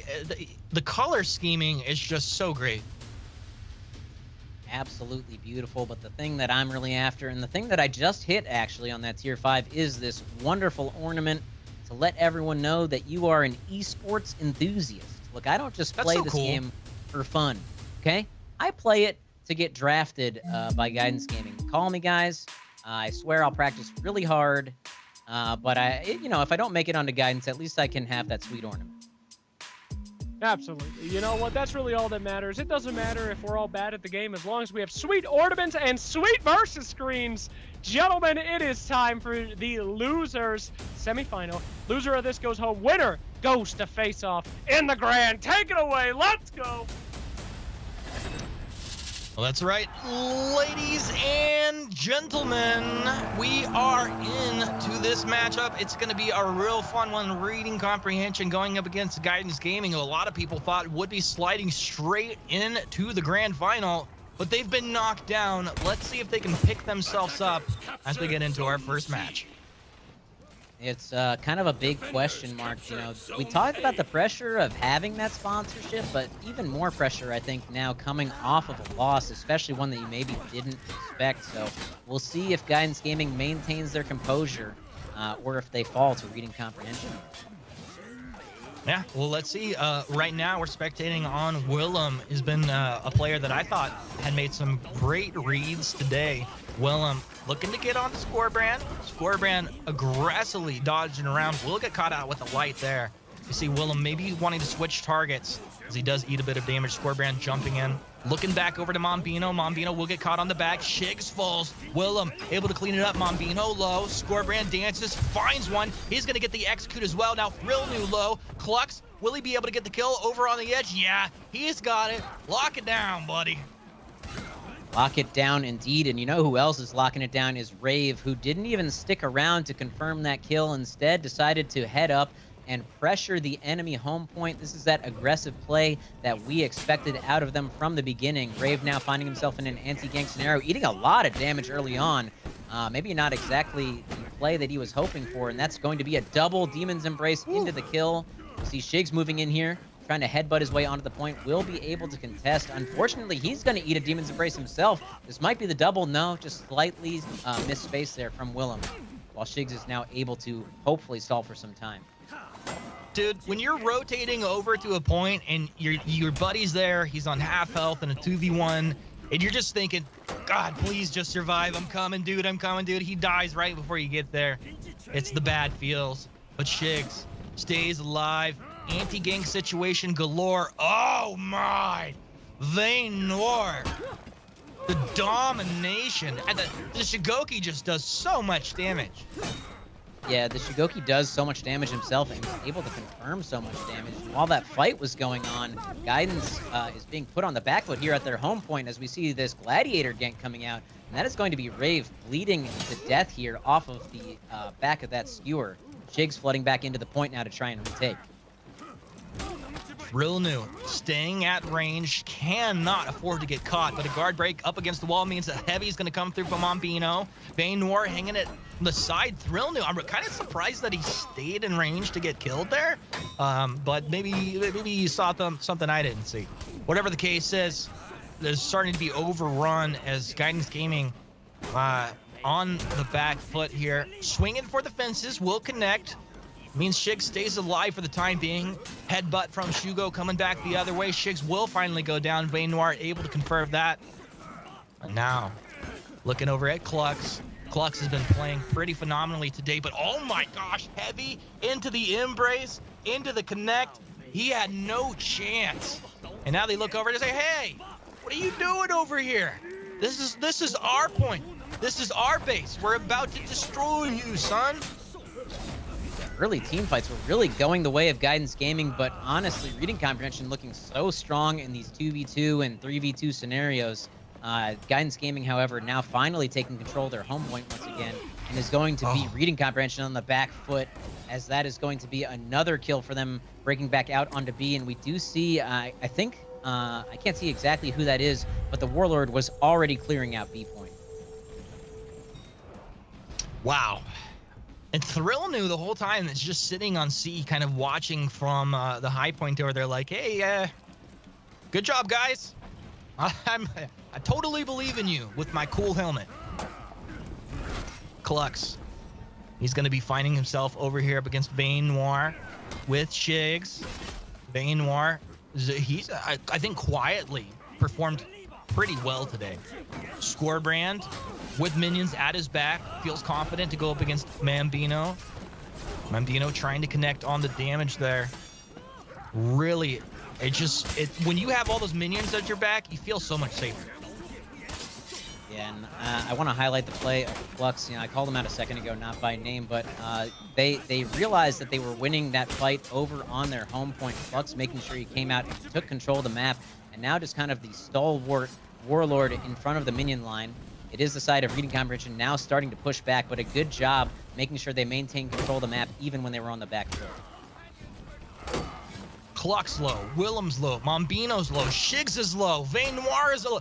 Who's gonna go? Willem able to take Clux. Rave takes down Mambino. You should see at least 2 more fall. Demon's Embrace. A little bit of a heal going back to Shigs and 1 over the top. He'll take down Vayne Noir. Nice play by Shigs to not only stay alive, but to get that kill. And the rest of his team cleaning up as well means that GG will just sweep up on B and rotate over to 8. Now, they are rotating in a couple of heroes on low health, but they have numbers advantage. Brilnu now just doing exactly what he's supposed to do here on this Gladiator, that fast rotation to try and stall out these heals. He's got to last for a long time, though. This is going to be all for naught if he goes down quickly and isn't able to take out any members. And, there's some backup coming in. That zone attack is going to confirm the kill there. Well done there. Let's see if he can finish off Rave here. Rave getting parried. Excellent work there from the Shugoki, and that toe stab is going to close things out. So now, even though they're on the back foot, the side of reading comprehension coming back into this game and really pressuring the GG home point. Oh, it's just absolutely beautiful out of Thrillnu and the gang to come over here. Looked like Klux was going to go down. Klux turns around, will get himself a headbutt. A little bit of damage coming through, but should be going down if they can connect one light onto him over here. Still, Guidance Gaming, 900 points to almost 700 from reading comprehension. Thrillnu, guard broken and knocked into oblivion. He's fish food now as he drops off down the waterfall. Hey, later, Gator. Everybody's just falling off. Willem actually gets the knock there. Now Willem switching over towards Shigs. Shigs, he's got eyes for Mambino. Headbutt to Willem, switches back over. Low on stamina. I know he's actually charges up pretty quickly there. Longbow comes out. Oh, later, Willem. Oh, you love to see it. Shigs and Klux going ham on the point. If they can get into B, this could be them putting their opponents into breaking and maybe walking away in game 1 here with a victory. They absolutely needed that crashing charge, and that was perfect timing there from Klux. You called it out, and now they are going to be putting reading comprehension into breaking. That was a very clutch play from Klux. They really, really needed to close out those kills quickly, able to do so off of that ledge kill, and now Guidance is putting reading comprehension into breaking and forcing them onto their home point. Reading are down, but not out. 840 points and counting. They have 4 heroes alive. They've shown that they can team fight quite well. So if they survive through this, hey, it could be anybody's game. But you gotta feel that Guidance Gaming, they come in here, they get 1 or 2 kills, they should wrap this up. Everything is gonna drop on C over here. I do see low health bars for the side of reading comprehension rather, as Willem eating some big damage from Rave. Klux able to take down Mambino. And there's so much damage going on that it's really hard that you're even going to think about getting a revive. Thrillnu, 1v1 with Rave on the side. Thrillnu continues to stay alive. Vayne Noir dropping down. Scorebrand trying to confirm the damage. Shigs who gets Willem. Vayne Noir will fall. And ladies and gentlemen, Guidance Gaming will be walking away with game 1 as the victors in Citadel Gate. Yeah, and for good reason. You can see that they really like these big wide open maps. Yeah, and that last fight really came down to the feed advantage that Guidance Gaming had. You know, they were basically able to mitigate most of that early damage when the fight broke out because of that phalanx from the JJ. And then, of course, Goki's just one of the best tier 4s in the game, able to confirm so much damage. And Guidance Gaming holding strong, taking game number 1. Yeah, felt super competitive though. From where I was watching, Guidance Gaming just slowly but surely, especially as we got into the later portions of that match, they made the perfect rotations, and we saw them lose a fight on point A earlier. They got overwhelmed. They win that fight later on when it matters most. The question is, will they be able to seal the deal in map number 2, which is going to be Harbor? Okay, let's get it on. Vivinog, talk to us about Harbor. How's it going to play out? Okay, well, I want to say it goes, you know, nothing quite exciting happens, but we saw Guidance Gaming basically have PTSD on this map. They got completely stomped when it came to TKS. Hopefully reading comprehension, we're doing their homework. I know reading isn't their strong skill, but hopefully they were taking notes and seeing what worked well for TKS and looking to apply the very same strategies that got TKS to W against Guidance Gaming. Yeah, we'll see if they were taking any notes and working on their reading comprehension, because they're going to need all of the help they can get going in against Guidance Gaming into game number 2. Oftentimes teams having trouble in these elimination scenarios, fighting off of the back foot. We'll see if they can bring it to a game number 3. Well, before game number 3, it will be game number 2. Guidance Gaming, they looked strong. This is a much different map. PTSD could be a factor, like you mentioned, so Hinky. But I think they're going to mentally reset. And, you know, when you're one of these top teams and you get knocked down, either you fall apart or you shake it off, you recollect, and you come back a little bit stronger. And that's kind of what I'm expecting out of Guidance Gaming here. We see the 2-2 rotation, C to A. And it is mirrored by reading comprehension. So this is all skill play here early on. Yeah, it's just going to come down to these early 2v2s. You know, you hope on the side of reading comprehension. They've been practicing these because this is going to be the all-important fight. Honestly, I think whoever wins this is just going to take a huge advantage. We saw that Guidance Gaming, they don't really give up leads, and that ledge actually almost confirmed into the ledge kill, but he's going to eat quite a bit of damage as Flux trying to go for it. So maybe a little bit of a misstep there, as he was pretty far from the ledge. Clux up against the wall. Top comes through. That's going to be the kill by Mombino. And now it's the question, you know, Scorbrand, how long can you survive here? If he can just buy time, allow someone else to rotate on over, or at least his ally to respawn, he's wasting a lot of time. I think he's already done pretty good work. Of course, they're not going to be capping A, but it's nice that they could be fighting, and that's going to be the revenge triggered off. He might be able to get the kill. Yes, able to get Willem, takes him on down, and Scorbrand dancing. Hey, buddy, this is my sword. It's over here. Gives him the feint.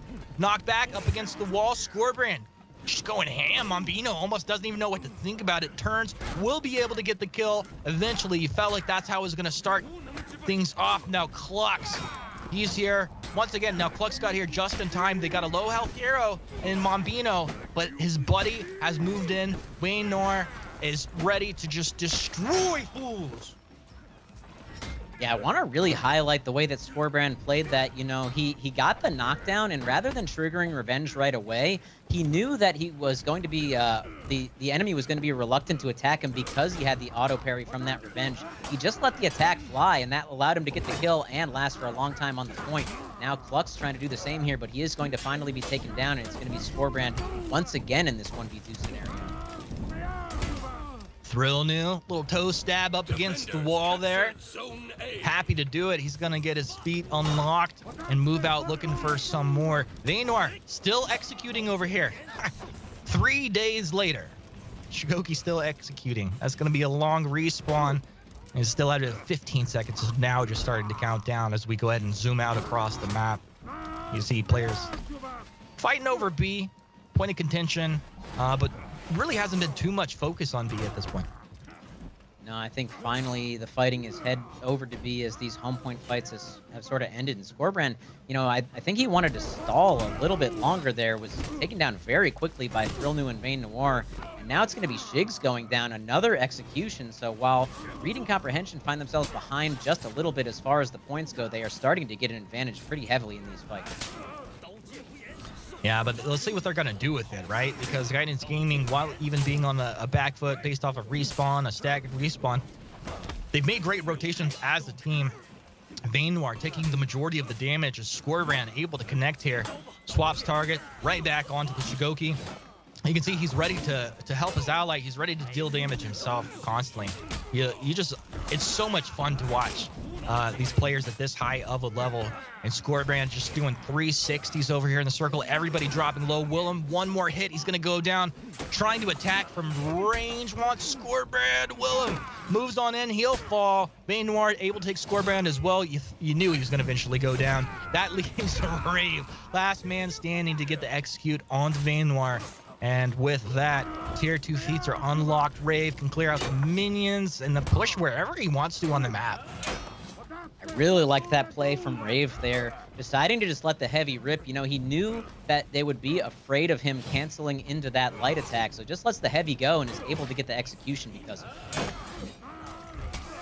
Shigs, formerly the MVP of the early game, or the early series, in my opinion, when he was going ham, getting a couple double kills in a row, has been rather quiet. Longbow comes out. Shigs going to go ahead and dodge back here.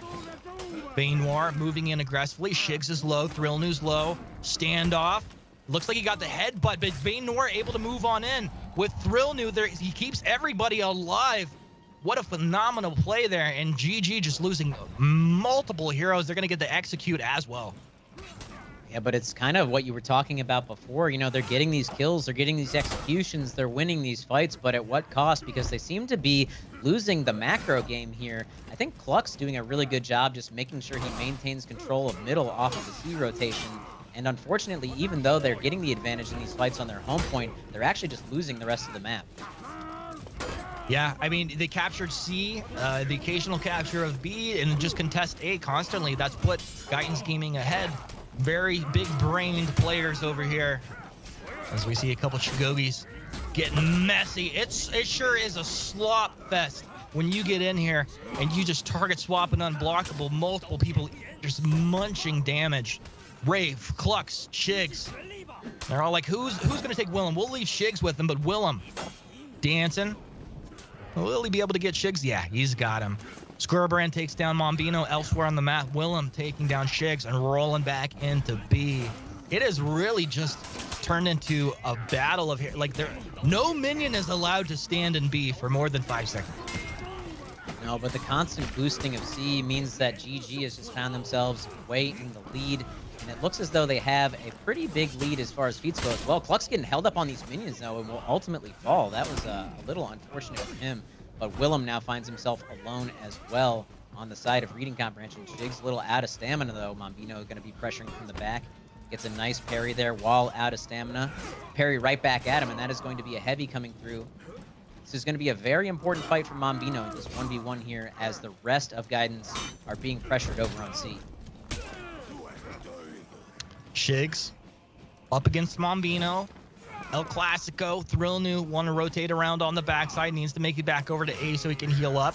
Guidance Gaming doing a great job. I think quietly, we haven't watched a lot over on C, but Clux has just, he's been boosting a lot, not allowing anybody to make that rotate over.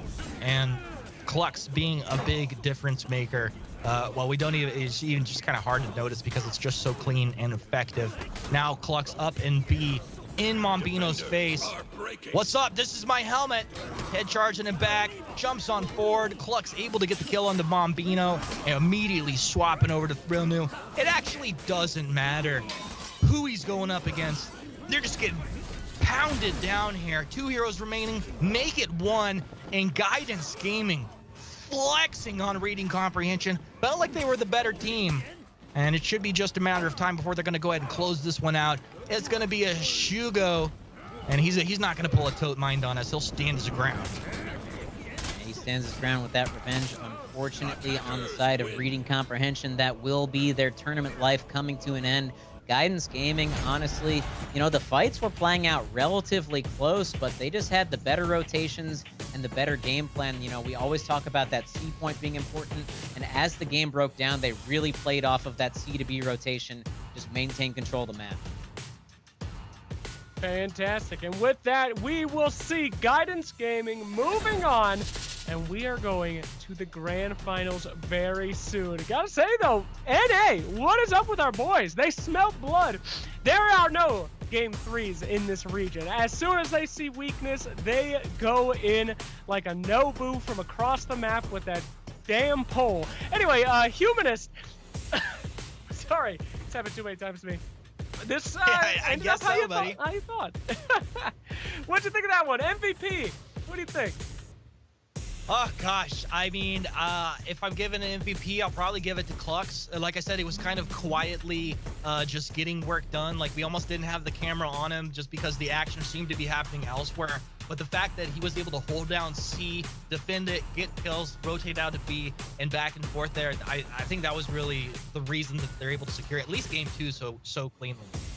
Yeah, I really want to echo that sentiment. I think Flux played so clean, and in game number 1, he was really clutch getting that crashing charge kill. You know, that game could have easily gone the way of reading comprehension. They made sure they cleaned out the zone, came back in, and then ultimately dominated in game number 2. And for some of you guys who are just joining us and seeing Guidance Gaming for the first time, I mean, a big member of this team was Scorebrand. He was the big guy who did pretty much everything. And then Shigs, of course, was a major player. But this Klux guy, he's just rolling on in here, right? I mean, have you guys seen him much before? So Hinky? No, I honestly, that was kind of the question mark for me as far as Guidance Gaming was concerned. And Flux answered that very quickly, you know. They didn't look that great in their series versus TKS, but Flux otherwise has played incredibly well. Looks very, very comfortable on the Warlord, knows exactly where he needs to be, macro game level, and on a mechanical level seems very strong as well. And we, of course, did a poll in the chat to see who should go through the replay, and Humanist, you won. It was actually a 98-2. Only 2 people went for Sohinky, so sorry about that. Humanist, walk me through right here. Oh, I thought you were telling the truth, but you're obviously lying. Of course. This is game 1, Citadel Gate, North America bringing it out, and you love to see it. Big, wide open map. This could have gone either way, but when it mattered the most, Guidance Gaming able to secure that map and take game 1. Now, game 2, this is where we thought Guidance Gaming might have a little PTSD from their match earlier against TKS. That's not how it played out. Klux held down point C, nobody able to steal that from him. They held down B and contested A constantly. There we see Rave getting a beautiful execution. And that brings us to where we are now, which is the grand final for North America Major 2, Team Killing Service versus Guidance Gaming. This is what it's all about.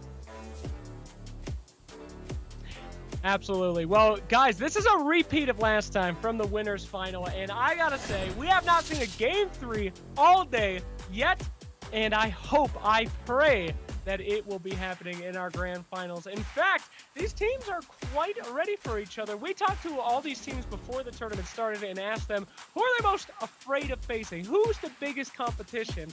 And you might be surprised at the answers. Let's take a listen.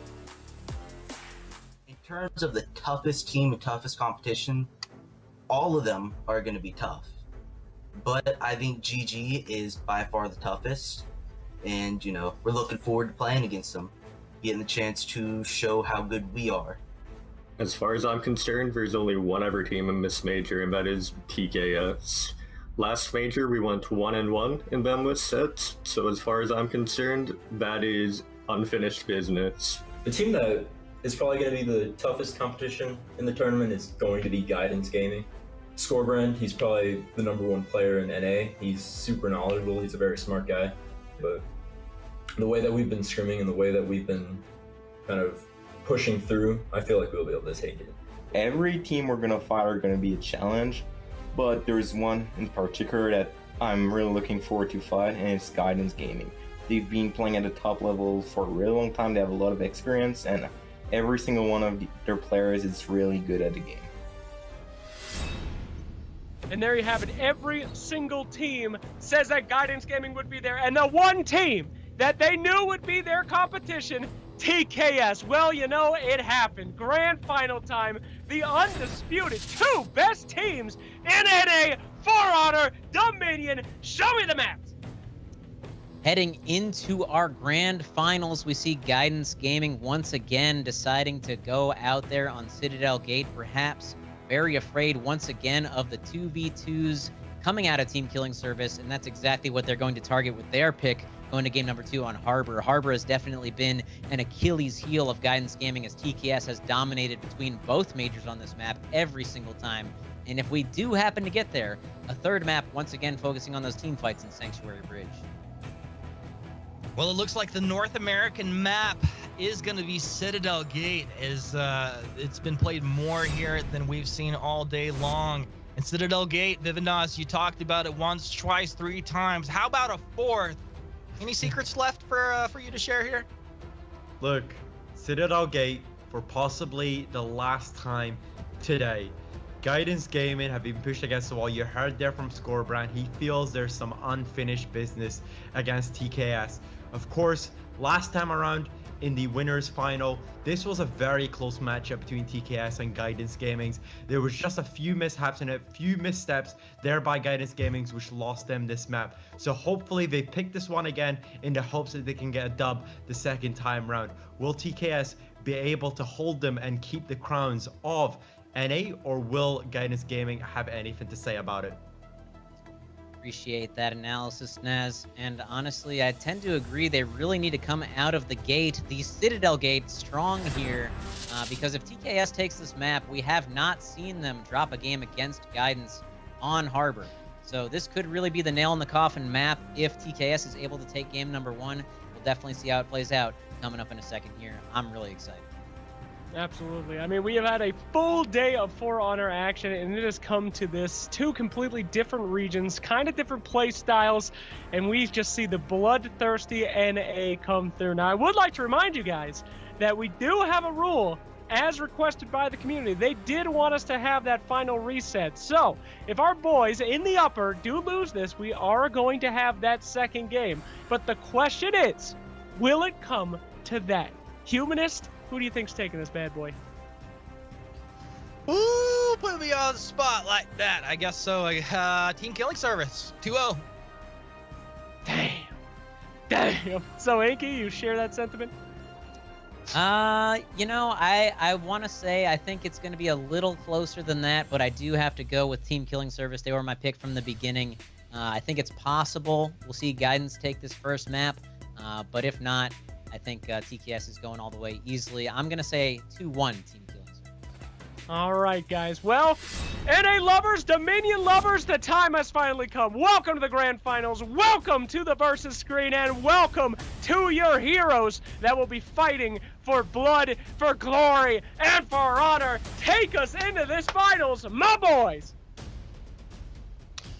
Thank you very much, sir. Action Slacks holding it down as our host all day long, doing it so incredibly well. And you know what? Just like Thanos, it felt like this surely was the inevitable grand final that we could not avoid. Klux, he's going to cap C, A's cap 3 in B, and now to filter out and make it a true 4 versus 4. So Hiki, you were talking about it being a 2-1 potentially, and in that case, do you see one of the wins being for Guidance Gaming happening in this map? I think this is the map for Guidance Gaming to take if they are going to take one. No team really getting a clear advantage here in this opening fight, but honestly, it's going to have to be Guidance taking this early advantage if they want to come out on top. I think if they drop this map, it might just be too late. Early on here, you can see a lot of mechanical play as players are just, they're making sure that they're target swapping right on in, and it's going to be Scorebrand getting, was that the first blood? I'm not sure, but it felt like first blood to me. Scorebrand, really nice play, and now on to Scorpion. Scorpion says, I'm not going down that easy, bud. Go ahead and get himself a block. Counter GB back, Scorpion. The feint out of Scorebrand. He's got help from Klux. Surely Scorpion goes down. Scorpion! He gets Scorebrand. He's gonna go and run back. He's got help from his ally. That's exactly what you need to be doing here in the grand final. Scorpion with such a clutch play there, getting that parry, able to use the zone out of it and make sure he could get back to his home point. It was the side of Guidance Gaming that took the early advantage. Scorebrand getting 2 kills there. Unfortunately for him, his entire team was low, so they just had to retreat back. And I think we're going to see a little bit of a reset here as fighting breaks back out onto B. However, it is the side of TKS taking control early on. TKS taking that sweet lead early on here. And now Scorpion fully healed up. He'll make his way out here. He gets on to Scorebrand. Scorebrand, big chunk damage taken from behind. Rippy plus Scorpion. They could probably just drop back. Like Scorpion taking that one-on-one. Shigs gets the home run hit, knocking him back out of there as Bucko and Rave trade right here. Guidance Gaming minions carefully begin to just move on forward, march, taking orders from their masters. Bucko and Rave still going toe-to-toe. Rippy will be able to take Scorebrand down. Scorpion takes down Clux. And it is a bit of deja vu as they appear to be winning these fights, even though pretty even across the overall score. I really want to highlight the play of Scorpion there. This is something he used to do quite a bit on Nobushi, but he would use his positioning and his bashes to single out a player on the enemy team. And that's exactly what happened to Scorebrand there. Scorebrand did one dodge attack, and you saw Scorpion use his own dodge to actually put himself in between Scorebrand and the rest of his team, really singling him out there. Just excellent positional play as he's now getting even more pounding onto Scorebrand. Yeah, I mean, they toe-to-toe 1 versus 1, and Scorpion! Oh my gosh, plus Bucko gets the kill, but Scorpion is just going freaking ham right now. He probably chugged a couple Red Bulls right before the grand final, and they're all kicking in. Perhaps some Red Bull, perhaps even smarter with that Zoa energy. I hear that's healthier. I'm not sure. Hope there's no sponsors being insulted right now. But honestly, though, kidding aside, Scorpion just playing out of his mind right now as the pressure's now pouring in onto the home point, making the smart decision to back off there. They realized that they were losing that fight on the home point of Guidance Gaming, and he's going to back off and try and make his way back through mid and heal. Flux is out there, though, so the positioning is going to have to be a little careful there. I love when you come in after I have said something and you're like, in all seriousness, all kidding aside, you're like always bringing us back to the focus. I love it. So Hinky, that's why you are an incredible casting mate, such as Sir Vivid Nas. And Vivid Nas, you're here as our expert analyst. In the background, anything really standing out to you here on Citadel Gate? Both these teams playing pretty phenomenally. What's standing out to me is probably GG is trembling in their boots. This is very much how the last game went out. It feels like in general TKS are taking more wins, are contesting this home point, are being more clinical when it comes to these B fights, and Guidance Gaming just seem to be on the slight back foot, but it's not really being represented on the pointing so far. Not just yet, but this is pretty awkward with A and C being contested simultaneously. We do see some low health bars, and yeah, that's gonna be TKS saying, "What's up over here, Bucko?" He's gonna put the horn right on his head and destroy that man's brain. Bucko saying, "Let me show you how you play this thing." That's how you play a horn. A horn that apparently can fit in your pocket. Let me tune this thing. Yeah, that is brutal. One of the best executions out there, in my humble opinion. We zoom on out, you see point A's calm down, a bit of action spelling into point B and C.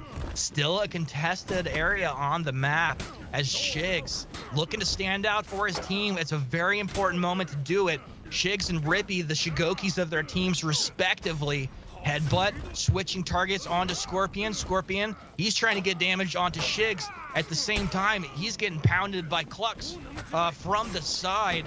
Really awkward position for Scorpion to be in, but now when Shugo moves forward, gets the Demon's Embrace, and Scorpion can come over the top.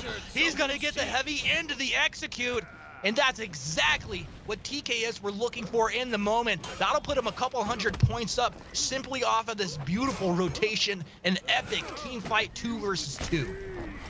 I mean, the play there, the coordination was so sick between Scorpion and Rippy. The double heavies coming through to finish off 1 kill onto Shigs. And then, obviously, they just have that gank down to a T with the double Demon's Embrace. And now Scorpion, with his tier 4 already, looking to pressure this point and probably use the Phalanx to close this game out. We'll see when he decides to pop it. That's insane. I didn't even notice he had that unlocked already. Shigs, low health, no stamina. Rippy pushing Brave back, gets the kill. Console, he takes Shigs down. C still contested. A in favor of TKS. And at this point, it's 80 points for putting their opponents into breaking. Guidance Gaming, as you said, trembling. I can smell the fear as Clux. He's got Revenge triggered off, but not a just sliver of health when that's going to time out. Demon's Embrace buying time. Rippy with the counter GB. We'll watch from Rippy's perspective. Moving forward, wants Clux. Headbutt will be enough to get the kill. Now moving into Rave. Scorpion's there as well. They've got Console in the background. Oh my gosh. I mean, it just feels TKS. They're rotating so well. The control, it feels like it's constant.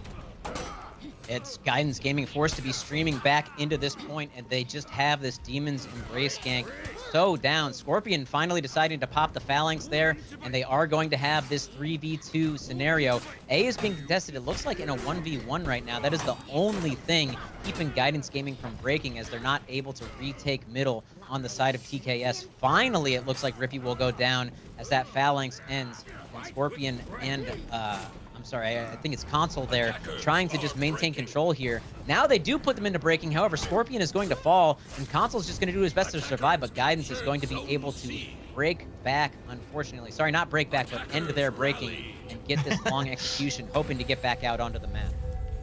Yeah, definitely. Great time to be pulling out this long execution. They pulled themselves back out of breaking here with a little rally. But just as quickly as they were out, they are back in the fire. And this time, that's with C already being capped. So the fight will spill out onto B. You have to imagine this is probably going to define whoever's going to win this game comes out of this team fight here. Yeah, and it looks as though Bucko has the Fury Flask online. And he might decide to just use it right now. It's possible that's what just happened. I didn't see exactly what exploded there, but Shigs finds himself very close to dead. It could be really bad timing here. The light is going to close out the kill, so I do believe he will get the respawn now when this breaking comes back through. Phalanx on the side, however, of Guidance Gaming. They really need to win this fight, but that tier 4 comes out from Rippy. He knocks Scorbrand down. However, the shield is going to eat most of that damage there. Tries to target swap. Scorbrand zoned out of the fight a little bit, but TKS looking on the back foot here as they have at least 3 members very low on health. Low on health, and just watching Rippy over here up against Scorbrand, and it's a thing of beauty from Rippy's side because, oh my goodness, give him the knockback. Clux moves on in. He doesn't care. He'll pull out a longbow, but jumping just as quickly back in as Scorbrand, shoving Rippy up against the wall. He almost has Revenge fully tagged up. If they're going to give him one more attack, he will be able to trigger that off, but Rippy, he gets the kill on the Scorbrand. I mean, they're playing so carefully. Clux couldn't move in because he would have got that Revenge triggered off. And that means Guidance Gaming are just getting put down, but it's double breaking right now. Awkward situation for Guidance Gaming as it's a 3 versus 4 on the map. Oh, 2 drop on down. TKS just flexing. And Shigs, while he is a phenomenal player, surely won't be able to take a 1 versus 4. And here in the grand final, it's going to be TKS taking game 1 in this series and doing it with style. It felt like they had control from the first minute of this game. A couple of moments where Guidance Gaming almost pulled themselves back in, but wow, what a showing. I couldn't believe Guidance Gaming even brought that back into the double breaking. It was very good by them. Unfortunately, I think it was Shigs that went down early in that last fight. And Flux was just kind of standing there like, what do I do, guys? I'm low on health. Do I go back to the point? I don't even know what's going on. TKS flooded in, and they closed that game out with that John Hu tier 4 in style. TKS, I said it, they took map number 1. I think this is going to be a 2-0 from here on out as they're heading into Harbor, a map that is heavily favored. Yeah, I mean, TKS dominated last time we saw Harbor. Before we get into our second map in the grand final here, let's just talk prize pool for a second. For anybody that didn't catch this before, this is an $8,000 major payout here for the second major. That's $4,000 per region. The heavy chunk going to first place, $2,000 into their pocket. And TKS is one game away from taking the lion's share of that prize pool. But you know, Guidance Gaming still standing in their way, a phenomenal team. It's really, they could push back on TKS, but I'm sticking firm with my original prediction. I'm still thinking TKS are going to be able to walk away with this one. Yeah, I would tend to agree with you there. If Guidance Gaming want to get back into the series, they're going to have to do the thing that they have not been able to do yet between two majors, which is take a game off of TKS on Harbor, which is the map we're heading into right now. Vivid Naz, break it down for us. Ay. What is going on with my prediction here? Guidance Gaming obviously lost in the first game there on Citadel Gate, and it's not looking too hot for them. Harbor hasn't really played well with them at all, especially against Team Killing Service. This team seems to be absolutely clinical when it comes to this map. Hopefully Guidance Gaming can do something, pull out some secret strat out of the bags in the hopes that they can maybe win the initial fights and look to steamroll through that. Unlike what happened last time around when Team Killing Service gave them the deafening blow. Yeah, we saw that 2v2 split early on in the previous game that TKS won. We'll see if perhaps Guidance Gaming tries to come out with a little bit of different opening, maybe with the 3 rotation onto C. Try and get a numbers advantage or something, because they are losing these 2v2s pretty heavily. And I have to imagine if they go in with that same strategy, it may just turn out the same way. Game number 2, potentially our last one in the grand final here, as TKS look to flex their power onto Guidance Gaming. Guidance Gaming looking to push back, send us into game 3, and go from there. 2-2 rotation into A and C respectively. Scorpion has been a freak of nature, absolutely on fire. Let's see if he can keep it going here in this game 2 on Harbor. Bucko getting a nice parry there on Shigs, and Shigs finding himself already really low, as well as Rave. Bucko and Rippy doing well. You know, we've been highlighting the console and Scorpion duo, but Bucko and Rippy have been holding it down all day as well. Man, actually just getting picked apart here. These target swapped heavies just coming through. We saw another attempt there from Rippy, and now Bucko is going to have, excuse me, I think that's Rave soloed out there, and then Shigs by himself as well. Really just good like target swaps during these fights, and that is just a clean 2v2 victory. I mean, it does feel, from my perspective, that we tune in over to A, it feels like having the Warlord and the Shigoki, they both want to get up in your face, so neither are scared to be playing aggressively there. Scorpion able to take down Scorbrand, turns around Scorpion, taking the double kill. He was the MVP of game 1 in my opinion. He's definitely on his way for a vote of MVP in game 2, and maybe even the overall for North America. Phenomenal play, the double kill, and TKS find themselves almost 350 points up right off the bat in game 2 as they look to seal the deal here in our grand final. You know, honestly, we saw other teams messing up the timing, messing up the spacing sometimes of these Shugoki ganks, but I don't think I've seen TKS miss one. They have these 2v2s down to a T, and they seem extremely comfortable. I'm very surprised on the side of Guidance Gaming that they came out with the same strategy. They lost the 2v2s pretty heavily the first time, and they seem to be losing them the second time. Ooh, Rippy's low. There's an opening for GG here. He can get the headbutt. Rippy from behind trying to get the damage. Rippy's in. He's able to take down Rave. It looked like Rippy was going to fall, but he takes down Rave. Shigs gets taken down as well. Guidance Gaming, they just can't get their grip. It's like every single little thing just goes against them. And TKS, nearly flawless execution. Speaking of execution, it'll be coming through on point C, making that spawn just a little bit longer. This is an all-important fight for Guidance Gaming, as we do see the reinforcements pouring in. Scorbrand and Klux really needing some help. Rave is going to whip that guard break, though. Nice cover from Klux, though. Going to close out that kill on console as Bucko finds himself alone. And And once again, we see this intelligent rotation. Scorpion getting peeled out of there is going to make his way back to C. And then I believe it is Rippy who's going to come in and try and rejoin this fight. We'll see if Klux is able to hold him out of the point. However, when he's holding him out of the point, he's going to be leaving his teammate here, Rave, alone. And that is going to be a ledge. Yep. Toss him over the ledge right into the water. The Sharks are feasting on his blood. And that is going to be another victory on the side of TKS here on point A.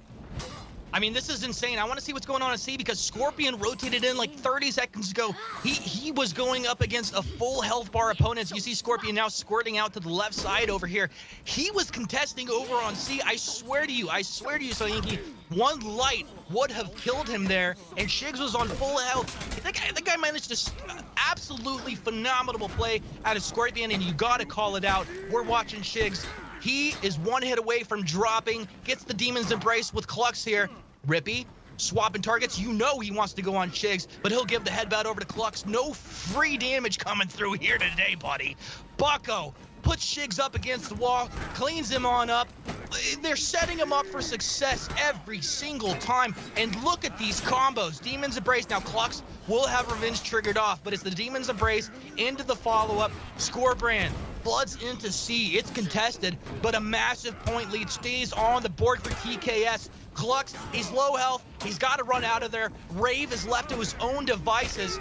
Once again, it's revenge triggered off, but they don't appear to care because as soon as it times out, they get in there. They're getting the damage for the kills. I don't know. Maybe I spoke too soon. The caster curse comes through in full effect right as soon as I say it. Bucko had a very, very early Fire Flask. Unfortunately, he was only able to hit one person with it. So, you know, they get a quick kill, but at what cost? It was the waste of the tier 4. And now we see Shigs, though, being ganked up. Console going to come in and reinforce. You know, it looked as though Guidance Gaming may have finally been getting their footing in C, but Console coming in off the respawn with full health will confirm the last kill in that fight and take control of the point for TKS. Meanwhile, Scorpion over here contesting against Scorebrand. And now, once again, Bucko is going to come in. It just seems like they're all over the map at all times. You know, Scorebrand's trying to get his footing here in point A, but TKS is just all over the place. I mean, they absolutely are. It's like there's two things. They're executing their ganks incredibly well. They're landing everything, and when they're low health bars, they're not dying. I mean, at least when I'm watching, you know, Scorpion, who has really stood out on this JJ, and that's Sifu doing work for him constantly. He's resetting, always has stamina up, and constantly recovering from any missed attacks as well. Nice zone, throws back GG Scorebrand from Guidance Gaming there. Nice kill from Scorpion. Switches over to Shigs. Shigs played so great early on, earlier today in his first series, has just been absolutely silenced over here as TKS 840 points to 270. They've got A cap. They're contesting C, and that means that B is still up for grabs. Console over here with Rippy low on health, but a shield is going to keep him safe and sound for now. We'll look from Rave's perspective. Turns around, Rippy gets the headbutt. Fire will burn Rippy down. Let's see if he tries to he just runs on out of here. And guess who's here again? Scorpion. He was just over in A doing work. Now he's over in C. Scorebrand has revenge about to time out. There it is. And you know he's feeling vulnerable right now. Klux jumps in, eats the damage from Scorpion, allowing Scorebrand to reposition. Now, 3 of them trying to get onto Scorpion. But hello, you forgot about Console. And Scorpion able to instantly get the kill damage confirmed. They put their opponents into breaking. TKS, they're ready to dance on Guidance Gaming's grave. Klux, he's surely going to go down. They will take down the behemoth that is Scorpion. And Guidance Gaming, just for a second, getting some of the fights they need. But Bucko's here. Oh my gosh, Rippy's got the kill. They've got the win. They've got game 2, a flawless victory in our Major 2 for the Dominion Series here. What a phenomenal performance out of Team Killing Service. All I gotta say is, you love to see it. Team Killing Service, that was honestly the most dominant performance we've seen out of any team today, and up against Guidance Gaming of all teams. They basically won every single fight, and just when you thought Guidance might get a little bit of footing on the map, it was Team Killing Service with their feet advantage, using that Fury Flask, using that Phalanx to great effect, and man, that was an absolute stomp. TKS looking unstoppable. And I mean, what a team to do it against, too. Guidance Gaming, such a great team that we've seen all through NA, and that just looked like they were... It was the most dominant victory that we have seen all day. Guys, what an amazing way to end it, and I don't think anyone's out there that will say that TKS did not deserve to take home that grand final. Humanist, we're going to go to the NA post-show, but this will be the last time that we see you, buddy, so I wanted to just give you the floor before we headed out and say anything you want to say. Thank you. So much respect, Slacks. It's great to be here. Thanks for all the viewers that tuned in. Awesome to be here casting for the Dominion Series Major 2. TKS looked like they're on just another level. It was like the varsity playing against a JV team. It was awesome. I can't wait to see what these teams are going to do moving forward. Maybe we're going to have some meta changes by the time we get into the next major. But yeah, I was just stoked to be here. So yeah, thanks for having me. All right, thanks a lot, guys. Don't go anywhere. We have the NA post-show coming up right now. We're going to bring in our boy, Mr. Vivid Naz, who has been with us all day as well, and wrap up a wonderful, wonderful Dominion Series Major. All right, guys, welcome back. Vivid, so good to have you. Great job on that last series, but we've heard so much from Sohinki and Humanist. I'm going to give you the floor, bud. What'd you think of that end game?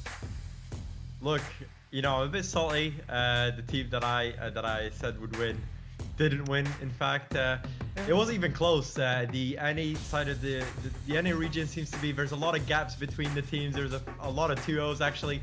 We didn't have a game that goes to best of 3, but Team Killing Service, what an absolute crack team. They didn't drop a single game in the whole tournament. And I was saying this to a few members on the Discord. Literally no member looked out of place. There was no member that was, you know, lagging behind. Everyone performed. Rippy, for me, was just absolutely cracked out of his mind. His gang setup was there. You know, it was just an incredible sight to behold.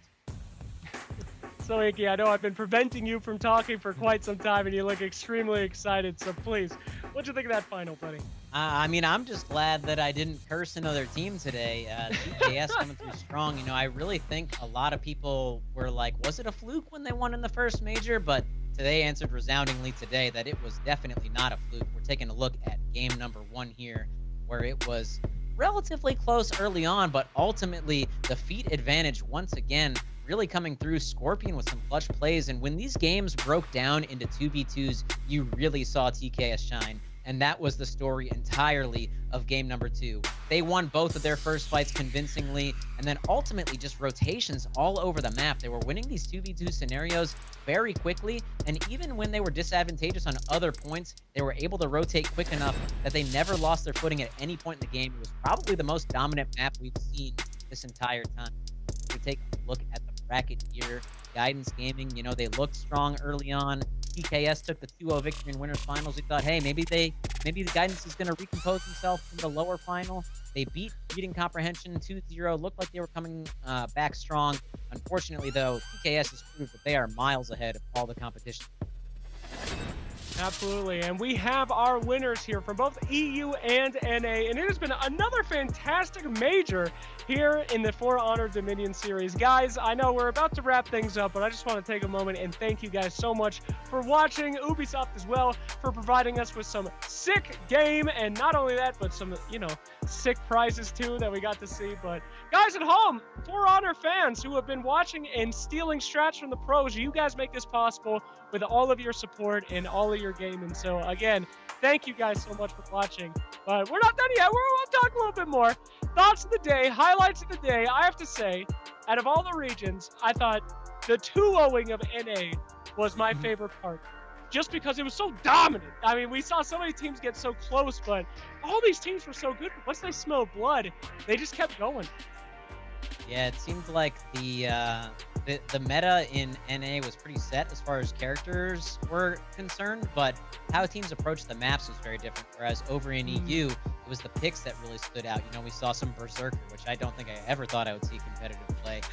We saw some Berserker, didn't work out very well, but I did also myself just want to say, once again, from the bottom of my heart, thank you to Ubisoft, eStars, and of course the For Honor community. You guys are awesome. I really appreciate you having me. You know, there's a lot of people that deserve this seat.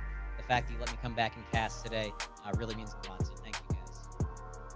It's been absolutely incredible watching how this major's kind of gone about, and thankfully we're at a spot where we feel like there's an NA giant coming up, and then there's an EU giant coming up, and hopefully when the world is healing and the world is cured of the pandemic that's going on right now, we'll be able to see these two titans clash against each other. We're setting up the storylines, the scripts are being written as we speak, in the hopes that we get to see that land one day of these two giants from different continents. Of course, I'd like to thank everyone at eStars Productions for putting on a lovely show for us here.